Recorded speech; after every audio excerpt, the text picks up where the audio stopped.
So guys, welcome. What if Naruto became the vessel of a heroic spirit and power of Karna movie? Kill the demon, roared a member of the mob that was chasing around a young boy who looked to be around 5 years old.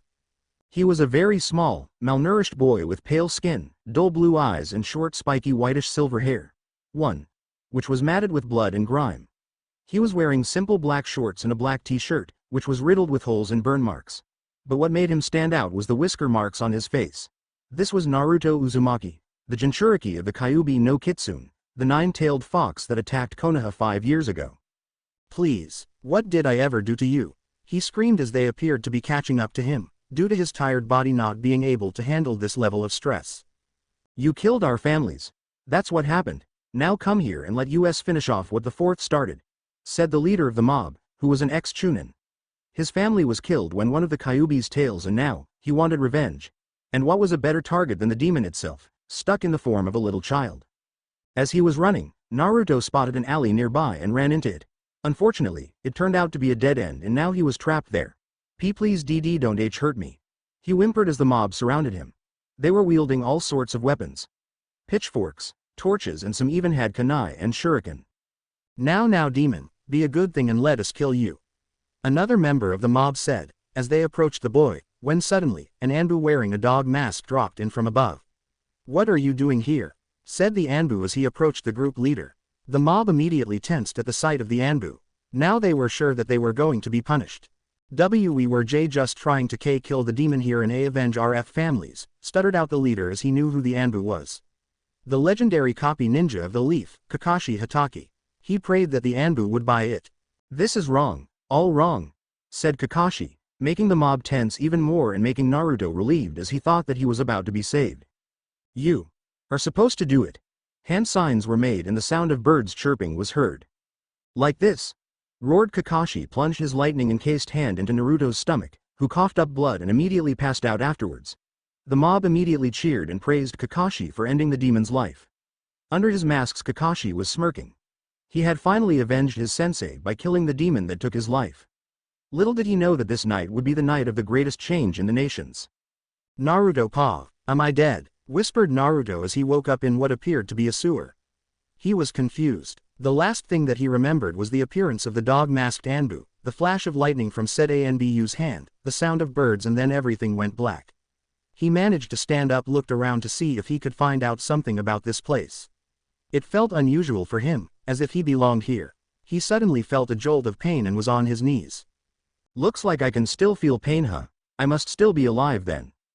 Those fools must have thrown me in here and left me to rot," thought Naruto as he tried to get up. He managed to stand up again and noticed 2 pipes. One glowing blue and radiating calmness, and one glowing red that was radiating ferocity. He was about to go to the blue one when he suddenly heard a voice.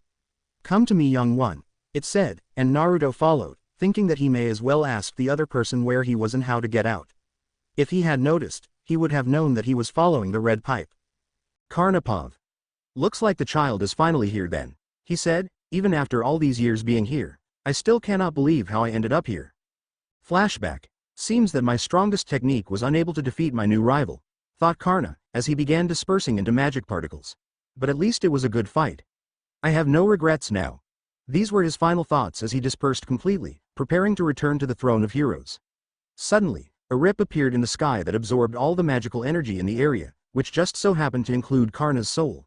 It then closed, as if it were never there in the first place. On the night of the Kyuubi attack, Minato Namikaze, the Yondaime Hokage of Konoha, prepared to seal the Kyuubi into his newborn son Naruto. As he summoned the Shinigami, via Shiki Fujin, and was in the process of sealing the Kyuubi, a rip in the area appeared and a bright light shone, which blinded everything in the area. Minato, thinking that it was just a side effect of using the jutsu, failed to notice something else enter the seal. Time skip. Around 10 minutes later, Minato and Kushina had said their last words to their son and had just died. Had they stayed alive longer for a few seconds, then they would have seen his hair turned whitish silver from the original blonde that it was. It was then, Sarutobi Hiruzen, the Sandaime Hokage, along with a few Anbu, appeared at the scene. He looked down in sadness at the demise of a powerful shinobi and kunoichi. He then noticed the creature that was responsible for his successor's death and glared at it with malice. "Take the bodies away. We shall have a proper burial later. Meanwhile, I shall deal with this thing," ordered Hiruzen. The Anbu saluted, picked up the bodies and left. Meanwhile, in Naruto's mindscape, Karna was very confused. How did he get in here? He should have awoken in the throne of heroes with his rival looking at him with a disappointed stare that said, "How could you lose to anyone but me?"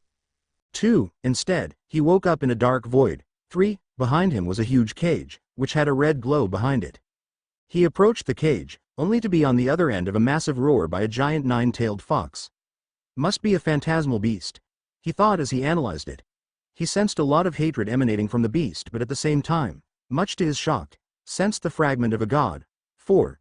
As well. Well, this is interesting, he thought. What kind of phantasmal beast are you and why do you have the power of a god? He demanded, wanting to know what situation he got caught into. You dare come here and make demands from me? The great and almighty Kyuubi no Kitsune, strongest of the 9 Biju? Who do you think you are? Roared the Kyuubi, obviously still angry because it was sealed again. My name is Karna, and I am a heroic spirit, he said, while at the same time, checking how much magical energy he still has, in case he needed to fight this Biju. He felt his reserves being full. Not willing to ponder over it, he prepared for a fight, though he was still tired physically. 5. I have never heard of a heroic spirit before and I do not care. Once I have killed you, I will break this seal and be free once again. Roared the Kyuubi as it lunged for Karna, who stepped a good distance behind in order to avoid the Kyuubi's claws. He then looked up to see a piece of paper on the cage. Using his sensory ability, 6, he noticed that the beast was sealed into something. A human child to be specific.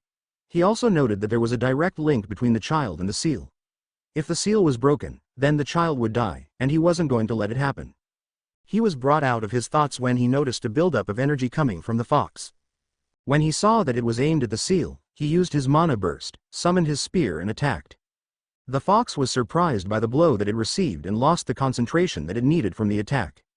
While it was recovering from the surprise attack, Karna was panting. He was too exhausted for a prolonged battle and wanted to end it quickly.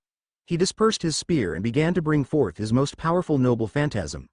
I never thought that I would have the need to use this so soon, he thought, as he shed his armor. In doing so, he has given up all of his defense and focused his offensive power on this last attack.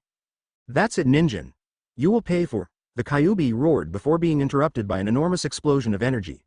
When the explosion died down, Karna was seen floating in the air, holding an odd weapon in his hand, held up high. What's with that weapon? And why am I fearing it? 7, thought a frightened Kyuubi, due to the attribute and sheer amount of power that was radiating from the weapon. Not wanting to be on the opposing end of the attack, the Kyuubi began charging up for its most powerful attack, the Bijudama. In preparation for his own attack, a wing-like armor extended on his left and a flame-like wing emerged from the right. For attempting to harm an innocent child just after he is born, you shall be punished, roared Karna. He then began chanting. Know the mercy of the king of the gods. With this single strike, I shall inflict extinction. Be reduced to cinders. Bijudama, Vasavi Shakti. Both the Kyuubi and Karna roared as they released their most powerful attacks.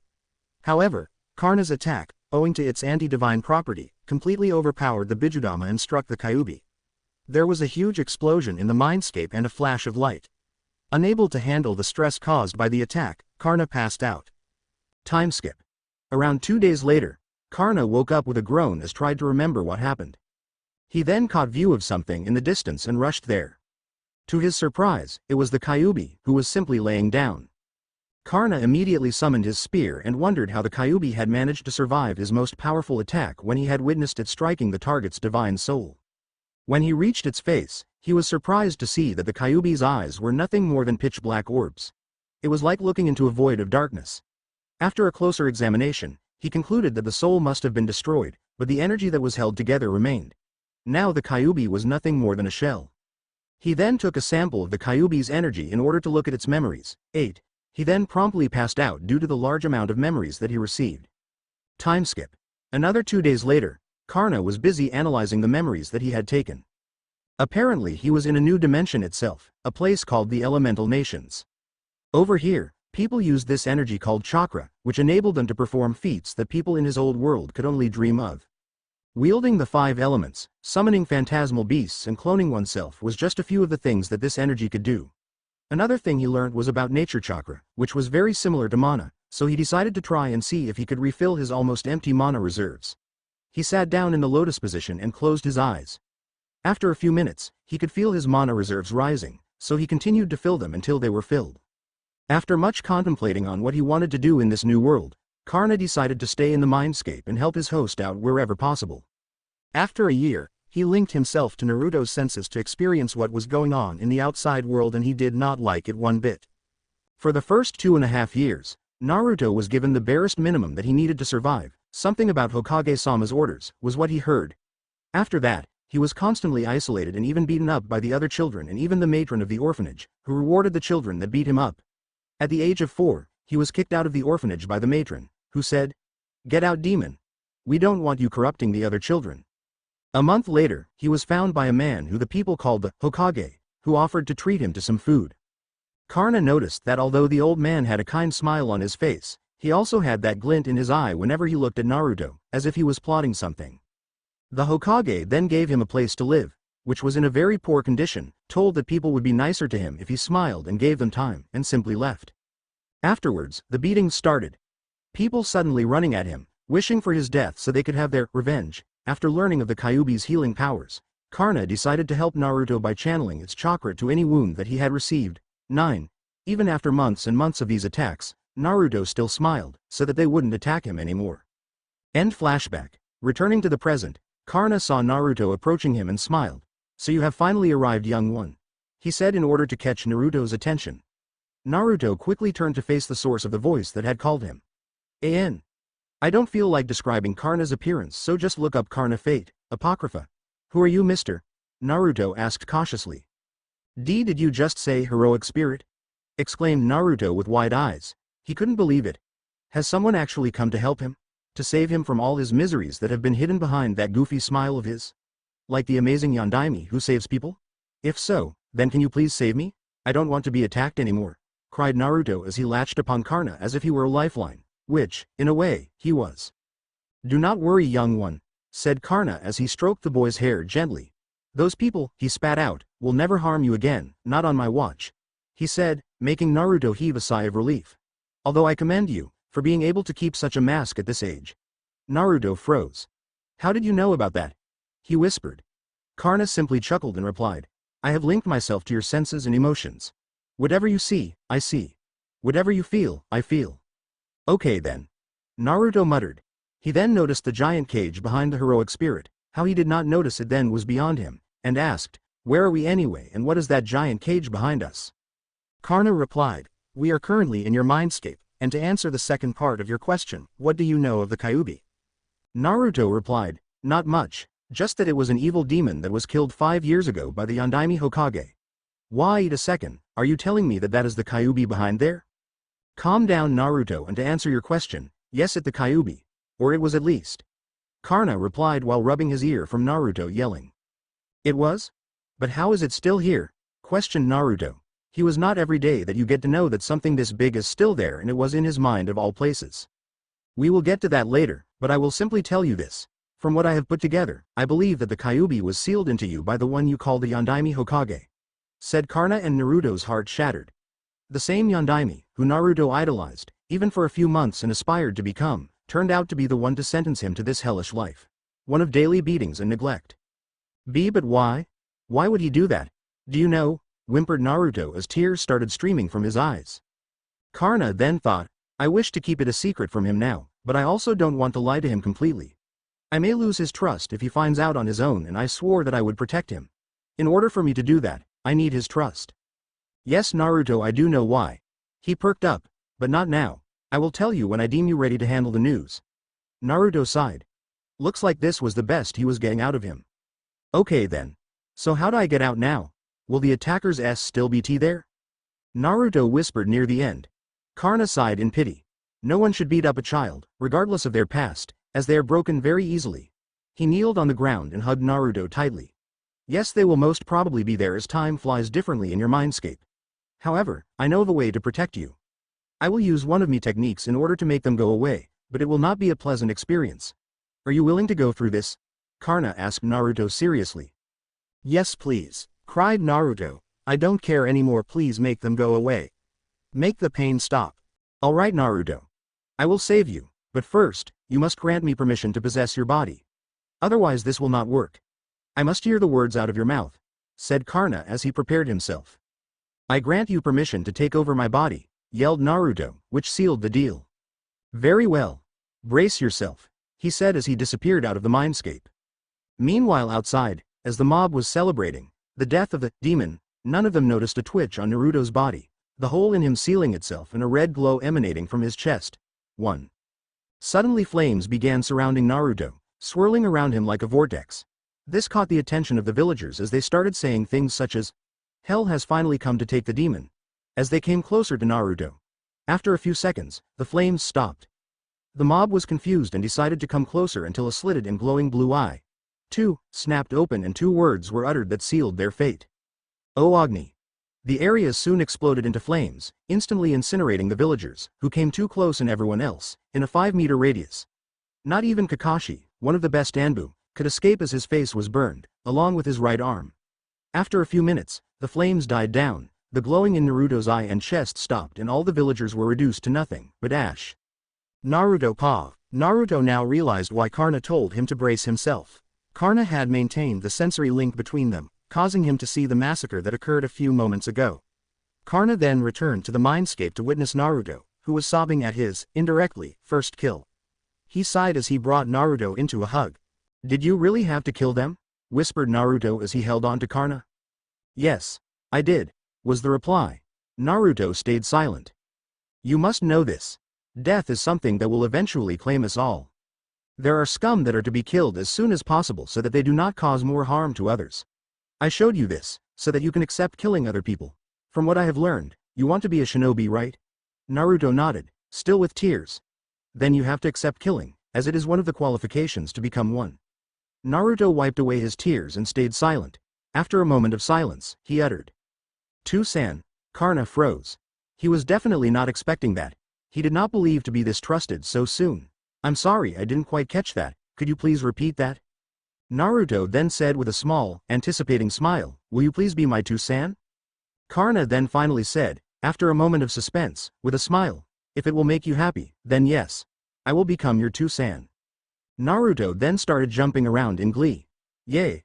I have a To-san now. I have a To-san now. Karna smiled. At the end of the day, Naruto is still a 5-year-old kid wanting happiness. I will always protect your true smile, my son. Meanwhile outside, the Sandame and a squad of Anbu appeared at the scene to find nothing but a crater and a severely burned Kakashi nearby. The only one unharmed was that thing. Damn you demon. First my wife, then my successor and his wife and now these innocent villagers. You will pay demon. You will pay very dearly, thought Hiruzen venomously before he left with his Anbu, Kakashi, and it. If he wanted his plan to work, he needed to be patient and keep up the facade. Naruto woke up to the blinding lights in a room that was completely white and smelled strongly of chemicals. He tried to remember how he had gotten there. Was it all a dream? He wondered as he tried to open his eyes completely. No, my son, it was not, said Karna telepathically. Naruto immediately fell out of his bed in surprise. To-san? He questioned aloud as he looked around. Yes, Naruto. It is me. Before you say anything, I want to tell you that I can now speak to you through your mind now that you have met me. So if you want to talk to me, just think what you want to say, said Karna. Okay. Like this? Thought Naruto, as he relayed his message to his new To-san. To-san. Now that was a new word for him, and he was excited to use it as much as he could. Yes. Very good Naruto, said Karna. As Naruto smiled at the praise, he heard footsteps approaching. Probably his Gigi, coming from the sound of the fall. He immediately reached for his head and held it as a jolt of pain hit him. What he did not know was that Karna had intentionally caused the pain as to avoid any suspicion from the Hokage. Having him smiling and saying, To-san, over and over again was not a good thing. His ability, discernment of the poor, allowed him to detect the true intentions of the words and actions of the target, and from what he had seen, the Hokage is hiding his truer, darker intentions, underneath that warm, grandfatherly smile. I have to warn Naruto soon, before he does something that he will regret, thought Karna as his fatherly instincts kicked in. He would do anything to save his new son from the hellish life that he has led until now. Naruto, beware of the Hokage. He is not what he appears to be, warned Karna as the Hokage entered the room. What's wrong with Gigi, To-san? Asked a confused Naruto, remembering Karna's instructions on how to communicate with him. He has always been so kind to me, can I tell him about you? Karna quickly replied before Naruto said something that could get them in a bad situation. No Naruto, You must not tell him about me. I do not trust what he says and does. He has a mask of his own, just like you. How can you tell? Asked Naruto. He was now conflicted. Should he listen to his two-san or trust the kind Hokage? I have an ability, which allows me to see a person's true nature. I will not be deceived by words or appearances. We can talk about my abilities later. First, get back to the situation we are in. Alright two-san, replied Naruto, breaking out of his daze. Hello Gigi, yelled Naruto, as he saw Hiruzen. Hello Naruto-kun. How are you feeling now? Asked Hiruzen kindly, while he inwardly seethed. I wish you were dead you demon, but for the sake of the village's safety, I must keep you alive. Unlike what he usually told while in public, Hiruzen was in league with Danzo in having Naruto as a weapon. He thought that Naruto was no longer Minato and Kushina's son, but the Kyuubi. He came to this conclusion after noticing the change in his hair color and the whisker marks on his face, which Kushina did not have when she was the Jinchuriki. In exchange for Danzo's assistance, Hiruzen allowed Root to operate, without permitting anyone to look into it after he ordered Danzo to shut it down. Their plan was this. Have Root and Konoha Shinobi instigate mobs to attack Naruto, swoop down at the last second to save him from death and speak comforting words to him with a gentle smile. This will make sure that Naruto would become dependent on him as his only family and as a result, would be easily manipulated by him. Perfect. Or it would have been if a certain heroic spirit had not known about his true intentions. Yeah Gigi. Though my head hurts. What happened? Was it another attack Gigi? Asked Naruto. You mean to say that you don't remember? Asked Hiruzen. Naruto shook his head. He decided to keep his encounter with the heroic spirit a secret. You were attacked again Naruto. You were saved just in time by the Anbu. I wish he had gotten sooner there though. Said Hiruzen with sadness in his voice, while he thought, thank Kami it doesn't remember what happened. It makes our future plans much more easier. Naruto. Put on your mask. You can drop it when we are alone. Said Karna. If Naruto suddenly became out of character, then Hiruzen would suspect something. Alright two-san, sugoi, nay Gigi, can I become an Anbu too? Asked Naruto with excitement. Maybe one day Naruto-kun, you can even be Hokage like me. As if, Hiruzen thought. He would make sure that the demon would never become Hokage. That's it. I've decided. I'll become the greatest Hokage ever Dadbeo. He yelled as Hiruzen smiled with that look in his eyes that Karna was started to dislike more and more. Of course Naruto. Of course. But first you will be enrolled into the academy when you are 8. That's when your ninja life truly starts. Said Hiruzen. Now how about we go get some ramen? My treat to celebrate your recovery. Yay! Shouted Naruto as he held Hiruzen in a tight hug. Hiruzen cringed. He did not want to be in such close contact with the demon and definitely want to see joy on its face, but sacrifices are meant to be made for the sake of Konoha. Time skip. A few hours later, Hiruzen was crying at how light his wallet had become to fill that bottomless hole known as Naruto's stomach. He knew that sacrifices had to be made, but not ones this severe. Now he knew that Naruto was a demon, if not for being the Kyuubi, then for torturing him by draining his money. Meanwhile, inside the seal, Karna was smiling. He was pleased to find out that not everyone in this village hated Naruto. Tuchi and Ayame were the two people who he could say, genuinely cared for Naruto. They hid him while he was being chased, they fed him while he starved and were overall, pretty much his family. So, Naruto. I see that you're enjoying yourself. So what's the occasion? Asked Tuchi. He was more than happy to see the kid again after a week. Nothing much Oji-san. Just got out of the hospital. Gigi told me it was another attack. Said Naruto, his mood slowly depressing near the end. Don't worry Naruto, we will always be there for you. Said Ayame as she hugged him tightly. Why can't they just see that they're hurting such an innocent child? She thought angrily. Hiruzen, meanwhile, was internally panicking. No, I must not let them get too close to him. I must be his one and only source of love and affection for the plan to work, he thought. Well Naruto. I think it's time to go. Say your goodbyes and come with me. Said Hiruzen as he motioned for Naruto to come to him. Alright then. Bye Oji-san, Ne-chan, and thank you for the ramen. Said Naruto as he walked to Hiruzen.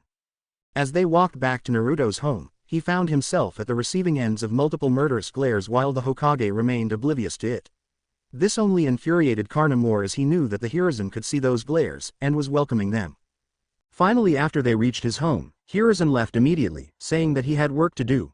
As he left, he ordered some Anbu to keep an eye on Naruto. He did not want another repeat of the incident again. Meanwhile, back in his room, Naruto immediately lay on his almost broken bed, as he was still very tired. Before he went to sleep though, he contacted his Two-san. "Hey Two-san," Naruto asked. "Yes Naruto, what is it? I was wondering, could you please teach me how to be a ninja?" "I'm sorry Naruto, but I can't. I'm not a ninja, you see." Naruto looked downcast. "But what I can do is teach you about chakra. After I destroyed the Kyuubi's soul, I also read its memories through its chakra. Turns out that it was taught how to use chakra by someone called the Rakudo Sennin. I can also teach you how to use a spear." "Thank you for agreeing to teach me Two-san. I'll ask Gigi about the Sennin the next time I see him. Speaking of which, why don't you trust Gigi? He has been nothing but nice to me." "You said something about an ability of yours," inquired Naruto. "Oh yes. I told you that I would explain about my abilities. The one I told you about is called Discernment of the Poor. It allows me to reveal a person's real nature and intentions. It was also how I learned about your mask," explained Karna as Naruto has stars in his eyes. He was basically a walking lie detector, or at least his Two-san was. "Also due to my father being the sun god Surya, I also have divinity." Karna's sweat dropped, as he realized that Naruto had fainted upon realizing that his now adopted grandfather is a god. "Sai, looks like I'll have to tell him about his training tomorrow then," said Karna as he too rested for the night. The next morning, Naruto woke up with a groan as the sun's rays hit him on the eyes. He was about to curse the sun, then he remembered the last thing he heard last night. "Well, wouldn't want to curse my new Gigi now die," mumbled Naruto as he got off the bed, whose legs proceeded to snap right off. He then proceeded to do his morning activities and contacted Karna before breakfast. "Good morning Two-san," greeted Naruto mentally. "Good morning Naruto. Had a good sleep?" was the reply. "Sure did. I thought that I would check if you were awake before breakfast," said Naruto as he reached for the cup of instant ramen. He had a cupboard full of them. It looked like he practically lived off the stuff. "I think training him to fight can wait. First I need to teach him how to hunt," thought Karna, being concerned for Naruto's health. Too much of ramen can stunt his growth and not give him the energy that he needs. "Naruto, remember that I told you that I would train you? Well, your training will start today," said Karna. Naruto immediately nodded, not wanting to disappoint his Two-san so soon. "But before I teach you how to fight, I will teach you how to hunt. Too much ramen is not good for your health and will not let you grow." Naruto looked a bit down. He was starting to really like the stuff after Hiruzen had introduced it to him. But he accepted Karna's reasoning. "All right Two-san. I understand," said Naruto. "Where do I go now?" "It's good that those masked people are nowhere nearby," thought Karna as he sensed the surroundings. "Go to the forest behind the Hokage rock. Nobody will expect you to go there," instructed Karna. Time skip. A few hours later, Naruto gulped down mouthfuls of water from the stream in order to rehydrate himself. It was official. Karna was a slave driver. What he called a warm-up was an intense training session for the young boy. Naruto, however, did not complain aloud as he knew that Karna was doing this for his own well-being. "Your determination is impressive Naruto. Now I will teach you how to hunt and gather food from the forest. It will be your lunch for today," said Karna. Time skip. Another few hours later, Naruto was happily munching on a roasted rabbit under a tree as he recollected the details on the traps that he had learned to make today. He was not hesitant to kill the rabbit as Karna's speech to him had gotten through. The fire was provided by Karna, who found out that his magical energy was being constantly absorbed by Naruto due to the nature of the seal, which caused magic circuits to develop in him. And a lot of them too. Karna then theorized that one day, the seal would absorb his energy completely, thus making his soul dematerialize and sending him back to the throne of heroes. However, Naruto had grown onto Karna a bit too much and so, he decided to keep this information a secret until Naruto was able to protect himself. "Naruto, are you done eating yet? I'm waiting for you. Finish quickly if you want to learn how to use a spear," said Karna as Naruto finished his meal. "Good, you're done. Now, let me tell you something. A spear may not be as widely used as a sword, but it is just as deadly. When made of a strong enough material, a spear can match a sword in close combat, while also having a longer reach," explained Karna. "Now pick up that stick under that tree that I made you keep aside and practice these stances and strokes in order for you to get used to the length," said Karna as he implanted the memory into Naruto's head. Naruto nodded and walked towards the tree. Time skip 2 years later, Naruto sat under a tree meditating in order to clear his mind. Whenever there were no Anbu around, he used to go to train in the same forest from 2 years ago. He was no longer the malnourished child as he once was and had gained some mass. He's wearing a bigger version of the same clothes from before. Another thing that was different was that the whisker marks were missing from his face. Apparently, Karna had been channeling the Kyuubi's chakra into him in order to heal his wounds when he got hurt and also to keep the whisker marks on his face as to not let anyone know that the Kyuubi's soul was destroyed, as Hiruzen will definitely suspect something and keep a closer eye on him, resulting in lesser training time. This was, however, an inconvenience as he could not train Naruto when the latter was injured, and heal him at the same time as he could only concentrate on one thing at a time. He was trying to find a solution to overcome this issue. Naruto, meanwhile, has also learned to use some of Karna's abilities, which was a side effect of the seal, albeit to a smaller extent due to his lack of control.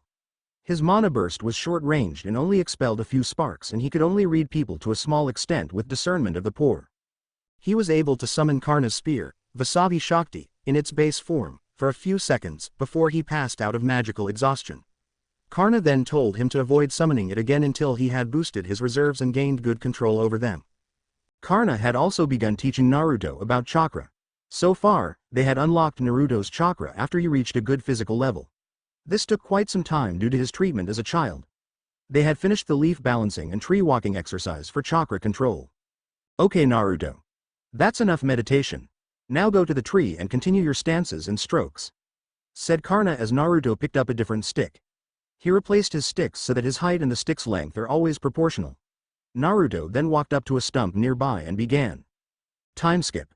On the way back home, a tired Naruto was walking to his residence, using a stick as support, when suddenly, a voice yelled, "Look, it's the demon. And it looks tired too. Let's finish it off today." In a matter of minutes, a horde of people began chasing him. Naruto. Hurry up and run, ordered Karna. This was not good. Naruto was just too exhausted from training and Karna could not risk using Kavacha and Kandala in public view. Not noticing where he was running, he quickly ran towards what looked like a giant forest. As he entered the forest, he noticed that the mob had stopped outside. Not looking back, he ran further inside. Meanwhile, the mob was cheering. "The demon has run to his own death. It can't even see what's in front of it," yelled a villager as he pointed at a sign saying, "Danger, keep out if you value your life." Meanwhile, Naruto was running deeper in the forest when suddenly, he was attacked by a giant centipede-like creature. He started to run, but was too slow and the centipede had him cornered. Coming to his son's rescue, Karna immediately released a burst of magical energy, causing the centipede to scurry away in fear. Too tired from this experience, Naruto passed out. Time skip. A couple hours later, Naruto woke up with a groan and a splitting headache. What happened, he thought. You were attacked again when you were still tired. You ran into this forest which appears to be infested with giant trees and creatures and passed out after being attacked by one, said Karna. Great, so what should I do now? Asked Naruto. I think you should explore this place. Considering that the villagers and some shinobi were too afraid to come here, we could train here, said Karna. They might be able to find something useful there. Alright then. Wait. What's this? Asked Naruto as he moved what appeared to be fake bark from a tree, which showed a staircase that led underground. An underground base. This could be useful, said Naruto as he walked down carefully. Be careful Naruto. There may be traps on the way down. Make sure that you take each step very carefully, said Karna as Naruto continued walking down. Eventually, they reached the bottom of the stairs without encountering any traps. They were greeted with a view of rubble, broken glass and a few torn papers with illegible writing scattered everywhere. The only thing that was not damaged in any way was a small notebook and two scrolls next to it buried under some rubble. Looks like whoever was here didn't want anyone to know of this, said Karna as Naruto walked up to the notebook and scrolls and picked them up. Should I see what's in here too, San? Asked Naruto, just to check if it was safe. It looks like a normal book to me. It should be safe to open, said Karna, although he was curious about the scrolls, especially the one that said Edo Tensei. Naruto opened the book at the bookmark and read the entry. The experiment to use Kage Bunshin for the Edo Tensei was a failure. I simply do not have the density of chakra required to use it. Looks like only a Jinchuriki will be able to use it, or a member of that clan. Naruto was confused. What was this Edo Tensei and this Kage Bunshin? What clan was the person talking about? He didn't know what a Jinchuriki was though. Someone who had a tailed beast inside of them. Naruto. Open the scrolls and read them. I want to know what these jutsus are, ordered Karna. Naruto complied. He opened the Edo Tensei scroll first and started reading. Time skip. After reading the scrolls, Naruto couldn't believe it. There was actually a jutsu that could revive the dead, but the living sacrifice part disgusted him. He was fascinated by the Kage Bunshin though. A jutsu like that would be very effective for learning things that involve memory and chakra. Karna was very pleased. He understood the advantages of the Cage Bunshin and how it could be used in training. But, more importantly, he had figured out how he could solve his problem from earlier. Since Naruto was a Jinchuriki, he could perform this modified version of the Edo Tensei. His thoughts were interrupted by a growl from Naruto's stomach, who scratched his head in embarrassment. What we will do with this knowledge can wait. First, you need to eat. Try to gather some fruit and nuts to eat. Don't try to hunt for meat here, instructed Karna. Naruto left the base and went to look for food. Time skip. About 6 hours later, after eating, Karna told Naruto to learn how to perform the Cage Bunshin. Due to his large reserves, he could perform it after a few hours.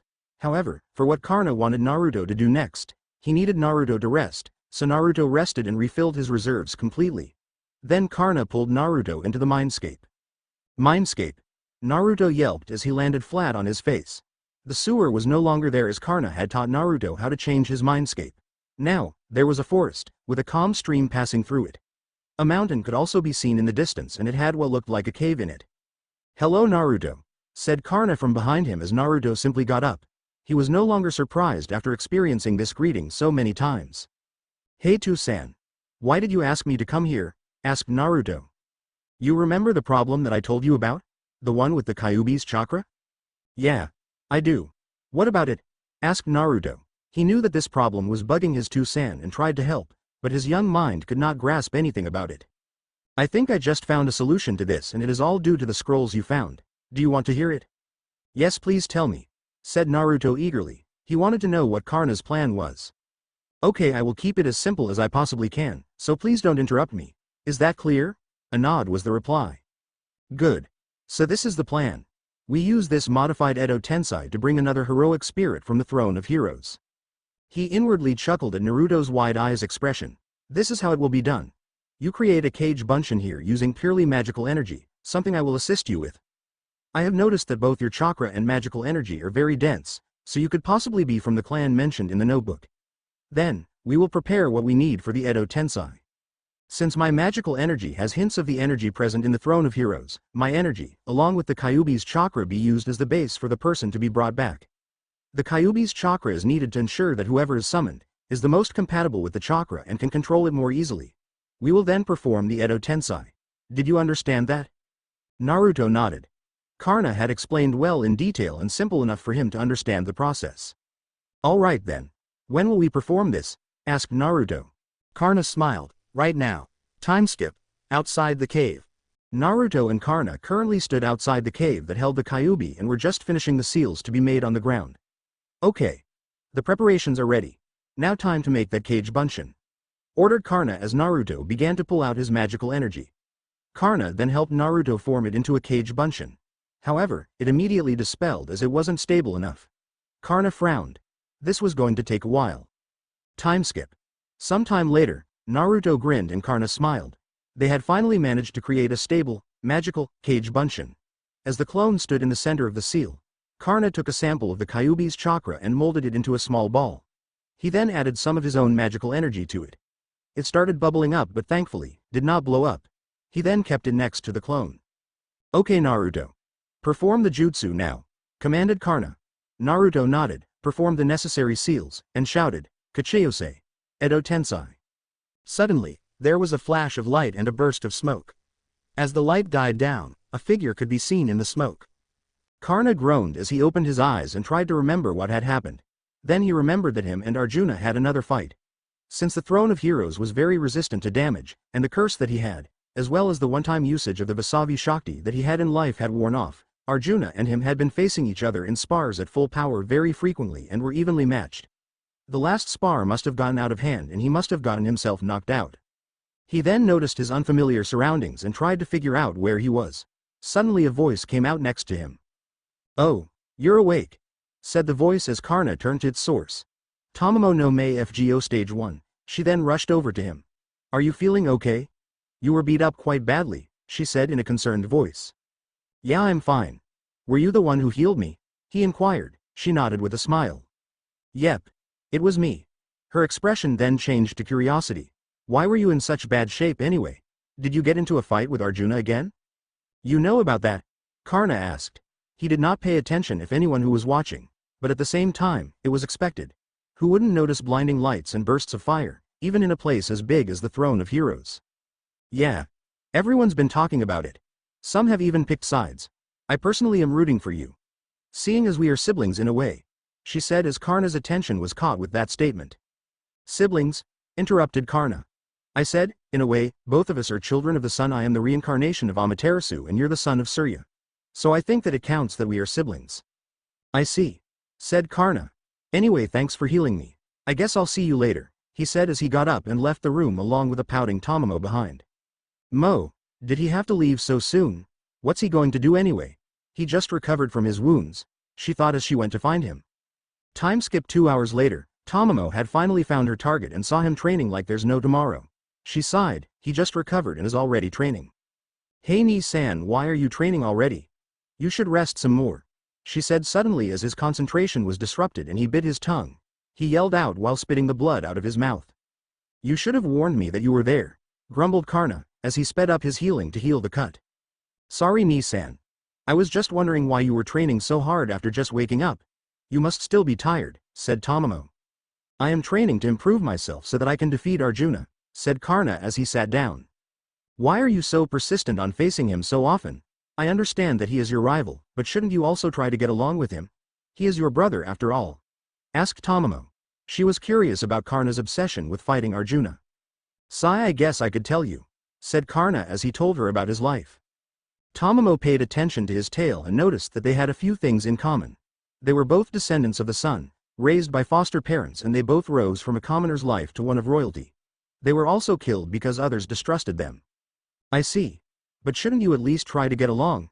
Who knows, you might become real brothers that you had failed to become in life. Please? She asked, giving him the dreaded puppy dog. Or fox kit? Eyes. Karna tried to avert his gaze. Yes. Even he, one of the most stoic heroic spirits, could not withstand the dreaded X-rank noble phantasm, which were those eyes. Sigh, alright, fine. I'll talk to him now, grumbled Karna as he walked to Arjuna's location. Time skip. Karna had finally reached his home, or more like the residence of all the heroic spirits from the Hindu pantheon. He knocked on the door and waited for someone to open. The door opened after a few minutes. It was Rama who opened. Oh, there you are, Karna. Where have you been? We were about to go looking for you, he questioned. I was taken to the Shinto pantheon by someone named Tamamo in order to recover. Apparently she was nearby when I passed out from my fight, said Karna. Speaking of which, where's Arjuna? Oh, he's inside. He just recovered from your fight and just woke up. Man, you two need to tone your fights down so that we don't have to carry you home every time after you fight and knock yourselves out, said Rama as Karna entered the house. Karna said nothing as he started to head to Arjuna's room. Once he reached his destination, he knocked on the door. Open up. It's me, he said as the door opened, revealing an Arjuna who looked like he just woke up. Huh? Karna? Where were you? Rama told me that you were missing for 4 days. Were you just summoned for a Grail war and already lost? He said, scratching his head. Do you really think that I would lose so soon? I was at the Shinto pantheon. Apparently someone named Tamamo found me unconscious on her way back and took me to her place. Once I healed and woke up, I left and came back here. Imagine my surprise when I got to know that you just woke up. I guess that means I won the last fight, he said with a chuckle, knowing that it would probably piss him off. You wish, was the reply. So what's got you into a less emo mood today? He said. Arjuna. Can we talk? He said, earning a raised eyebrow. What is it? Asked Arjuna. He was genuinely curious as this didn't sound like Karna. I think that we should stop going all out in our spars as if we are trying to kill each other. I never really liked hurting you, even when it mattered the most, like in the war. I had always felt a form of connection to you and that we were never really meant to fight each other. Only just before the war started did I know that you were my brother, and then I realized what this connection was. This shocked Arjuna. Up until now, he thought that Karna envied him for the difference in their upbringing and that Arjuna was an enemy of his best friend. As a result, all of his views on the matter were now shattered. Although, he had noticed that Karna had been holding back a lot in their spars in the Throne of Heroes. Now, he knew the reason. I see. I guess I can believe that, said Arjuna. So what do you want to do? I guess we could train together. I mean, we can always learn more and improve, said Karna with a smile. Sounds great. I look forward to what you are going to teach me, said Arjuna, returning the smile. I guess Tamamo's advice did work after all. I think that spending some more time with her would be beneficial, thought Karna as he left the room.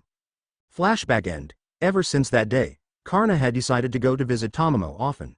Turns out that she has managed to improve his personality and make him smile more often.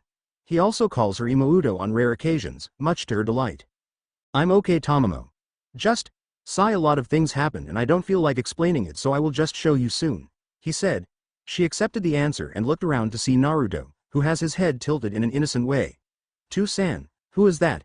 He asked and was immediately attacked by a starry-eyed Tamamo. Ah, look at him. He's so cute, she said, pinching his cheeks and rubbing his whiskers, which made him purr unconsciously. Tamamo squealed at the sheer cuteness overload and was about to faint until Karna grabbed her attention. You can get back to your, session with him later. There is something more important now, said Karna, causing her to pout angrily at not being able to cuddle with Naruto. Yeah. Who is he anyway? Why does he look like you? And why does he call you To-san? What have you really been up to these past few years?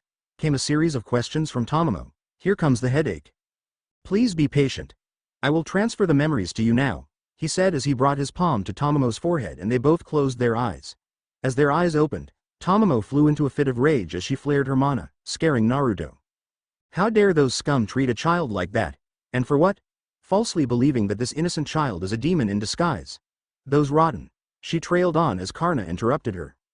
Tamamo, you're scaring him, he said blandly as she turned around to face Naruto, who was curled up into a ball, overwhelmed by the sheer amount of mana and killing intent that he was just exposed to. Tamamo went wide-eyed in horror as she immediately rushed over to him and hugged him tightly. I'm sorry, I'm sorry, I'm sorry, I'm sorry, I didn't mean to scare you, little one. I'm just really angry at the ones who had harmed you, she said, trying her best to make him feel better. I understand that you must be upset about the situation, I am too. But we can't simply get out of this seal and start wreaking havoc. Also, this seal absorbs my mana and transfers it into Naruto here, Karna said as he tried to calm her down. Also, you must know the reason you were summoned. Yeah. You wanted me to control this Biju's chakra in order to help train Naruto better. Just be glad that Atalanta wasn't summoned, said Tamamo, thinking of her friend from the Greek pantheon. Karna felt a shiver go down his spine as he thought of the consequences if she had been summoned. After meeting her in the Great Holy Grail War, he learned of her protectiveness towards children. If she had been summoned, then she would not hesitate to launch a Phoebus catastrophe on the village. Now he was very glad that Tamamo was summoned. Tamamo then felt Naruto calm down. She then looked at him and smiled. Hello there, Naruto-kun. My name is Tamamo no Mei. But you can just call me Tamamo or Tamamo Ne-chan. Naruto's eyes immediately began to water. Really? Will you really be my Ne-chan? The cuteness overload began again, amplified by the tears, turning it into an X-rank anti-world noble phantasm. Even Karna had to stop himself from jumping at Naruto. Tamamo, however, didn't have that level of resistance. Yes. Yes. I will be the Ne-chan, if the cutest thing ever, she said as she glomped Naruto and squeezed him so hard, he was finding it hard to breathe. Tamamo, I think that you will really kill him now, said Karna as Tamamo had the same reaction as before. As Naruto recovered his breath, he asked, so is Tamamo Ne going to channel the Kyuubi's chakra to heal me, while you train me at the same time? Yes. That is our plan of action. I think you should be leaving the forest now, but I suggest that it would be wise to not tell the Hokage about this base. You may need it as a hideout later, said Karna. Okay then, Naruto said, as he left the mindscape. In the outside world, Naruto opened his eyes and looked at an unfamiliar ceiling. He then jumped up and looked around. He heaved a sigh of relief as he realized that he was in the same base that he found in the forest. Well, at least nobody found this place, said Naruto as he left the base to search for water. He found a stream and drank out of it. He then looked for the way out and found it eventually. He saw the Hokage at the exit and inwardly sneered. His discernment of the poor had developed enough to know that Karna was telling the truth about the Hokage. He then walked closer and saw the Hokage smiling at him. Well, of course he would be happy to see his weapon safe and sound. He muttered as he ran towards the Hokage with fake tears in his eyes. Gigi. I was so scared in there. There were so many huge animals in there and I had no food or water. Please don't leave me again, he yelled, as he held on to the Hiruzen's robe. Get off me, demon. Now I wish that those animals had left it at near death inside the forest. Now that I think about it, why haven't they? Flashback. Naruto had just entered the forest and the villagers were cheering outside. Suddenly the Hokage and a squad of Enbu dropped down from above. What is the meaning of this chaos? He yelled with a voice full of authority. Hokage-sama, We were just celebrating as the D-demon had gone into the forest of D-death. Now it is going to die for good. Sputtered out the leader of the mob who was an ex-Chunin. You fool. We cannot risk losing the Kyuubi anytime soon. We are still weak from its attack, and when other villages find out, they will invade us with their Jinchuriki and we will be destroyed. It is our only war deterrent. He yelled in slight panic. The civilians, meanwhile, were visibly shaken. Anbu, go into the forest at once, he ordered. The Anbu disappeared into the forest and the civilians went back to their homes, thinking of how badly they may have screwed up if the demon does die in there. The Hokage, meanwhile, went back to the Hokage tower, while imagining of the demon's torture by the beasts of the forest of death. Flashback end. It's alright Naruto-kun. I will always be there for you. He gagged inside as he said that. However, I must ask. If there were so many huge animals in there, why didn't they attack you? Your clothes are only slightly torn. Those animals are known to be ferocious, he said. What should I say now? I can't say that I ran away, that would be too suspicious. He asked mentally for help. Just tell him that I ran away. I will use one of my abilities to make him believe your excuse. Said Tamamo. She prepared to use a technique from her arsenal of jujutsu that would be something similar to the genjutsu of this world. Gigi, as I saw those animals, I ran away from them. I found a tree hollow, and then hid inside, he said as his eyes turned gold for a second, which went unnoticed by Hiruzen. All right Naruto. I believe you, he said and stood up. I think that I'll cheer you up with a nice, hot meal. What do you say? He asked. Yay. Will it be Ichiraku's? I haven't been there in a long time. Please, please, he asked in a very childish tone. All right fine. Come on now let's go, he said. He suddenly felt that he was about to make a mistake, but brushed it away. Time skip. Hiruzen then realized why he felt that warning. Both him and his wallet was crying anime tears as Naruto guzzled bowl after bowl of ramen. After the meal, they went to Naruto's house.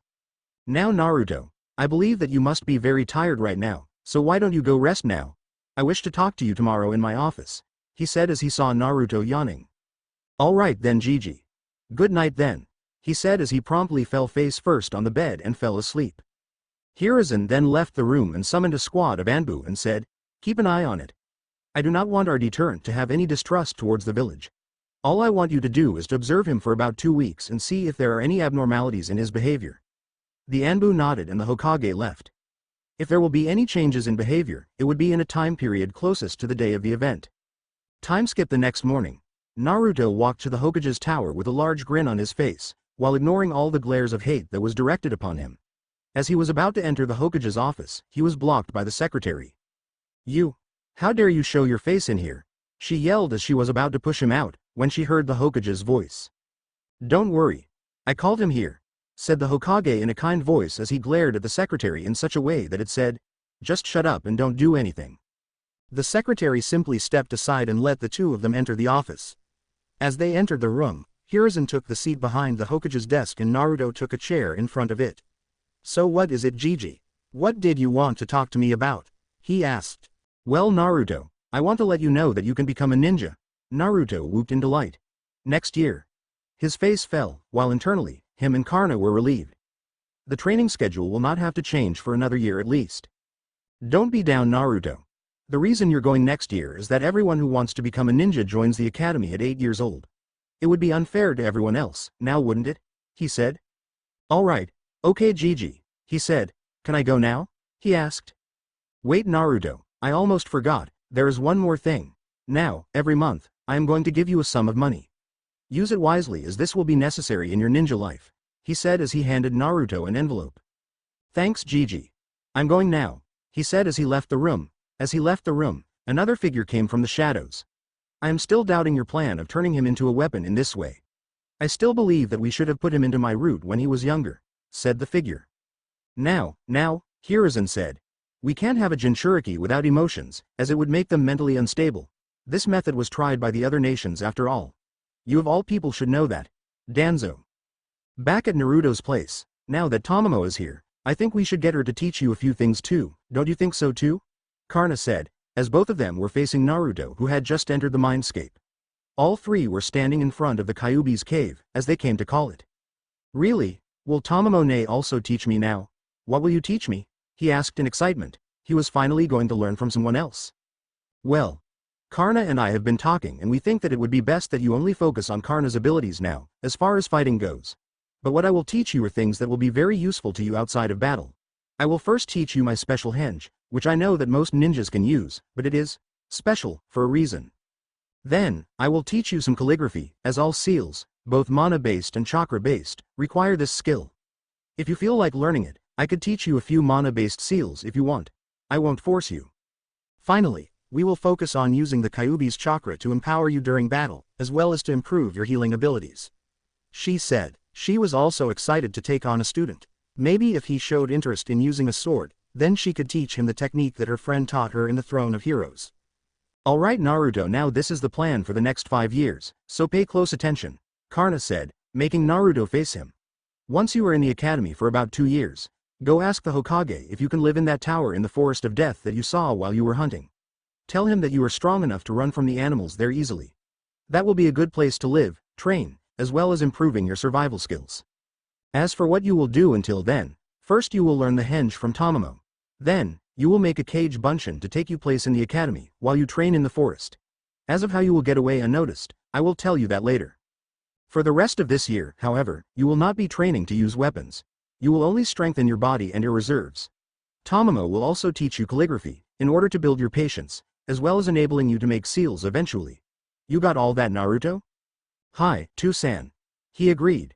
It was quite a complicated plan, and he would be trained in his physical abilities at a higher level. To make up for lack of weapon training, he realized that it would be well worth it. He then looked up at Tamamo and smiled. I look forward to you training me, Ne-chan. Thank you, Naruto-kun. Though I doubt that you will say that at some point, she said with a smirk that sent shivers down his spine. Please don't let her be a slave driver too, he hoped.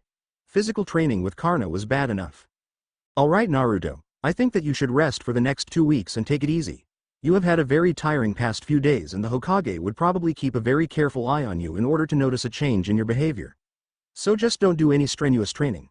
Maybe some simple exercises and stretches would be okay as those won't seem too suspicious, instructed Karna. Okay Tu-san, Naruto said and he left the mindscape.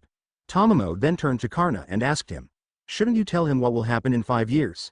If you tell him then he will feel really betrayed that you hadn't told him earlier. Also, will you really tell him about his parents? Yes, for both questions. It would be better that I tell him about his parents rather than the Hokage use that information as leverage over Naruto. He has grown onto me and I would really feel bad for breaking his trust in me, Karna said as both of them looked out at the forest below from their position on the mountain. Naruto woke up with a groan as his adoptive grandfather's light shone on his eyes. It had been 5 years since Naruto had summoned Tamamo to this world and 4 years since he joined the academy. Now today, he was going to become a fully fledged ninja. Over the past few years, he had been honing his skills so that he could leave the village and be strong enough to fight off anyone who followed him at the same time. After mass cage and mana bunshin training over the years, along with the improvement of all of his skills to at least a rank borderline A+ rank, he could easily face off against one of the Sannin. As for ninjutsu training, Karna had a solution for that. From the Kyuubi's memories, he saw that there were many bases in the Land of Fire, in which the beast has kept knowledge of all kind. It seems that before it was sealed, it had heard news of the other Biju being sealed and had taken scrolls of every kind to see if the shinobi had a strong enough seal to seal him. Since those bases were not touched as they will only respond to the Kyuubi's chakra, all that knowledge was still there. Making a shadow clone inside the restroom of his house and using henge with Tamamo's help, who was a master of the technique, he made a solid transformation into a small creature, a mouse usually, and was easily able to sneak out of the village. Of course, he did return to the village on occasions. The clone was reinforced with a lot of his chakra and the Kyuubi's chakra so that it could stay for up to a week without popping and could take some hits as well. The Kyuubi's chakra was mainly used to keep the whisker marks active. In the bases, Naruto would go through the scrolls to learn new ninjutsu, a taijutsu style that would be useful if he didn't have his weapon nearby, fuinjutsu due to his lineage and that he took to it like a fish to water, and finally kenjutsu as he wished to keep his spear skills as a secret. He still remembered the day when Tamamo learned about his interest in kenjutsu. Flashback 3 years ago, Tu-san. I wish to learn kenjutsu, said Naruto mentally as he picked up a scroll on kenjutsu and looked through it. Tamamo's ears immediately perked up. Oh, and why is that? Are you fed up of using the spear after 2 years of training with it? Said Karna with an amused tone. No Tu-san, that's not it. I want to keep my skills with a spear a secret and use a sword, which is much more common here among shinobi. That way, I can pull out the spear because nobody will expect it, he replied. Karna thought over the request. It made a lot of sense, but there was one problem. Naruto, who are you going to find as a teacher to teach you how to use a sword?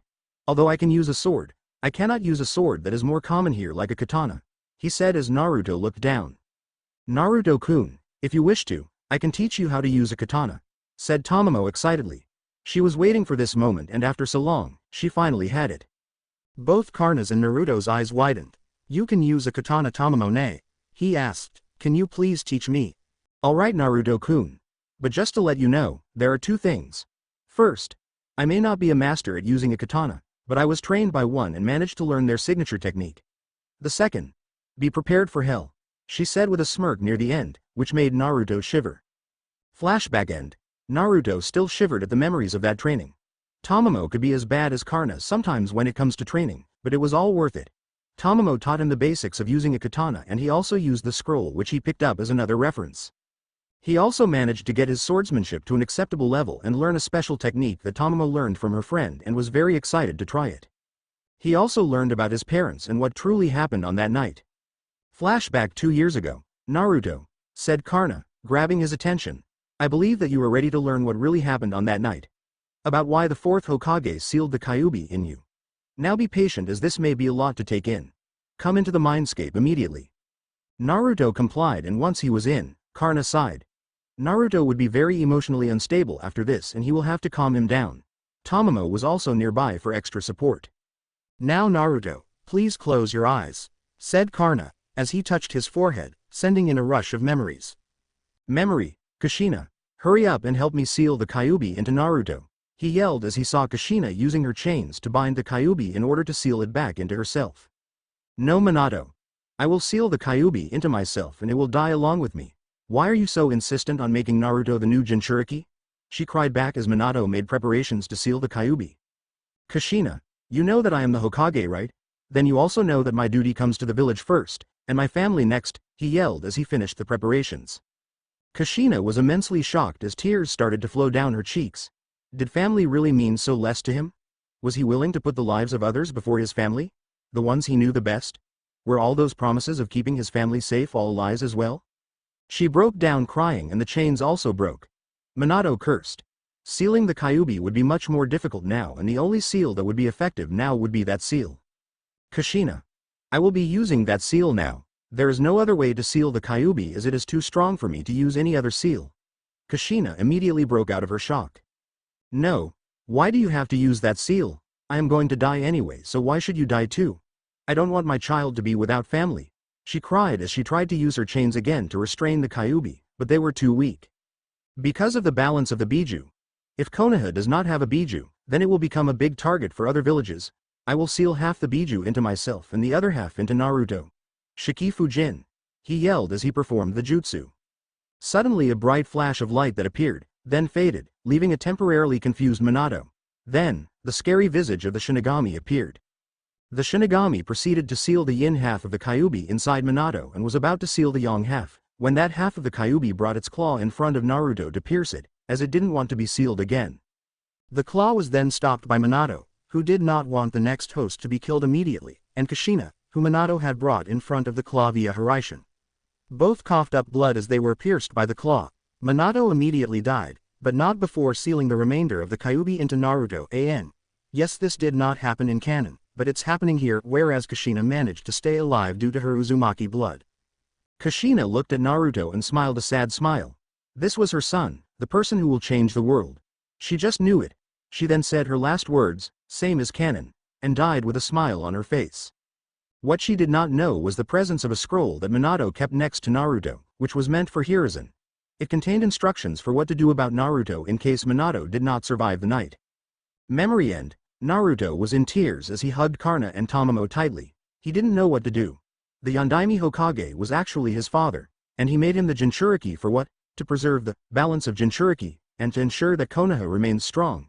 At the moment, he hated the Yondaime more than anything. He did, however, cry tears of joy and sadness for his mother, who loved him and wished to prevent him from living as a weapon, but was betrayed in her last moments by the man who she thought loved her more than anything.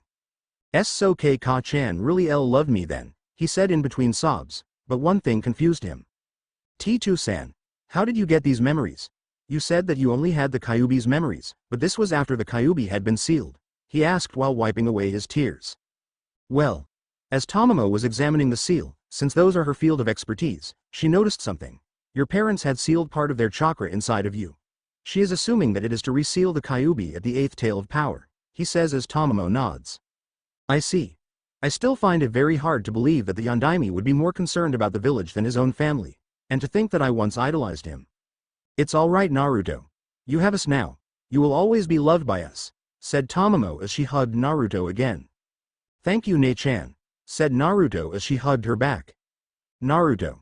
There is one other thing that I must tell you, said Karna sadly, bringing Naruto's attention to him. What is it Two-san? He asked. Karna and Tomomo shared a look.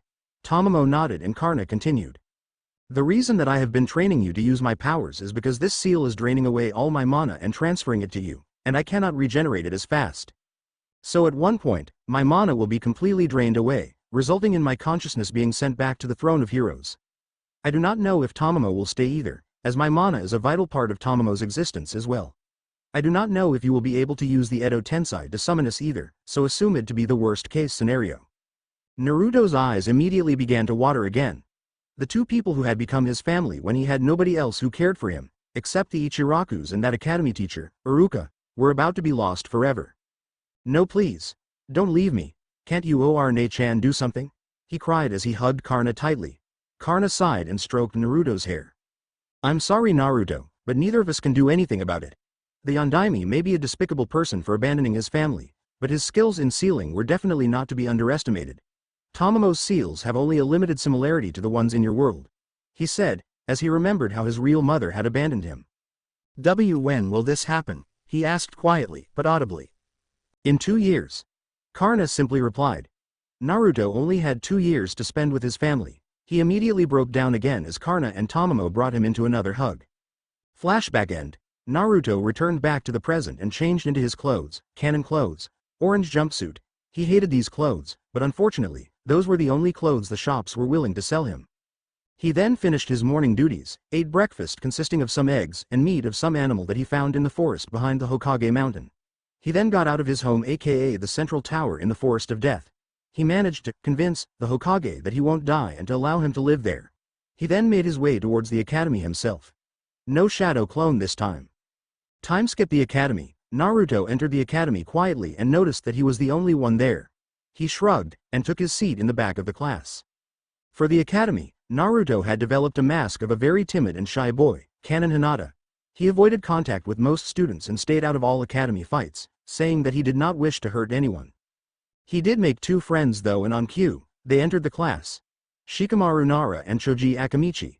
Same appearance and personalities, different backstory. Shikamaru and Naruto first interacted when the students had their first sparring tournament. Both decided to sit out, for different reasons of course. Eventually, Naruto decided to talk, on Tomomo's insistence. Both managed to get to know each other very well and become fast friends. They knew that each other had strengths in an area, yet they chose not to use it. Naruto had energy, yet he did not choose to fight, and Shikamaru had intellect, yet was too lazy to show it. They then became friends with Choji, when they encountered him being bullied for his weight. They drove the bullies away, mainly because their parents told them to stay away from Naruto. Since that day, Choji has joined the small circle of friends, and those were the true friends that he made in the academy. Ones that he could trust to an extent.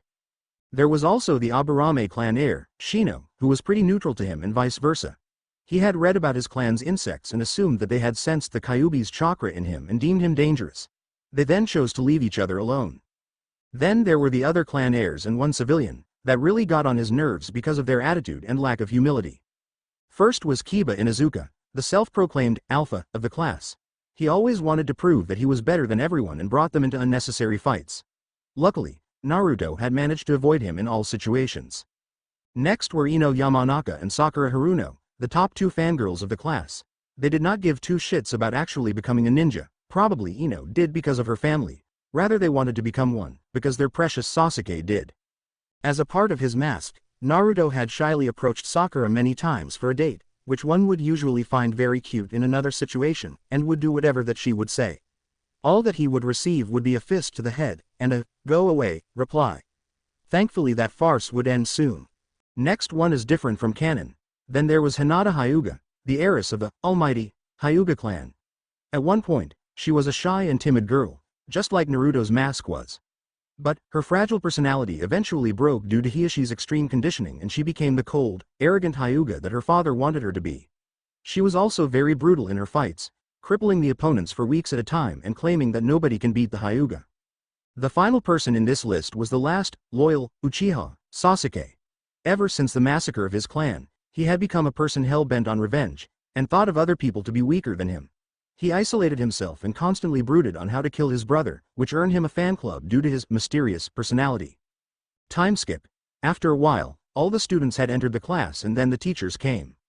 "Everyone shut up and get to your seats," came a voice that Naruto was looking forward to. This was used in conjunction with the big head jutsu. Iruka, the only teacher in the academy, who had actually tried to befriend him. From the beginning, Iruka had treated him like a regular student and had no hidden motives for him, as proven by discernment of the poor. Mizuki is same as canon. "Alright class, now as you all know, today is graduation day, so please do your best," he said while keeping his eyes on Naruto and Shikamaru. "Now we shall begin with the written test," he said as Mizuki and he handed out the papers, oblivious to the genjutsu being placed on one of the papers. Time skip. Break between written test and throwing test. "So how was the test?" said Naruto as he sat down next to Shikamaru, who was lying under a tree.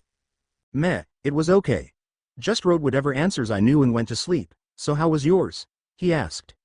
"It was a bit hard, but I think I got most of them," he said. He knew of the genjutsu and dispelled it. He also wrote enough answers so that he could score around the middle of the class like he had always done. Next was the throwing test. Each student was given 10 shuriken and 10 kunai. The civilians did terrible, around the range of 0 to 4 for each. The clan heirs' scores were: Shino, 6S, 7K Shikamaru, 5S, 4K Choji, 7S, 6K. Kiba, 7S, 7K Ino, 5S, 3K Hinata, 7S, 8K Sasuke, 10S, 9K. And Naruto himself had scored 6 for each. Next was the sparring tournament. The first few rounds were civilians, whose matches were nothing very spectacular. Neither was the match between Ino and Sakura, which was basically a catfight. Naruto, Shikamaru and Choji won their matches against the civilians by pushing them out of the ring, but forfeited when they were set to fight against the other clan heirs. They then went to a tree and fell asleep until the next test. Time skip after sparring. The final part of the exam was the ninjutsu test. It consisted of the basic 3, the henge, kawarimi and the bunshin. Now this was the part where Naruto was worried. The Hokage has set a rule that if a student is unable to do any of those, then they would immediately fail, regardless of how well they did in the other tests. He did not want to be separated from his two friends. One by one, students went into the testing room and came out with a headband or with a dejected expression. Then eventually, he was called in and entered the room. "Come in, Naruto. Come in," said Iruka with a kind smile on his face. "You look a little pale. Would you like a little water?" he asked, while picking up the glass on his table and handing it to Naruto. "Sure. Why not?" he thought as he couldn't sense any ulterior motives. He was a little bit parched and downed the water. "Thank you, sensei," he said as he placed the glass back on the table. He immediately felt himself lose control of his chakra. What's happening?" he asked mentally. "The water that you drank was infused with a drug that makes you lose control of your chakra," said Tamamo frantically. Now she was very unsure if Naruto could pass.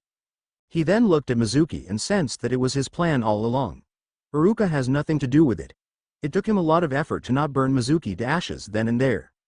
"I'm sorry, Naruto, but I cannot do anything about it," said Tamamo sadly. She knew how excited Naruto was to become a ninja with his friends. "Okay, Naruto. You know what to do. You may begin," Iruka said. Naruto gritted his teeth and nodded. He hanged into Iruka and performed kawarimi on the log in the corner of the room with great effort. "Very good, Naruto. Now, the bunshin," said Iruka as he wrote on his sheet.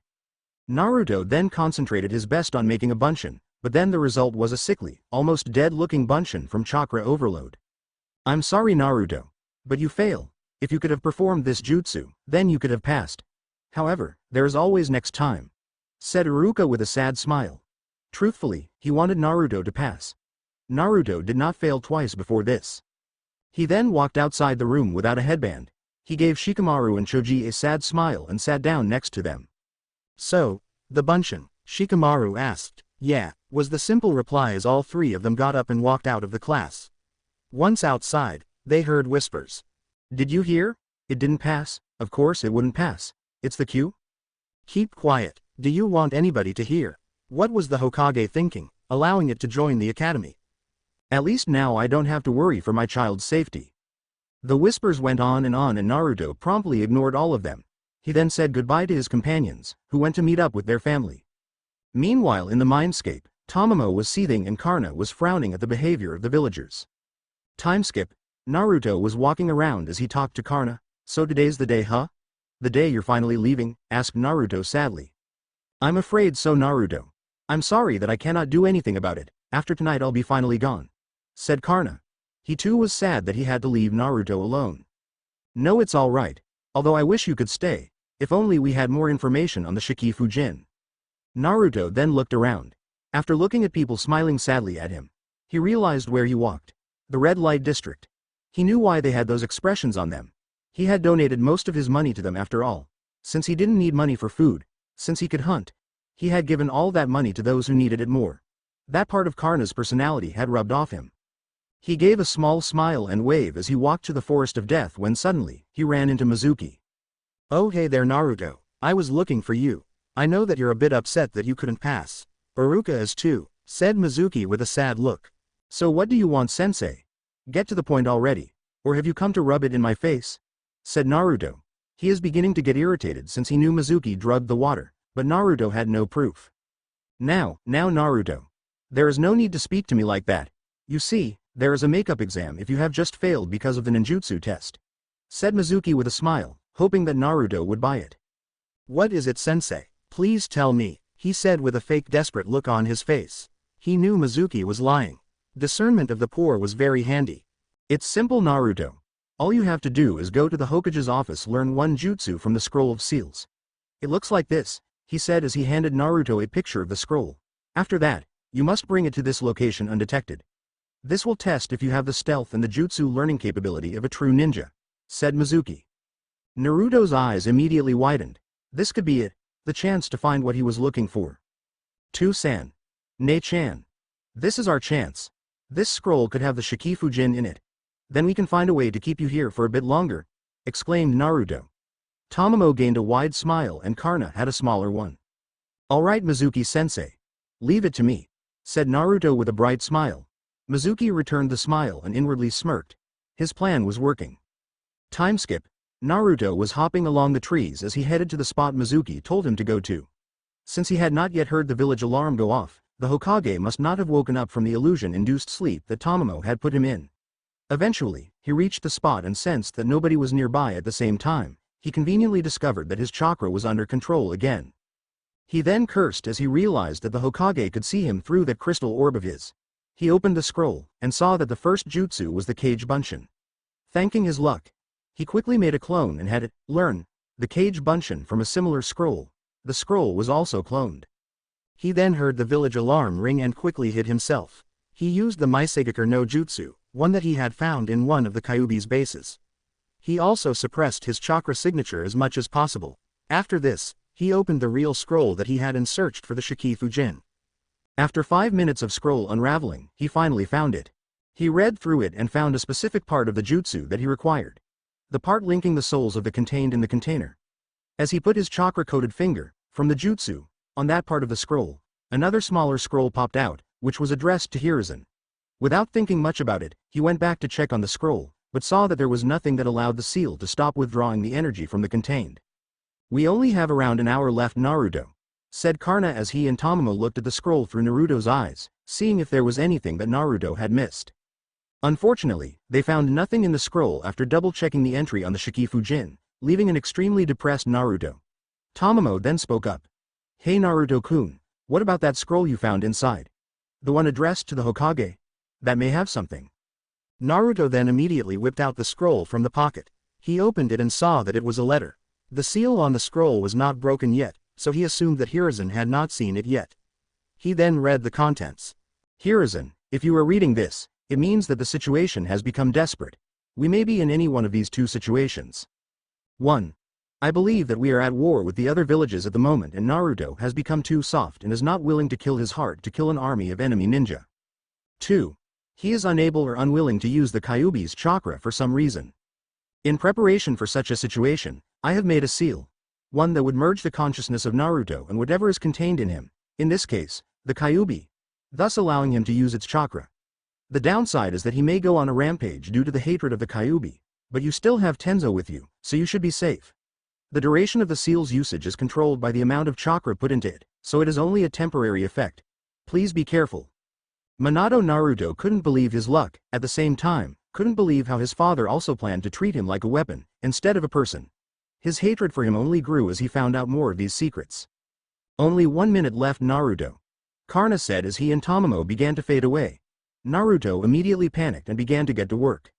Meanwhile, with the clone around 5 minutes ago, the clone pretended to successfully learn the jutsu, and just then, Iruka arrived at the scene. What are you doing, Naruto? You can't just steal the scroll of seals like that, he yelled, while asking himself why Naruto would do something like that. But Iruka-sensei, I was told by Mizuki-sensei to take the scroll and bring it here. He said that if I could successfully take it without being undetected, I could become a genin. The clone said excitedly, leaving a confused Iruka. Mizuki did? But that would mean? He was interrupted from his muttering as a Fuma shuriken flew down from above and almost cut his head off. As he jumped down from the tree, he saw the person behind all of this. Very good, Naruto. You can hand the scroll over to me now, said Mizuki as he motioned for Naruto to give him the scroll. No, don't give him the scroll, Naruto. Mizuki, what has gotten into you? Why are you doing this? Demanded Iruka. Naruto, give me the scroll now. You do want to become a genin, don't you? Said Mizuki. Naruto, don't listen to him. He's lying, said Iruka, while trying to get over the fact that his friend might be a possible traitor to the village. No, Iruka. You've been lying to him. The whole village has. He then turned to the clone. Naruto, do you know why you are hated in the village? Why you are glared at, and attacked as well? Do you? No, Mizuki. Don't tell him. It's a law punishable by death. He yelled, praying that Naruto would not have to find out so soon, by a traitor of all people. Why? Cried the clone, with fake tears in its eyes. It was a very good actor. Please tell me, why does everybody hate me? Because, no, don't tell him. You are the nine-tailed fox that attacked the village all those years ago. The Yondaime used his jutsu to turn you into this form. Finished Mizuki with a maniacal laugh in the end. Both Iruka and the clone, mentally, facepalmed at the same time. For being a ninja, Mizuki was really stupid.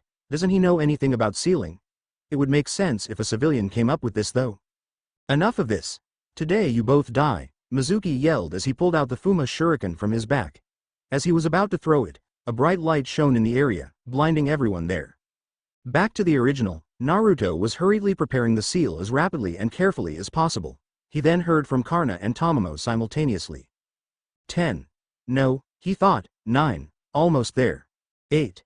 Damn it, he thought, as the ink on his brush had begun to dry out. 7. He then dipped the brush in the pot, but found it to be empty. 6. Why now? He frantically thought as he didn't have any more ink. 5. Then an idea struck him. He bit his thumb and pressed it over the pot, making it fill up with his blood. 4. He then dipped his brush into the pot, soaking it with his blood. 3. He took the brush out and wiped out the excess blood on it on the edge of the pot. 2. He finished drawing the rest of the seal and formed a hand seal while channeling as much chakra as possible. 1. Goodbye, Naruto-kun. 0. Shikifujin. Gattai. A flash of bright light then lit the surroundings. As the bright light died down, a lone figure was seen floating in the air. Karna base form from Fate, Apocrypha, but slightly shorter. There were small flames flickering around the figure, giving it an intimidating look. But what gave away its identity was the hair and blue eyes. Naruto, asked Iruka in shock. He couldn't believe that this was the shy, caring, orange-loving midget that was his student. His appearance itself stated that the figure standing, floating in front of him was the exact opposite. Confident, eyes with a coldness to them, and a lack of orange excluding the fire. As both Iruka and Mizuki were trying to make out something of the situation, something else was going on inside the mindscape. Mindscape. As the flash died down, Naruto awoke in his mindscape and saw only Tamamo there. His eyes immediately began to water in both joy and sadness. Although he was able to save Tamamo, He wasn't able to save his father, his initial pillar of strength and the reason he has been alive so long. Tamamo then noticed him as she saw him break down into tears. She quickly ran up to him and gave him a tight hug, as she could understand how much Karna meant to Naruto. His crying was interrupted a voice that shocked the two. "Naruto, please don't cry. I'm still here," said the voice, which both of them recognized instantly. "To-san, Karna ni?" asked the two in anticipation. "Where are you?" called out Naruto as he frantically ran around, trying to look for his father. "Calm down, Naruto. It appears that the jutsu has worked. However, it is still taking time for my consciousness to reform itself into the mindscape. Right now, I am inside your magic circuits, trying to gather enough mana to give myself a physical form in the mindscape. It will take me a while, possibly by tomorrow morning," said Karna, relieving the two immensely. Naruto tried to leave the mindscape, but he found out that he couldn't. "What's wrong? Why can't I leave the mindscape? Did I make a mistake in performing the jutsu?" he asked. "No, Naruto. That's not it. You have used way too much energy trying to merge our consciousness. So in order to protect you while you rest and regain some of your energy, I will take over your body. Is that okay with you? Don't worry about what is going on outside. I will handle it," said Karna. "Yeah, alright. Just make sure that if you are going to kill Mizuki, make it painful," said Naruto. Karna agreed. The dark, underlying thoughts of Mizuki could be dangerous for anyone around him. Back to the outside world. The head of the figure turned towards Iruka, the look in its eyes still unnerving him a little. It then spoke in a distorted voice. "Yes, Iruka-sensei. It is me. Before you ask, this is not the Kyuubi's doing. I will explain what happened after dealing with this traitor." Naruto's head turned towards Mizuki. "You, traitor, shall be punished now," he said as his palm faced Mizuki and started to radiate heat. His eyes started glowing and the newly formed red gem on his chest also began to glow slightly. Mizuki growled in both rage and fear. "You are a true demon. I'll kill you now," he said as he unstrapped the second shuriken from his back and threw it at Naruto, only to nearly fall from the branch in shock as the shuriken literally bounced off him. Naruto then uttered two words which had not been heard in Konoha in a long time. "Oh Agni!" Mizuki screamed as he was incinerated by those very flames that had taken the lives of those villagers many years ago.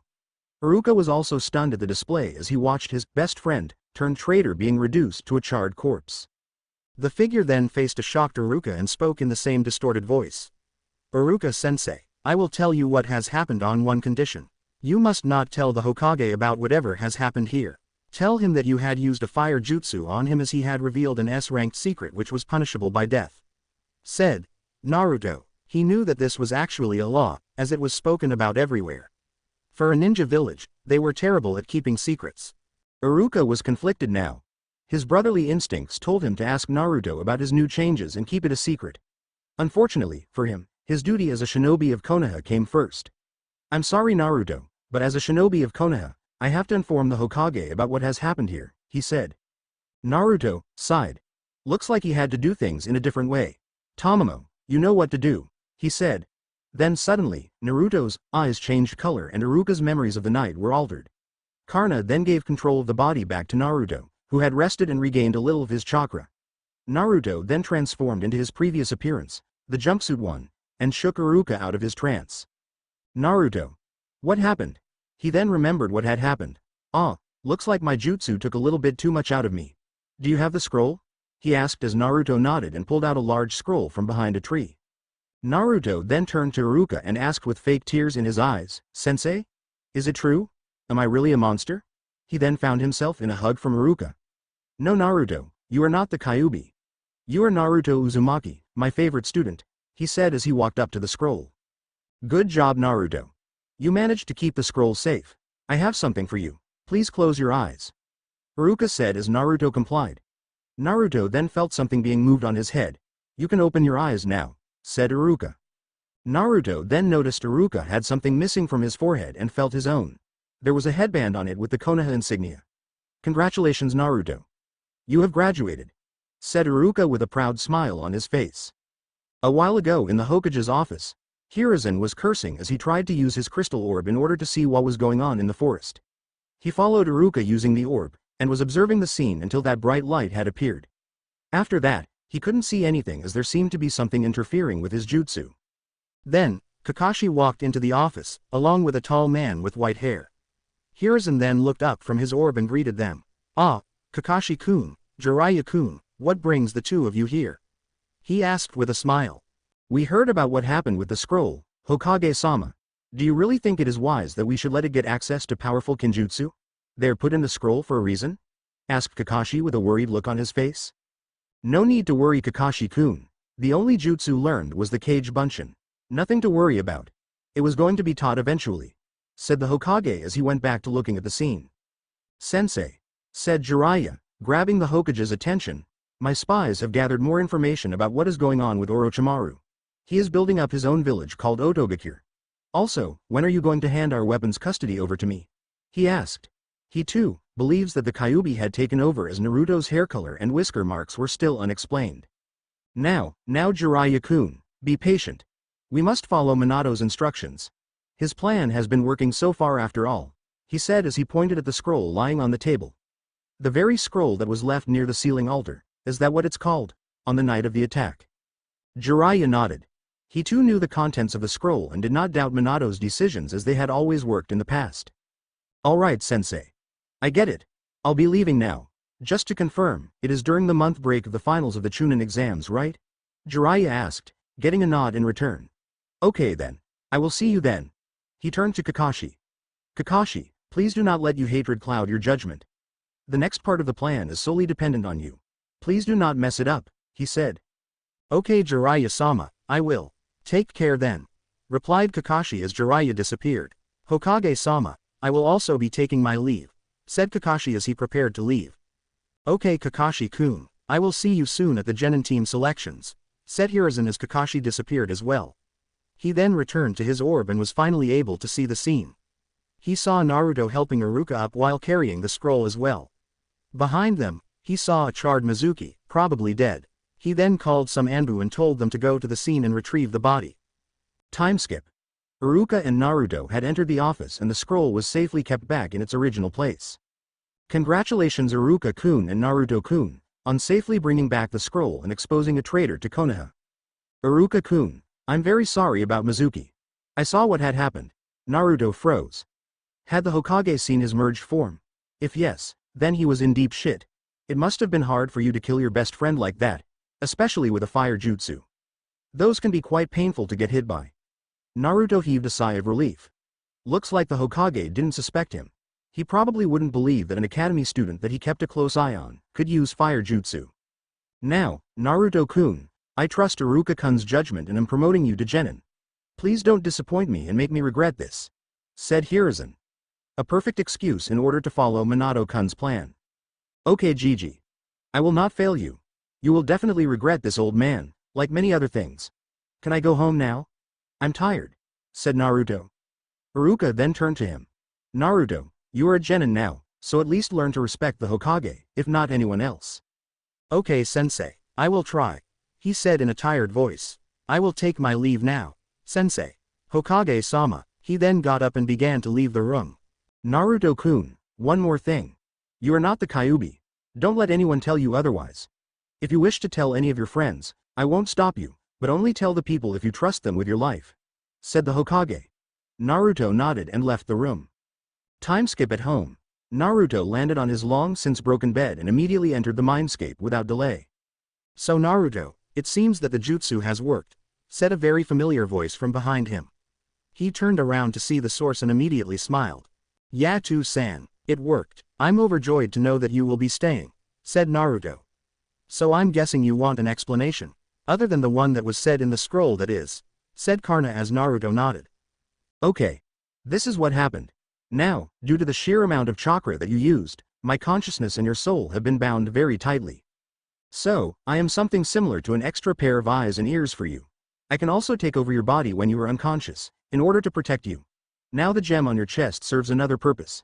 He pointed at the gem that has been forming over the last few years. It acts as a chakra mana converter of sorts. This will convert you chakra that you regenerate naturally into mana, and now that we have merged, I derive mana from you circuits, enabling me to keep this form in the mindscape. Okay, Tusan. I understand. He then looks around and notices something off. Hey Tusan, where is Tamamo-ne? He asked. Don't worry, Naruto. She is inspecting the seal for any irregularities that may have occurred after you performed the jutsu.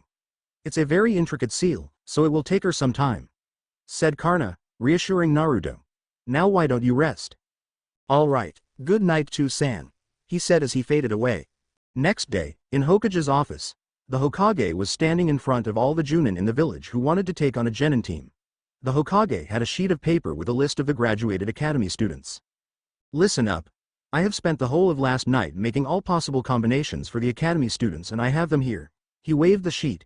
Now do not complain if I have not chosen a specific genin to be on your team, as I have made the teams for a specific reason.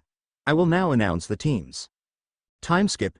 Team 7 will be consisting of Naruto Uzumaki, Sasuke Uchiha and Sakura Haruno, and is designed to be an assault team. It will be led by Kakashi Hitaki. You may have noticed the difference in this Team 7, but I assure you, it is done for a reason. There were uproars on how the Hokage had allowed that boy to pass even though he couldn't perform the Bunshin Jutsu, but a glare from the Hokage shut them up. Team 8 will be consisting of Kiba Inuzuka, Shino Aburame, and Hinata Hyuga, and is designed to be a tracking and recon team. It will be led by Kurenai Yuhi. This justified the reason for the top kunoichi not being on Team 7. Yes, Hinata is top kunoichi. I always wondered why she wasn't. Shyness possibly.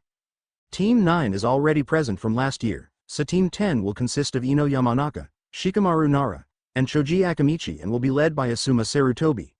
The reason is pretty self-explanatory. The Junin nodded. The trio was pretty famous after all and the combination had been proven to be pretty effective. That concludes this year's team distribution. All of you, except Kakashi, can leave now. All the Junin then proceeded to leave via Shunshin. Hiruzen then turned to Kakashi. Now Kakashi-kun, you know the plan right, and why I chose your team as such? He asked. Kakashi then replied. Yes, Hokage-sama.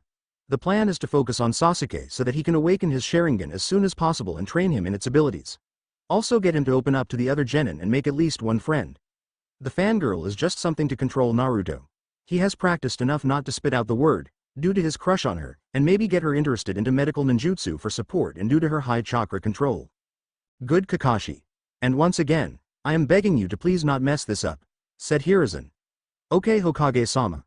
I will be leaving now, said Kakashi as he disappeared in a Shunshin. Hiruzen sighed. He did not trust Kakashi to completely control himself and that Naruto might end up suspecting something. A week later, Naruto was walking down the streets in order to get to the academy for team selection and he felt dozens of eyes upon him, but not all of them held fear and resentment. Some of them had looks of awe as they gazed upon his new appearance. Just imagine a shorter Karna with whisker marks. I love that armor of his. He ignored those looks and entered the academy. As he entered his classroom, he felt everyone's eyes on him, probably due to his appearance and how quietly he entered the class, but the whisker marks gave away his identity. He then heard Kiba yell, "Hey Dobi. This class is for graduates only. Get out of here." He simply pointed at his headband which was tied around his arm. I guess I should call it an armband then? And walked up to the back, where Shikamaru and Choji were sitting. Troublesome. Hey Naruto. What happened to you? What's with the new look? Asked Shikamaru, while Choji nodded and stuffed his face with more chips. This is my true appearance. I have been hiding it from everyone via henge as I did not want any attention on me. I apologize for deceiving you like that, said Naruto as he took a seat next to them. But I assure you that our friendship was true. Sigh all right Naruto. Apology accepted, muttered Shikamaru as he went to sleep. Naruto shrugged, closed his eyes and began to meditate to calm his mind. He was about to start when he heard a very familiar ear-splitting scream, causing him to hold his ears in pain. He then heard a voice in his mind. What's the problem with that banshee? I swear I will definitely go deaf one of these days, said Tamamo in pain. Having sensitive hearing was definitely against both of them. Kyuubi's chakra to his face in case you forgot. How Karna was able to sleep through all of this, he never knew. Oh wait. Said person just woke up with a scowl. Naruto, if she ends up on your team, please purchase some earplugs. I do not wish to be woken up like this ever again, said Karna, rubbing his ear. You didn't even need to ask Toussaint. Are you better now Tamamo-ne? He received a mental nod in response. Ino pig, I came first, Cha, yelled Sakura as she and Ino entered the classroom in a dust cloud. She then felt multiple glares on her as she walked into the class. The most intense one was from a person she didn't initially recognize, but the whisker marks gave away his identity. Naruto baka. What's with the new clothes? It doesn't matter anyway. You will never be as cool as Sasuke-kun, she said in a loud voice. She then heard his reply which shocked her and everyone else in the class. Banshee, If I hear one more word come out of your mouth, I will rip it out and burn it to ashes. Not everyone is used to hearing your loud voice day in and out," said Naruto while keeping up the glare as sparks began appearing near him. Not sparks of lightning. After he felt that he intimidated her enough, he went back to closing his eyes. "Huh. As if, you will just be a baka," she yelled and went to punch him in the head, while Naruto had his eyes closed. As she punched him, she felt that she had punched a brick wall and immediately began to cradle her hand at the pain. Inwardly, Naruto and Tamamo smirked. Punching his now active Kavacha and Kandala like that would definitely give that reaction. She then turned away and went to fawn over her Sasuke-kun. Just then, the door to the noisy classroom opened, revealing Iruka with a clipboard in his hand. Even on the last day. "Well, anyway, let's get this over with," he muttered under his breath. "Alright everybody, settle down." No reaction. He immediately began to perform his self-developed jutsu. His head began to expand and he yelled, "Shut up you ingrates and sit down." Yup. The famous big head jutsu. The class went dead silent and went to their seats. Iruka then saw an initially unknown person, but the whisker marks gave away his identity. Not want to think over the matter, he went on to give his graduating speech and announce the teams. Time skip. Team 7 is Naruto Uzumaki, said person opened an eye. Sasuke Uchiha. No reaction from the previous person and a tense look on the fangirls. And Sakura Haruno. Said person cheered loudly, while the first two people groaned and Tamamo started muttering obscenities. Your Junin sensei is Kakashi Hitaki. Team 8 is Kiba Inuzuka, Shino Aburame and Hinata Hyuga. Your Junin sensei is Kurenai Yuhi. Kiba shivered at the thought of being with the most feared girl in the class. Hinata gained a smirk, and Shino was being. Well, Shino. Team 9 is still operating from last year, so Team 10 is Ino Yamanaka, Shikamaru Nara and Choji Akamichi. Your Junin sensei is Asuma Sarutobi. Shikamaru and Choji smiled and gave each other a fist bump while Ino groaned at her teammates and the lack of Sasuke-kun. And that's it for the teams. Your Junin senseis will pick you up after lunch, said Iruka as he walked out of the class but not before giving a smile to Naruto, who smiled back. Everyone then left the classroom for lunch. Time skip 1.5 hours later, all the graduates had returned from their lunch and were picked up by their senseis. Well, all except Team 7, who were still waiting. Sakura was ranting about how they got the worst sensei and was fawning over her Sasuke-kun at alternate intervals, making Naruto and his tenants thinking that she was bipolar or something, while at the same time, getting severely frustrated by the tardiness of their sensei. Eventually, Naruto got fed up and began to leave the classroom. Sakura noticed and was about to yell, but was reminded of that glare and spoke a bit less loudly than usual. Naruto baka, we are supposed to wait for our sensei. Do you want us to get into trouble already? Naruto then turned his head halfway. If our sensei is not going to take us seriously, then why should I do the same? This is a waste of time. I am going to train now. When he comes here, tell him I will be at home in 1 hour from now. If he comes, that is. Said Naruto and walked out of the class, leaving a stunned Sakura and a peeved Sasuke, who wished that he had also thought of that idea. Time skip 1.5 hours later. A man wearing a half mask, a headband that was tilted on the left side of his head and wearing standard Junin uniform along with burns on the exposed part of his face. Guess how that happened? Walked into the classroom and turned his head to face two people who were glaring at him furiously. He was prepared for glares but not what followed them. You're late. Where have you been? It has been 3 damn hours, yup. Nobody can be prepared for the scream of the banshee. Kakashi and Sasuke both began holding their ears in pain and gave Sakura a glare so harsh that they made her shrink back into her seat. Kakashi then noticed something off. Where's your third teammate? Aren't there supposed to be 3 of you? Asked Kakashi. The baka said that he was going home. Something along the lines of, Sensei won't take me seriously, replied Sakura. Won't take you seriously? I'll show you how serious I can be. Well, I guess we should go there then, don't we? Said Kakashi with an eye smile. The other members groaned as they followed him to Naruto's house. At Naruto's house, Naruto was in his mindscape, having a practice kenjutsu spar with Tamamo, while Karna watched over them. Naruto then cursed as he got caught in an explosion, caused by Tamamo's magic. Damn it Tamamo, nay. This is supposed to be kenjutsu, not magic abilities, yelled Naruto, narrowly escaping the explosion. Those packed a punch, even with the Kavacha and Kandala active. Naruto-kun. In the ninja world, nobody will tell you what you can or can't do. You must always be ready for anything, said Tamamo with a smile, as another explosion happened. Oh yeah, if that's how this is, then. Naruto prepared to throw a fireball as he was interrupted. Naruto, there is someone at your door. Probably your team, as I can recognize the signatures of two of them. Naruto nodded towards Tamamo and left the mindscape.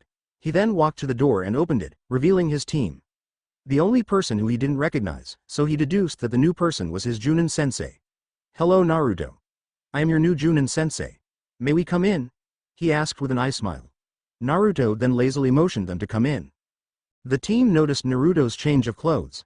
From the striking armor that he wore to class today, he now wore something very simple, L's clothes from Death Note. For some reason, this is literally the only thing that comes to mind. He also looked like he just woke up. Naruto then silently motioned them inside. All three of them sat on the floor. Now let's begin with introductions, said Kakashi in an overly cheery tone. Sensei, how are we supposed to do that? Asked Sakura, which made everyone face fault.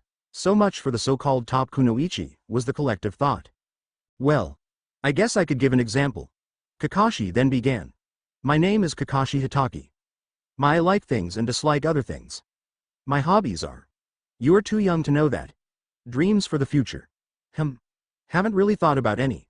Your turn Pinky, he motioned to Sakura. Sakura glared at him and began. My name is Sakura Haruno. I like. Blush and stare. I dislike Ino Pig and. Remembers Naruto's glare? People who bully others.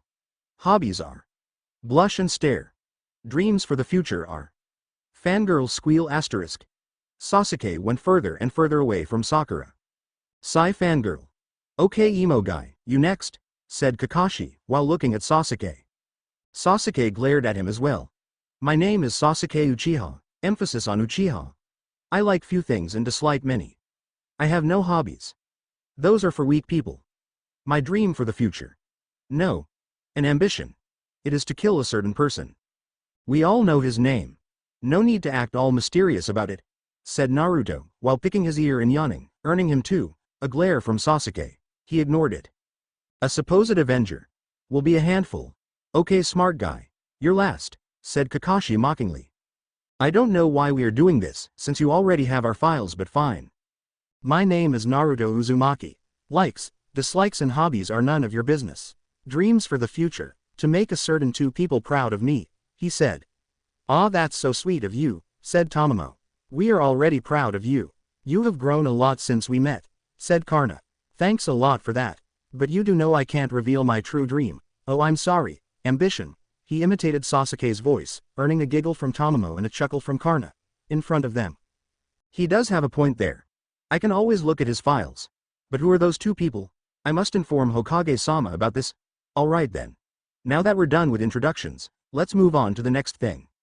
The true genin exams, said Kakashi, earning a shocked look from Sakura, narrowed eyes from Sasuke and a stare from Naruto.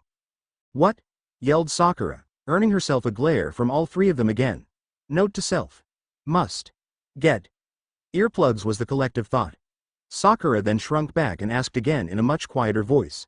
But didn't we already pass the genin exams? Same thing happens as usual, except Sakura asks all the questions and Naruto just has an impassive look throughout the thing. I ain't going to bore y'all. Oh, and one last thing. Don't eat or you'll puke. Yane, said Kakashi as he vanished in a puff of smoke. Okay, now that this crap is over, get out of my house, said Naruto as he pushed them both out of his house, earning a yell of protest from Sakura and a glare from Sasuke. He then went to lie down on his bed. So that was Kakashi Hitaki, my new Junin sensei, huh? Any guesses on how he got the burns? He asked in his mind. My mana burst, when I took control over your body when we first met, said Karna. So he must have been in the mob back then. Possibly. I could sense something though. Something like resentment towards me. He was trying very well to hide it though, said Naruto. Then I suggest that you keep your guard up when around him, said Karna. I will. Thank you, said Naruto. I'm going to take a nap now. Please wake me up in an hour. We need to gain more information on my new sensei, and also get those damn earplugs, muttered Naruto mentally, which all three of them agreed on. Meanwhile, in the Hokage's office, Kakashi appeared in the Hokage's office in a shunshin, startling the Hokage. Oh, Kakashi-kun. It's you. Have you come to report on your new team? Kakashi nodded. So, what's the status? In short, I have a first-rate fangirl, an emo who only cares about power, and a rude and antisocial kid, though the last must be because we woke him up from a nap that he must have been enjoying. said Kakashi. You have given me a lot of work, Hokage-sama. I understand, Kakashi-kun, but it is for the sake of the village. You can report to me tomorrow after the test. You are dismissed, said Hiruzen as Kakashi vanished in a shunshin. Another figure then came out of the shadows. Do you really think that Minato's plan is going to work, Hiruzen? I still think that you should have handed him over to me. We could have a perfect weapon with no emotions to hold it back, said the voice. No, you are forgetting something. Once a Jinchuriki is robbed of their emotions, that's when they truly break and the seal will be weakened severely, allowing the Biju to escape. Do not bring this up to me again, do you understand, Danzo? Very well, Hiruzen, do as you please, said Danzo as he vanished back into the shadows. Hiruzen then thought over what he saw in the academy. That armor, where did he get it? Also, his appearance had completely changed. What else was Naruto hiding from him? Well, at least he will see some, if any, hidden abilities tomorrow during the test.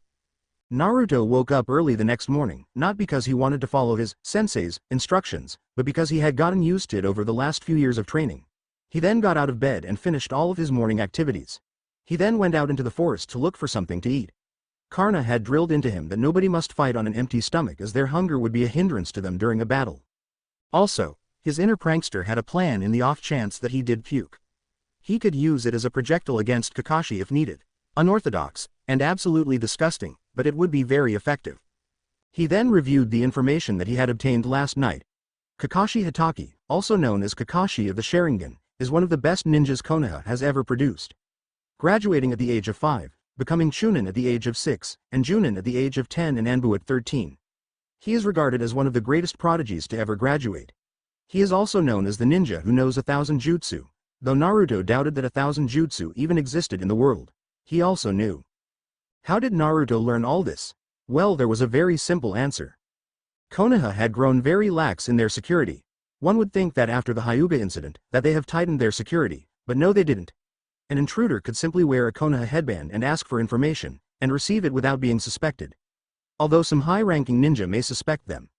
By using henge, he had learned from several Chunin and some Junin about Kakashi's bell test, one that had been a Konoha tradition since the Sandaime, I think.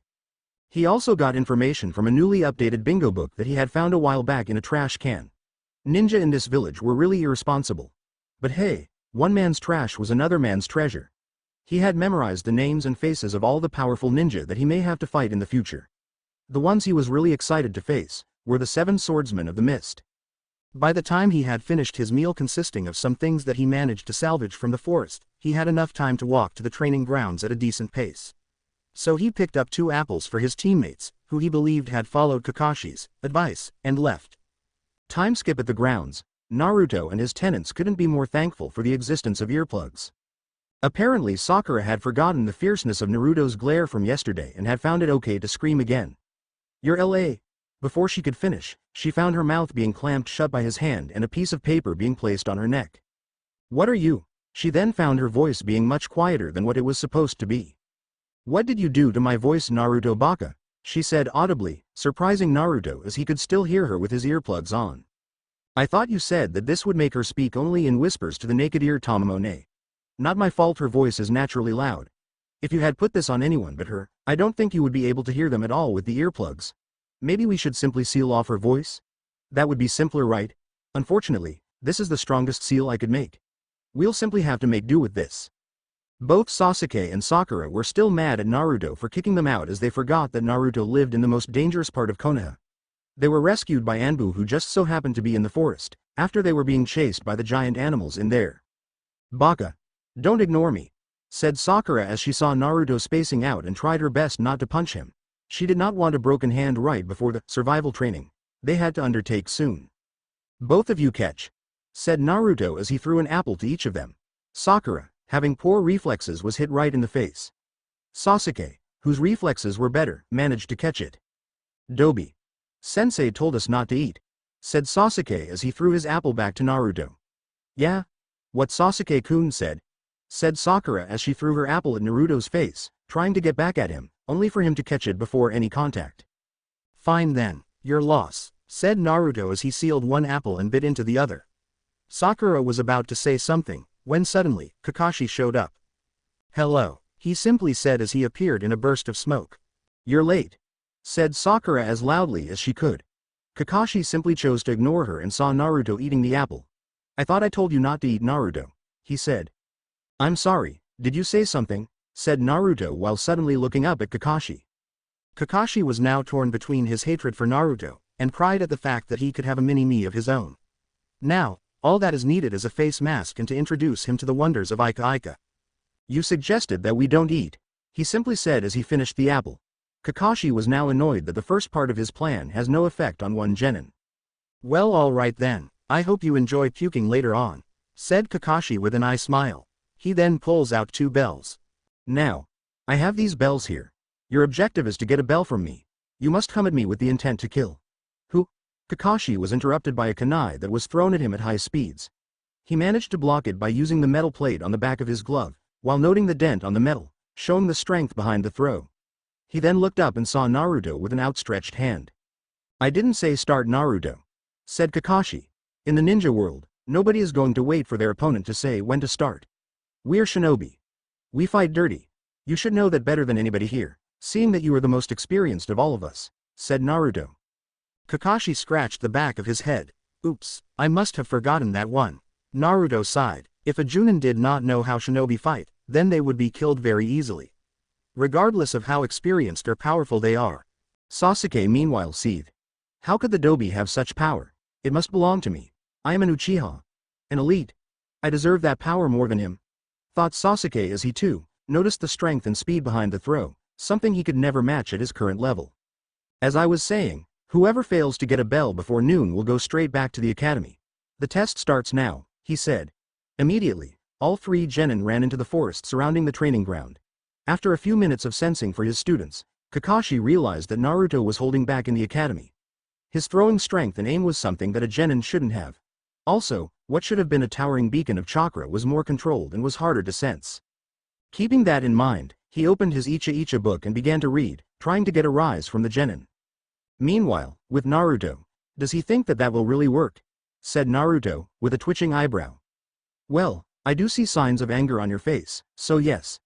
It may be working," said Tamamo. "Whatever. I want to test my skills against a Junin, so please don't help me with this, okay?" "Alright, Naruto-kun. Do your best. Actually don't. You might kill him then," said Tamamo, before Naruto cut off the mental link. Eventually, after half an hour of waiting, Sakura got fed up of waiting and wanted to see how her Sasuke-kun was doing, hoping to see him in action. She didn't even take 2 steps when she saw Sasuke being impaled with various weapons and bleeding all over. Sakura. Save me. Ichi's AM monster," said Sasuke as he fell over, seemingly dead. It was too much for Sakura to handle as she let loose an ear-splitting shriek and fainted immediately. Kakashi then popped out behind a tree, sighing to himself with a hand on his head. So much for the top kunoichi. Academy standards must be falling these days. You know something is definitely wrong when the best kunoichi falls for an E-rank genjutsu that even the dead last should be able to escape. He then avoided a couple of kunai and shuriken that was thrown at him by using kawarimi. "Damn it. I've given away my position," thought Sasuke in slight panic as he got himself into a stance in preparation for a fight. He then turned around, only to look at Kakashi's face. Startled, he quickly jumped back. "I'm not like those 2 losers. I'm an elite," he said smugly, causing Kakashi to simply smile. "We'll see how elite you were once you get a bell. Who knows, maybe you won't get one and Naruto will. Would that make him an elite and you a loser?" he said, hoping to rile up Sasuke, which succeeded. Sasuke then saw red. Someone denying his skills is one thing, but to compare him to the Dobi was unacceptable. "I'll make you regret those words," he roared and charged at Kakashi. A while later, things go the same way as canon. Kakashi stood over Sasuke with a smug look on his face. You could tell even though he is wearing a mask. "Well, so much for being an elite," he said while making air quotes. "I wonder how your 3rd member will do," he said as he disappeared in a shunshin. Sakura then walked into the scene as she saw Sasuke buried up to his face in the ground. "Sakura. Get me out now," he ordered, but Sakura was panicking. "Eek. Sasuke is a talking head now." She screamed once again and fainted. Sasuke meanwhile tried to cover his ears, but realized that he couldn't. Why did Naruto's seal not work now? He was too engrossed in his thoughts to notice a small puff of smoke. Meanwhile with Naruto had just received memories from the transformed shadow clone that he had sent. Both him and Tamamo were getting frustrated over the fact that Sakura's voice had returned back to normal. and that their seals hadn't worked. He then sensed that Kakashi was nearby and became alert. Suddenly, he saw a kunai flying towards him and blocked it with the armor on his arm. Kakashi dropped in soon after. My, so you were able to block that? I'm impressed. He said with an eye smile. So how will you perform? So far, the closest anybody has got was. He was interrupted as Naruto suddenly appeared in front of him, kunai in hand. Kakashi then quickly raised his own kunai and blocked the attack. Ma, can't you let me finish? He was interrupted by another kunai strike from the other hand. He too raised a second kunai to block it. Some sparks flew from the friction and both of them quickly jumped back. I know what the true purpose of the test is. It's teamwork. Kakashi's eyes widened. He didn't expect even one of them to get it so soon. If you know it, then why aren't you with your teammates? He replied. What's the point? The Uchiha only cares about revenge and the Banshee only cares about the Uchiha. None of them will listen to me if I tell them. Kakashi nodded at his reasoning. However, I also know that this test is also to test our individual abilities in the field. So let me ask you. Are you sure that you want me to come at you with the intent to kill? He spoke as he put away one of the kunai in his hand. He then pumped chakra into the blade, as he prepared to use a technique that he had developed. Well, yes, that is the Po. He couldn't finish his reply as blood erupted from a huge gash that wasn't there a second ago. He then tried to mold chakra in order to maintain consciousness, but something was blocking his chakra from flowing properly. The last thing that he saw before he saw darkness was Naruto jingling the two bells in front of his face and the words, "You said so yourself." Time skip. Naruto was carrying Kakashi towards the hospital with his teammates at his side. Both of them were looking at him with different expressions. Sakura was looking at him in fear after what he had done to their Junin-sensei. Sasuke was plotting various ways to get the power that Naruto possessed for his revenge. But both of them were thinking one thing in common. How could the dead last of the class do such a thing? He constantly avoided fights, saying that he did not want to hurt anyone, and now, he had almost killed their sensei. They had many questions to ask, but were a bit frightened to do so. After a long, tense walk to the hospital, Kakashi was dropped off to get his wound treated, and the three of them then headed towards the Hokage's office. They saw the Hokage put something orange inside his desk drawer hurriedly and greeted the three of them with a smile. Hello Team 7, what brings you here, and where is your sensei? Isn't he supposed to be here as well? He asked, even though he knew what had happened. He found it very difficult to believe that one of his strongest Junin was defeated by a genin who had just graduated out of the academy. He then looked at said genin. While he was happy that the village's weapon was not hesitant to draw blood and kill, he was a bit worried that Naruto might be hiding more of his skills and personality that he may not know of. Naruto stepped forward. Hokage-sama, I am here to inform you that our team, he tried to hide the sarcasm in his voice, has successfully passed the bell test. As of where he is currently in the hospital, recovering from his wounds. Naruto, I find it hard to believe that a team of freshly graduated genin were able to defeat a Junin. Could you please tell me what happened? Asked Hiruzen, even though he already knew. He already knows. I was able to sense the chakra from that jutsu after all, said Karna. After merging with Naruto, he gained control over Naruto's sensory abilities, acting as a secondary chakra sensor. Of course Hokage-sama. This is what happened, said Naruto as he told what had happened during the test. And so, I took the bells from Kakashi. I think that he underestimated me too much, since I was the dead last after all, said Naruto as he finished. Meanwhile Sasuke and Sakura were confused. How did Naruto know what Kakashi had done to them? I see, said Hiruzen. Well, Kakashi did say so himself, and it would be a shame to let such talent be held back now, wouldn't it? I will inform him that you have passed the test. Congratulations. Sakura cheered. Sasuke smirked and Naruto had a faint smile. Kakashi will tell you when your missions start so you all can go home and rest. Dismissed. All three of them walked out of the office. Sakura then turned round to ask Naruto something, but he vanished, causing Sakura to get angry and Sasuke to become jealous at Naruto's speed. Sakura then turned to face Sasuke. Hey Sasu. No, I will not go on a date with you, he said and walked towards the Uchiha compound to train, leaving a dejected Sakura to walk back home. With Naruto was walking towards Ichiraku's for a meal, while having an internal conversation with his tenants. That was boring, whined Tamamo, as she was really excited to see how Naruto would fare against an elite Junin of this village. While I agree that it was a disappointment, he may simply have been underestimating you. He probably won't do that next time, so be on your guard, said Karna in a concerned tone. He was worried that Kakashi may become a big obstacle in the future and had wanted to see more of his skills. I understand too, San. I wanted to see what Kakashi could do in action, but I felt that he would underestimate me too much and simply avoid all my attacks. So I wanted to prove that I wasn't as weak as he expected. I apologize if I'm doing this the wrong way, said Naruto. No, Naruto, there's nothing wrong. In the worst case scenario, he will just keep a closer eye on you. Now, we've reached our destination, said Karna as he cut off the mental link. Hello there, young man. What can I? Tucci greeted an unfamiliar person until he saw the whisker marks. Naruto, is that you? He exclaimed. Hello there, Tucci Oji-san and Ayame, how have you been? Naruto-kun. I thought we have lost our favorite customer, said Ayame. She then noticed the object on his arm. So you graduated, huh? Why didn't you tell us? She asked as an evil aura began surrounding her, scaring Naruto a little. Sorry, Ne-chan. I just had too much going on, so I forgot. I promise that I will tell you anything of importance from here on. The aura then suddenly disappeared. Apology accepted, Naruto-kun. So what will it be? The usual? She asked with a smile. Yeah. The usual, he said as his sweat dropped at the sudden change in atmosphere. So what's with the fancy armor, Naruto? I didn't know that ninja wear them. Well, except the Anbu. It is a gift from someone I consider very precious to me, he said, and Karna and Tamamo smiled. Even if it's not practical, I will wear it. So how have you been? It's been a while since I came here. Time skip. After filling himself up with some food, Naruto went home to rest for a while. He was taught that, while one must not fight on an empty stomach, one must not exert themselves right after eating as well. He found meditation as a very relaxing practice and did it often as a means of resting his mind and body, as well as feeling the calming flow of chakra within him. After an hour of rest, he went outside into the forest. So San, what will we be doing today? Asked Naruto. Okay, today is physical day. So first, I want you to go through your spear training. You've been too focused on your sword training and you might have lost your touch. This is your trump card, so you must be proficient enough with it if you need to use it. Before you do anything, I suggest you use your practice spear. Since the merging, your mana control has been shot to hell, so until we can get back to your original level, we will not be training with the Vasavi Shakti yet, said Karna. Naruto groaned.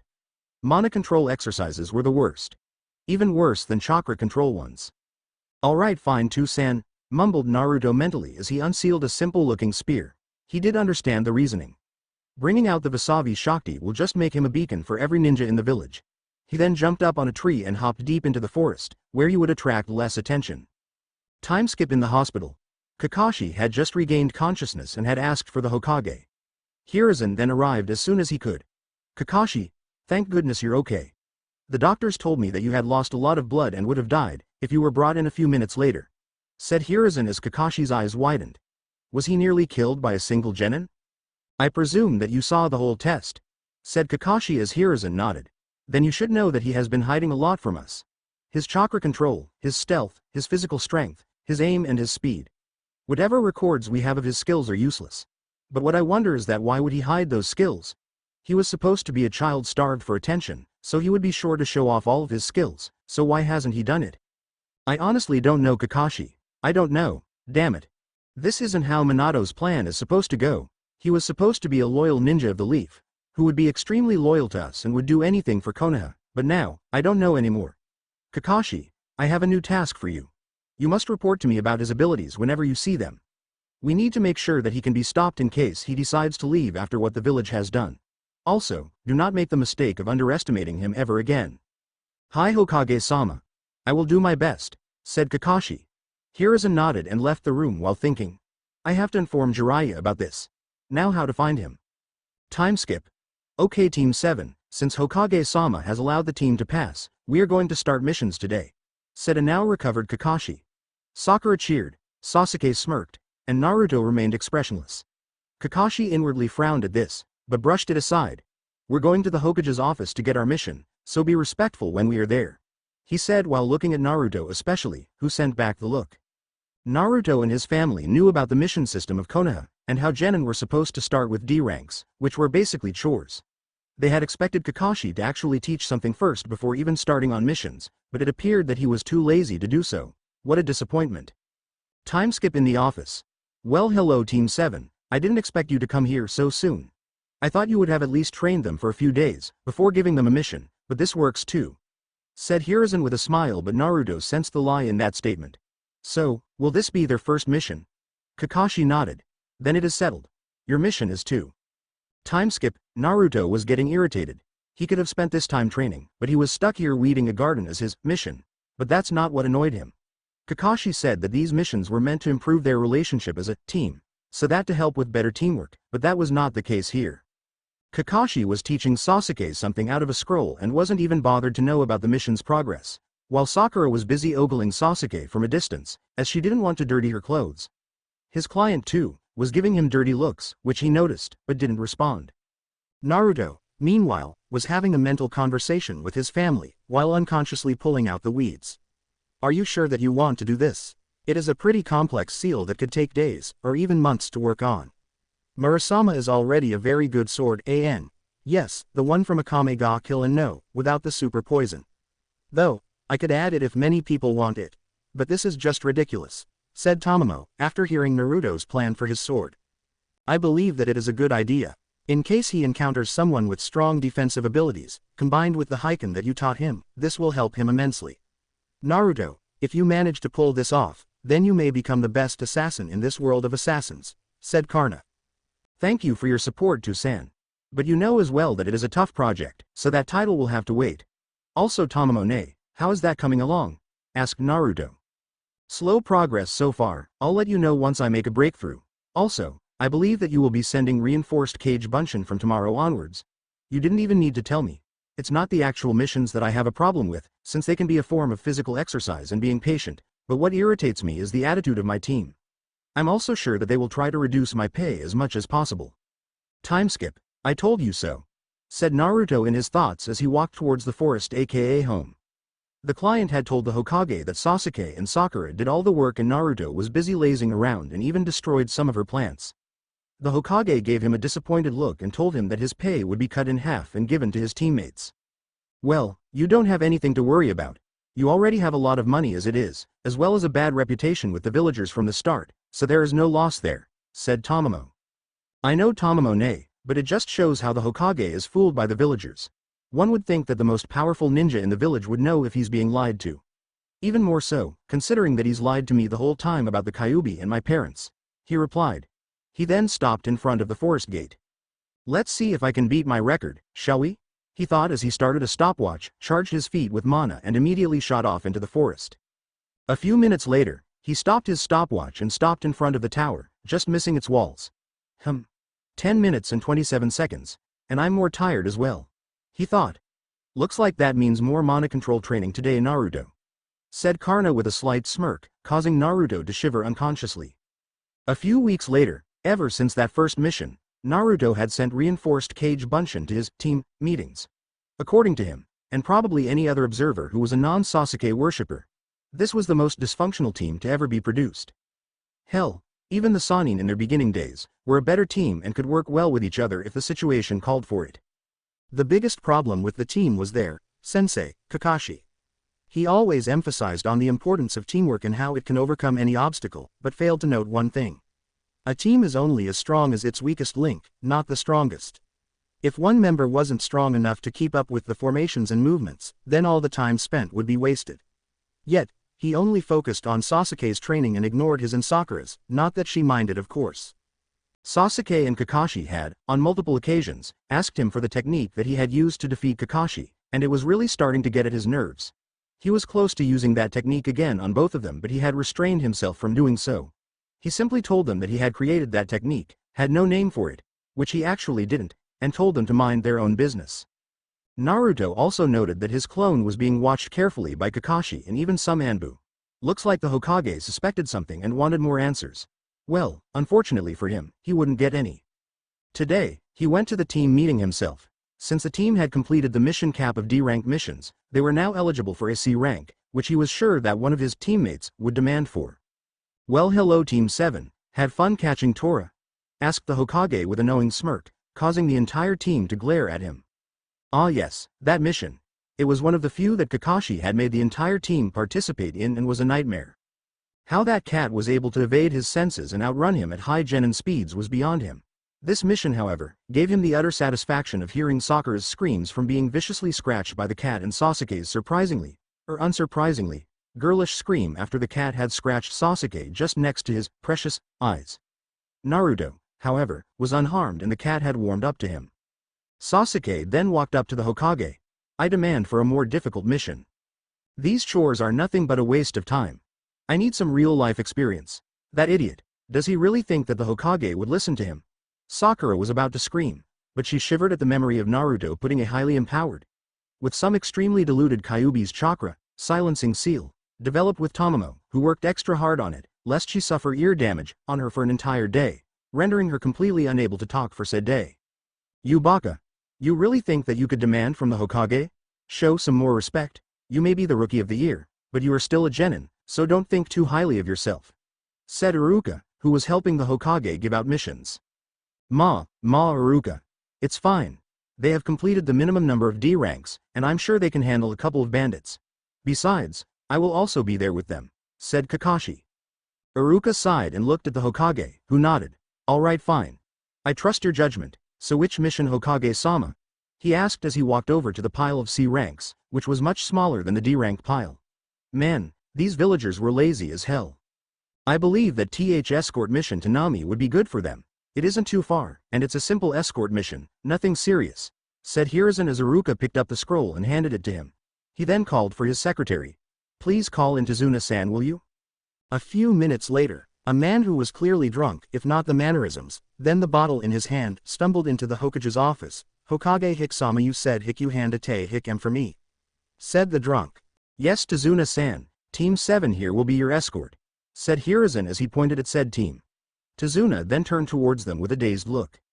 Huh, what's this? I asked for a team of ninja, not a scarecrow, a duck's ass, and is that a guy pretending to be a girl? Oh, and a kid with cool armor. I like the last one, said Tazuna, earning a glare from Sasuke and Sakura, who was trying not to scream, a neutral look from Kakashi, and a thumbs up from Naruto. Just imagine Karna doing a thumbs up. I died laughing at the thought. Well team, we will meet at the village gates in around 4 hours after Tazuna-san sobers up. That should be enough, right? Asked Kakashi as Tazuna nodded. Then go home and get ready for a month-long trip, he said as he left in a shunshin. The rest of the team and Tazuna left the room right after. Naruto and his teammates were standing at the village gates with their client, who had thankfully sobered up. He was about to open another bottle, but a single glare from Naruto stopped him. He was hoping that Kakashi would at least show up earlier this time, seeing that they had an escort mission. 15 minutes had passed since the agreed time and he was contemplating on setting off with the client and letting Kakashi catch up, when suddenly, said person appeared in a shunshin. Sorry everyone, Kakashi was about to make up an excuse, when he was suddenly cut off by Naruto. Let's just get going already. We are already late enough as it is. Naruto, I'm not as late as I usually am, said Kakashi with an eye smile. Naruto ignored him and walked through the gates. Kakashi sighed and motioned the rest of the team and the client to come along. Time skip. A few hours later, Naruto was getting very irritated. He knew that Tazuna was hiding something from the team, but was not telling them. Meanwhile, Sakura was asking Kakashi about the whole village and cage system and made Naruto wonder on how she scored the highest marks on her written tests. She probably decided to forget everything after she graduated, so that she could focus on that emo Uchiha. Looks like they should have held another written test after graduating, said Tamamo while shaking her head.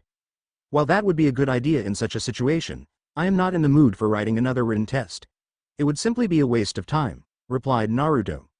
He then noticed something on the road that shouldn't be there. A puddle. Smack dab in the middle of the road, when it hadn't rained in ages, even if he couldn't sense the chakra emanating from it, which he could. He would have noticed this.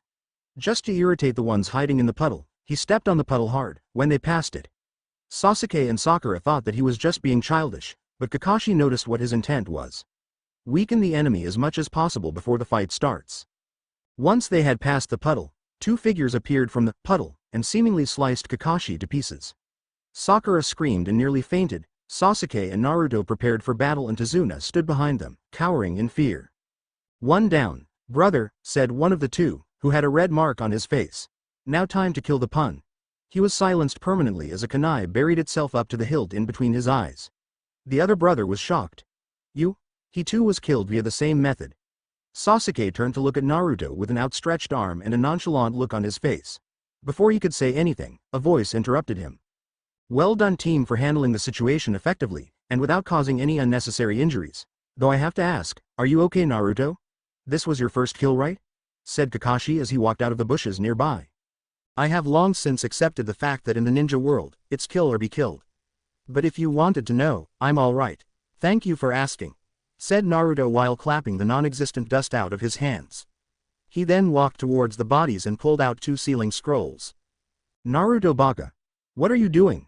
They're already dead, yelled Sakura, after recovering from the fact that her teammate had killed 2 people without batting an eye. Don't yell again, Banshee, if you don't want another seal. Sakura paled and immediately shut up, but if you really want to know, I'm sealing their heads so that I can claim their bounty, he said as he pulled the kunai out, cut off their heads and sealed them into 1 scroll. He then picked the gauntlets of the brothers and saw that there was poison on them. He was pleased to find this, as good poison was handy, but difficult to come by. While he could get some from the forest, he wanted to find other types and compare the effectiveness. Dobi, give me that scroll, I will keep that money for myself, demanded Sasuke. Yeah, what Sasuke-kun said. Sakura agreed. You have a crap load of money already from Yu Clan and you want more? Not to mention that you already get most of the stuff in the village for free, so what do you even intend to do with the money? He replied while mentally speaking. Looks like the Uchiha's greed is not limited to power after all. As if that wasn't enough. Looks like you will become a bigger pain in the ass now, said Tamamo while being reminded of a certain king. Only difference was that said king actually had power to support his arrogance. I am an Uchiha and I demand, roared Sasuke as he lunged forward and tried to grab Naruto, only to be stopped by Kakashi. That's enough. Naruto killed them, so he has the right to claim the bounty for himself. Also, he does make some valid points, so make sure to listen to them, okay? Said Kakashi while thinking, okay. Hopefully he will trust me more and the Uchiha's personality will improve. This kind of arrogance and greed is not suited for a proper Konoha shinobi. Sasuke grunted and looked away. Kakashi then turned to Tazuna. Now, Tazuna-san, could you please explain why you have enemy ninja after you? They know that they cannot defeat me at their level, and my team is unknown to the rest of the world, so you are the only possible target for them, he said as Tazuna began sweating bullets. He sighed and began to tell them about Nami. 1 sob story later. So please, I'm begging you, please don't go. Our country is very desperate, and this bridge is their only hope, he cried out. Kakashi then sighed, having seen a lot of such clients, and replied, while I do accept the reasoning behind your deception, this may end up being a mission which is too difficult for my team to handle, even with me around. So the choice is entirely up to them if they want to continue. Tazuna then looked at them with hopeful eyes. Sasuke then stepped up. I'm going. I asked for a more difficult mission and I'm not going to leave it incomplete. Plus, this way I can encounter stronger opponents, he said. Yeah, I'll go too, said Sakura in agreement, although she was a bit nervous about facing difficult enemies, but she had faith that Sasuke would protect her, deluded girl. The team then turned to Naruto. While I should turn you down for deceiving us in such a way. Tazuna visibly deflated at this. I will not leave the people of a town to be killed off like that when I have a chance to help them, so count me in, he said. Thank you. Thank you so much, said Tazuna with tears in his eyes. I promise that I will find a way to repay you for your help, he said. Kakashi then looked at him and the team. Now, shall we head on? He said. They nodded and continued their trip. Time skip. The team and their client had walked all the way to a shore, where a ferryman was waiting for them. You took your sweet time getting here, Tazuna. What happened? Gato. He's got ninja after me. Ran into 2 of them on the way, but these ninja here took care of them. I see. While they don't look like much, something's better than nothing, I suppose. Well, alright. Get in, people. The fog won't be around all day for us to hide in, said the ferryman as he ushered them into the boat. Then, he got in, picked up a paddle and started rowing. After a few minutes, the incomplete bridge came into view. Wow. This bridge is amazing, said Sakura loudly in awe. Naruto and his tenants agreed. It was indeed something to behold. Shush. We don't want them to hear us. Why do you think I'm rowing the boat? Said the ferryman harshly but quietly. Sakura put her head down in embarrassment. Time skip. They got off at another shore and made their way to Tazuna's house. Sakura and Tazuna were shivering in nervousness. Sasuke was also trembling, but not as much. Naruto and Kakashi, meanwhile, noted the unnatural thickness of the mist. Naruto, this mist is not normal. It is too dense and has traces of killing intent in it, so be careful. We will give you a message in case we sense something, said Karna. Alright too, San, I underweight. Something's there. thought Naruto as he brought out a kunai out of a storage seal on his palm, same way he took out kunai to kill the demon brothers and threw it into a bush, surprising everyone there. A squeal was heard and Naruto quickly rushed in. He then came out and brought out a white rabbit. Naru. He quickly ran in and slapped a seal on her. Tabaka. Don't scare us like that. And stop putting that seal on me, yelled Sakura as loudly as she could. Meanwhile, Naruto and Kakashi had other thoughts in mind. This rabbit. It's not supposed to be white, meaning it was raised indoors. That means, Kakashi's eyes widened as he and Naruto sensed a burst of chakra. Everybody, get down, he said as he pushed Sasuke and Sakura on the ground, while Naruto pushed Tazuna, to narrowly avoid a giant sword, which was about to behead them. The sword then got lodged in a tree, and a man appeared on the handle in a shunshin. Oh, what do we have here? A bunch of kids sent to protect the bridge builder? This must be my lucky day, he said. Zabuza Momochi, one of the 7 swordsmen of the mist. Never thought that I would run into someone like you here, said Kakashi as he stepped up. Team, Manji formation now. Well well.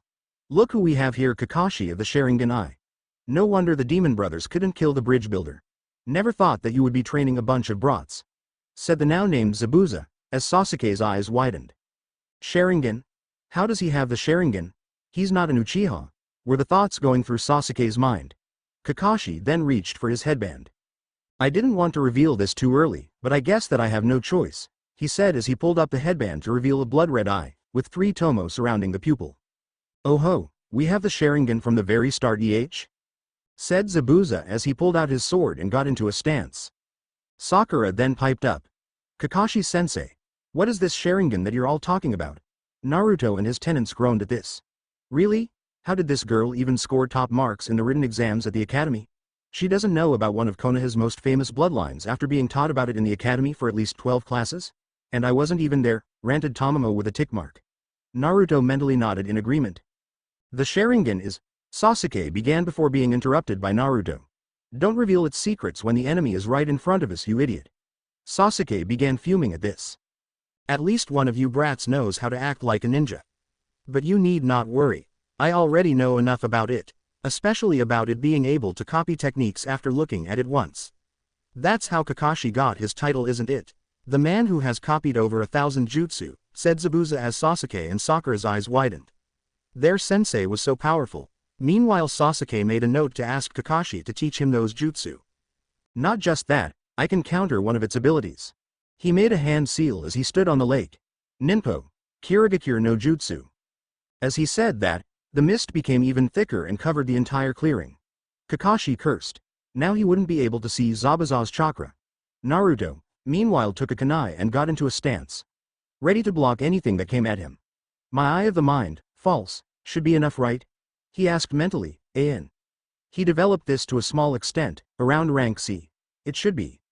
We will be ready in case you don't sense anything, said Tamamo as she and Karna expanded their senses. This is not good. There is too much chakra in the air for me to see anything, thought Kakashi. Meanwhile, Sasuke, Sakura and Tazuna were hyperventilating, having never been exposed to this much killing intent. 8 points. Echoed Zabuza's voice throughout the clearing, followed by a burst of killing intent. Larynx, spine, jugular, liver, subclavian, kidneys, heart. Now, which one to pick? So many options. This pressure. I can't handle it. It would be better if I just ended this now, thought Sasuke as he brought out a kunai and began inching it towards his throat. Sasuke. Do not worry, I will protect you with my life if I have to. I promise you that. Reassured Kakashi, effectively lessening the pressure on them. Sasuke, Sakura and Tazuna heaved a sigh of relief and got into a guarded stance, anticipating an attack. Well, well. Let's see how good your promise holds, echoed Zabuza's voice as he appeared in the middle of the formation, sword poised to kill the team in one stroke. Before he could move any further, he was stabbed by 2 kunai. One belonging to Naruto and the other belonging to Kakashi. However, both of their eyes narrowed as the Zabuza, in front of them, began to bleed water. A Mizu Bunshin then, thought Naruto as he regained his stance, prepared for another attack. His instincts were correct as another Zabuza appeared and slashed at Kakashi. Zabuza's eyes widened as Kakashi burst into water. Impossible. He copied my jutsu in the mist, thought Zabuza as the real Kakashi came up behind him and held a kunai to his neck. You're finished, he said. Zabuza meanwhile hid a smirk behind his bandages. Hey, you really think that such a tactic would work on me? He said as he burst into water, indicating that he was a clone. Meanwhile, the real Zabuza appeared and kicked him into the water. Kakashi used this as an opportunity to hide in the water. But he noticed something off. Why does this water feel incredibly dense? He thought, when suddenly, Zabuza appeared behind him and went through a couple of hand seals. Suiru no jutsu, he said, as Kakashi became enclosed in a sphere of water. I've got you now, said Zabuza with a smirk, not that it could be seen. He turned towards the team and his target. Now, time to take out my target. Mizu Bunshin no Jutsu, he said as a clone appeared out of the water. The clone began to walk towards the team, sword in hand, when suddenly, a voice was heard. I believe that's enough for now. Zabuza and the team were surprised to see Naruto right behind the clone, holding a sword that was never seen with him before. It looked like a regular katana, with a rectangular-ish tsuba, and a red grip, with what appeared to be seals on it. Naruto then put the sword in its sheath with a click, and at the same time, the clone burst into water. Impossible. How was that brat able to get behind my clone so fast? Thought a wide-eyed Zabuza. Kakashi was not surprised, after seeing that speed before. Sakura and Tazuna were surprised at his skill, and Sasuke was seething in jealousy. Zabuza Momochi, former member of the Seven. I, Naruto Uzumaki, along with my sword, Murasama, challenge you to a duel between swordsmen, said Naruto, as he pointed his sheathed sword at Zabuza. Did he say Uzumaki? That clan was supposed to be wiped out years ago, thought Zabuza, shocked at the name. But he doesn't have their red hair, so maybe he was just given their name. Boy, what makes you think I'll take you seriously? Asked Zabuza. He didn't want to fight someone who was too weak and would waste his time. I can feel your Kenki hidden in your killing intent. I wish to test myself to see where I stand among the swordsmen of the world, said Naruto. Now this really got a reaction from Zabuza. He can really sense my Kenki. Now I know that he will be a formidable opponent and not a joke like the others I have faced. Alright. That's a good enough reason, and the fact that you can feel my Kenki speaks volumes of your skill. Fine. I, Zabuza Momochi, and my sword, Kabikirabocho, accept your challenge, said Zabuza as he released Kakashi. Go to your team, Hitaki. This fight is between me and him only. No interference. This is a swordsman's duel. You should know the rules at least, even if you aren't one. Kakashi nodded and went to his team. This was something that they couldn't interfere in. Kakashi-sensei. Why did you leave Naruto Baka with Zabuza? He's going to get himself killed, said Sakura. Kakashi turned to Sakura and replied. Sakura, this is a duel between swordsmen. We cannot interfere. Zabuza may be a ninja, but he is also a skilled swordsman with honor, and for us to interfere would be a stain on his honor as a swordsman. So just sit tight and watch. While also thinking, this will be a good time to see what skills Naruto has been hiding from us. To Naruto and Zabuza, alright. Let's begin, said Naruto as he vanished from Zabuza's view and appeared in front of him instantly, with his sword poised to thrust. Zabuza's eyes widened at Naruto's speed and quickly brought his sword in front of him, the flat side of the blade blocking the katana. Both swordsmen jumped back after the slash. Zabuza held his sword with both hands right in front of him, while Naruto held his katana at eye level, taking a stabbing position. That speed technique? No, it would be an insult to call it that. That was the shukuchi, wasn't it? Questioned Zabuza. Yes, it is. I'm surprised that you know about it. I didn't think that there would be anyone who knew about it, replied Naruto. Zabuza scoffed. Any swordsman who's worth their beef knows about it. Still, I'm surprised that there are still swordsmen in this world who follow the path of speed instead of the path of strength.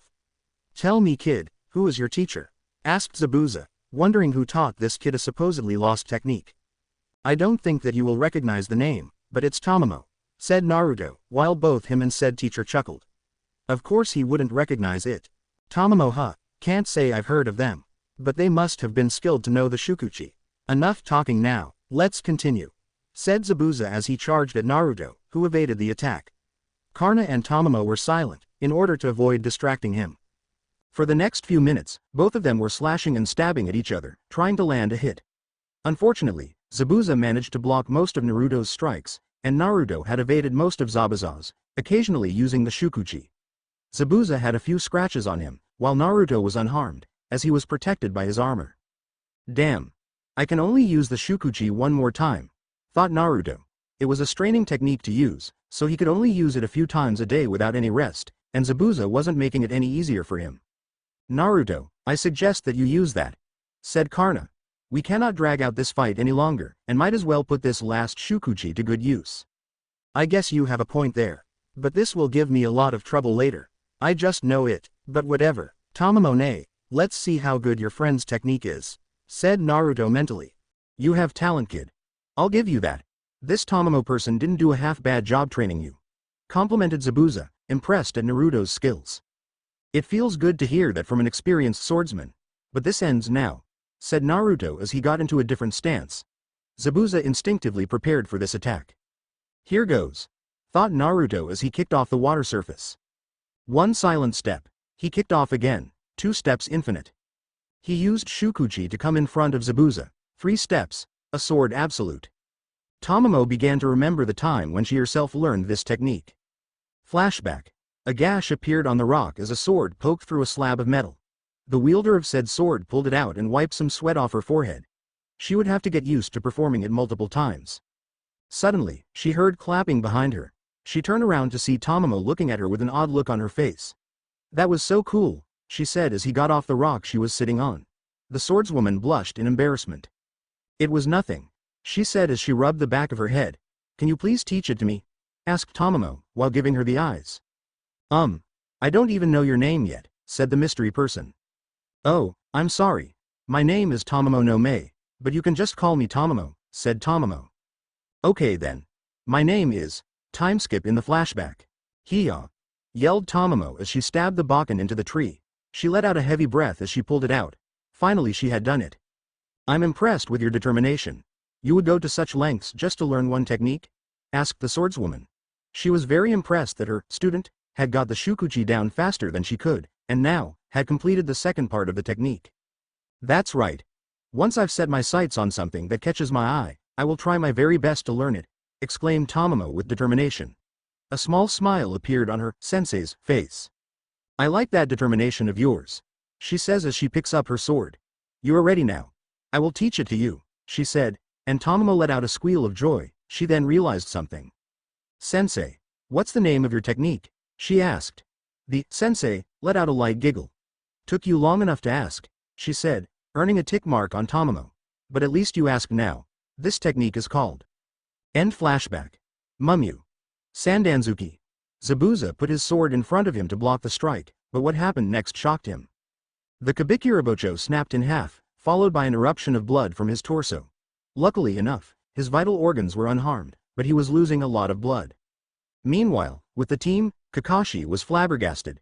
To fight Zabuza evenly in a swordsman's duel was one thing, but for the Kabikirabocho to actually break, this was too much for Kakashi to take in.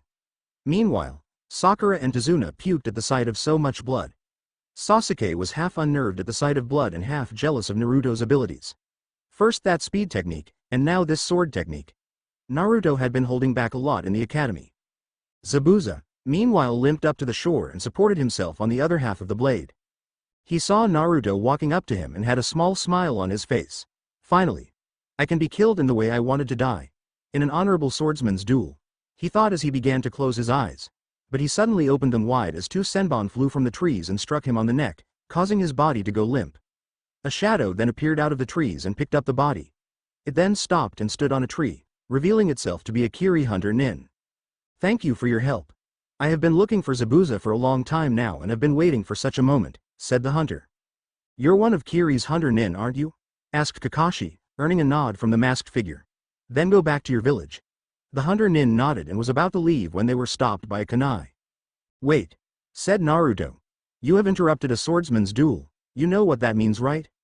The hunter nin said nothing and simply left the scene, leaving an irritated Naruto. Well then, team, said Kakashi with an eye smile. Let's get go. He immediately collapsed to the ground. Sensei, yelled Sakura as she rushed to Kakashi's side and helped him up. Low on chakra. Forgot to cover my Sharingan. He groaned as he covered the eye. I'm too tired now. Naruto, lead the team to Tazuna's house, I may pass out. He groaned out as he fell unconscious. Naruto sighed. I guess you heard what he said, said Naruto. Tazuna-san, how far is your house from here? Not too far, just about half an hour from here, he said as he and Sakura picked up Kakashi. The team then made their way to their current destination. I'm home. declared Tazuna as he entered the small house in the forest, not too far from the town. "Tsunami, are you there?" "Coming to, San," came a voice that got progressively louder. In a few seconds, a woman came up to the door. I don't do character descriptions unless necessary. "Oh. These must be the ninja that you have brought from Konoha. Come in please. Dinner should be ready soon, so why don't you go and freshen up yourselves," she said as she ushered them in. "Thank you for your hospitality," said Naruto. He then looked at Kakashi. "Is there any place where we can keep him? He overexerted himself and lost consciousness." "Right this way," said Tsunami as she motioned for the team to follow her. Time skip. Team 7, including the now conscious Kakashi, along with their client's family, had just finished their dinner and discussed the day's events. "Now that Zabuza's dead, we can finish up this mission quickly and head back home, right?" asked Sakura anxiously. She really didn't want to spend any more time on this mission even if Sasuke wanted to. I've been thinking about something," said Kakashi. Naruto, the mentally spoke. "Think he figured it out yet?" "I wouldn't be surprised if he did. He is an ex-Anbu after all," said Karna. "Although I have to ask, why did you wait for Kakashi to get trapped? You could have started the duel immediately." "I wanted to know what he would do if he fought an opponent that he was guaranteed to take seriously. Needless to say, I'm disappointed," Naruto replied. "That's true. I can't believe that someone would get caught in such a trap. He should have immediately gotten out after he noticed the change in the density of the water," said Tamamo. "I have some news," Kakashi said, grabbing the team's attention. "I believe that Zabuza is still alive," he said. Sakura's eyes widened and Sasuke tensed up. Naruto, meanwhile, didn't show any reaction. "But how is that possible, sensei? That hunter Nin killed Zabuza right before our eyes," exclaimed Sakura in panic. Kakashi sighed in exhaustion and/or exasperation. "Sakura, the duty of Hunter Nin is to take only the head and destroy the body on the spot. And besides, Senbon are not tools meant for killing," said Kakashi with an eye smile. Sakura sheepishly rubbed her head. "Oh yeah, the academy did teach us about that." The rest of the team's sweat dropped at this. Sigh. "Whatever. I don't care anymore," thought Kakashi. "Anyway, now that we know this, we know that it will take Zabuza at least a week to recover, provided he has a medic with him. So considering the worst-case scenario in mind, I will be training you from tomorrow so that we can gain an upper edge in our fight." "How will training during a mission be of any use to us? We will just tire ourselves faster and can be an easy target for Zabuza's accomplice to attack us," said Naruto, while pretending to show concern for the team. "It's all right, Naruto. You won't be training all the time, since what I have in mind for you isn't a difficult task. And besides, Zabuza's accomplice will be more focused on tending to Zabuza's wounds than attacking us," said Kakashi with an eye smile, but had more sinister thoughts. "Although I hope that happens to you. It would be a very convenient way to get rid of you." "Well, whatever then. I'm going to sleep. Good night," said Naruto as he got up and walked up the stairs leading to his allotted room. He then got into the futon laid out for him and immediately fell asleep after saying good night to his tenants. I feel weird calling them that. Any suggestions? The next morning, Naruto got out of the futon with a groan. He rubbed his eyes and scratched his head when he felt something soft and furry. He put the dots together, jumped up in realization and immediately rushed to the bathroom and locked the door behind him. He then looked into the mirror and saw what it was. He had fox ears. He then heard a rustling sound behind him and saw a glowing tail behind him. Think of Tamamo's tails from FGO Ascension Stage 3. His eyebrow twitched. There was only one person who could do this. Tamamo ne. What did you do? He asked in a slightly angry tone and he received a nervous chuckle in response. I may or may not have accidentally linked myself to the seal, she replied nervously.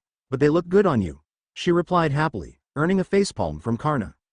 That's not the point, Naruto mentally yelled. More importantly, what happened? He asked.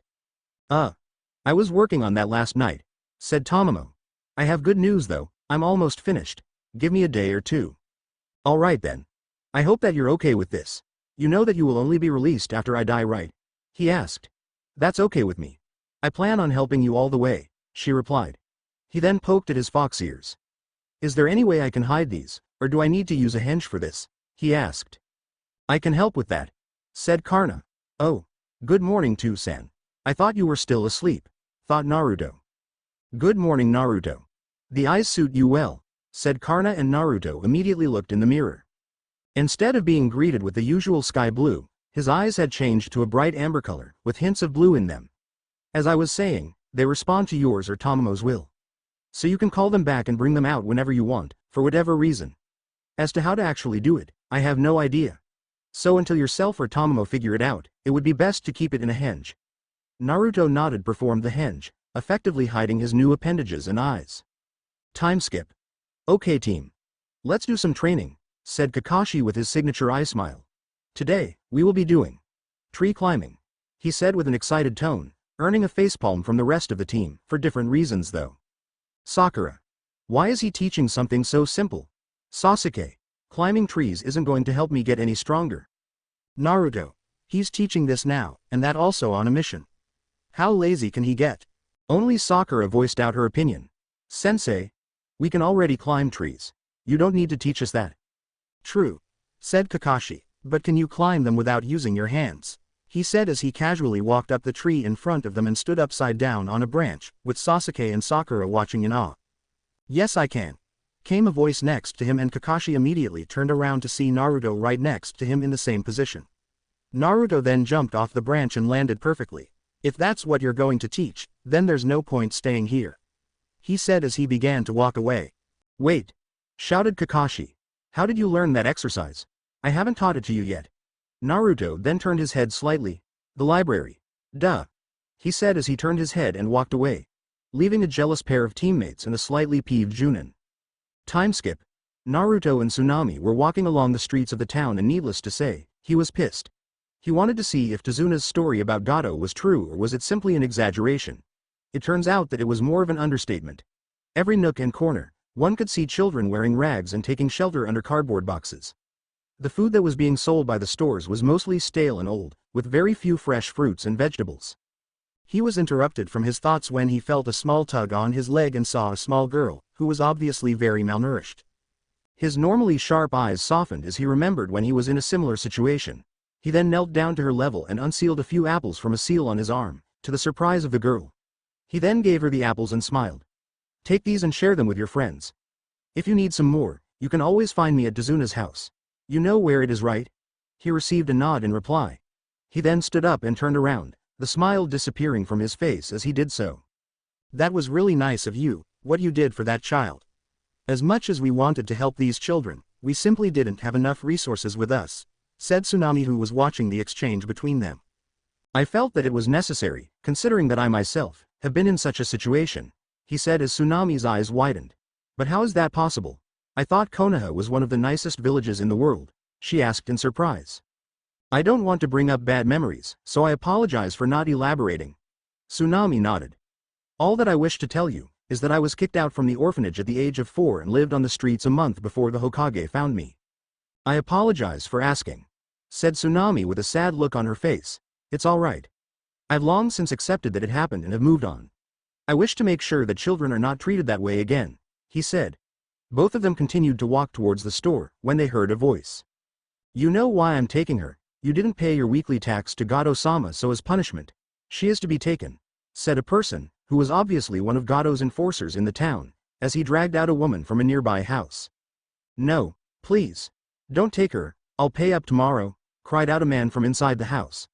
By the tone of his voice, he sounded like he was the woman's husband. You know the rules, you don't pay, one person from your family gets taken, said the thug as he began to tie her hands and feet together, preventing her from moving around. Naruto had seen enough, Gato had to die.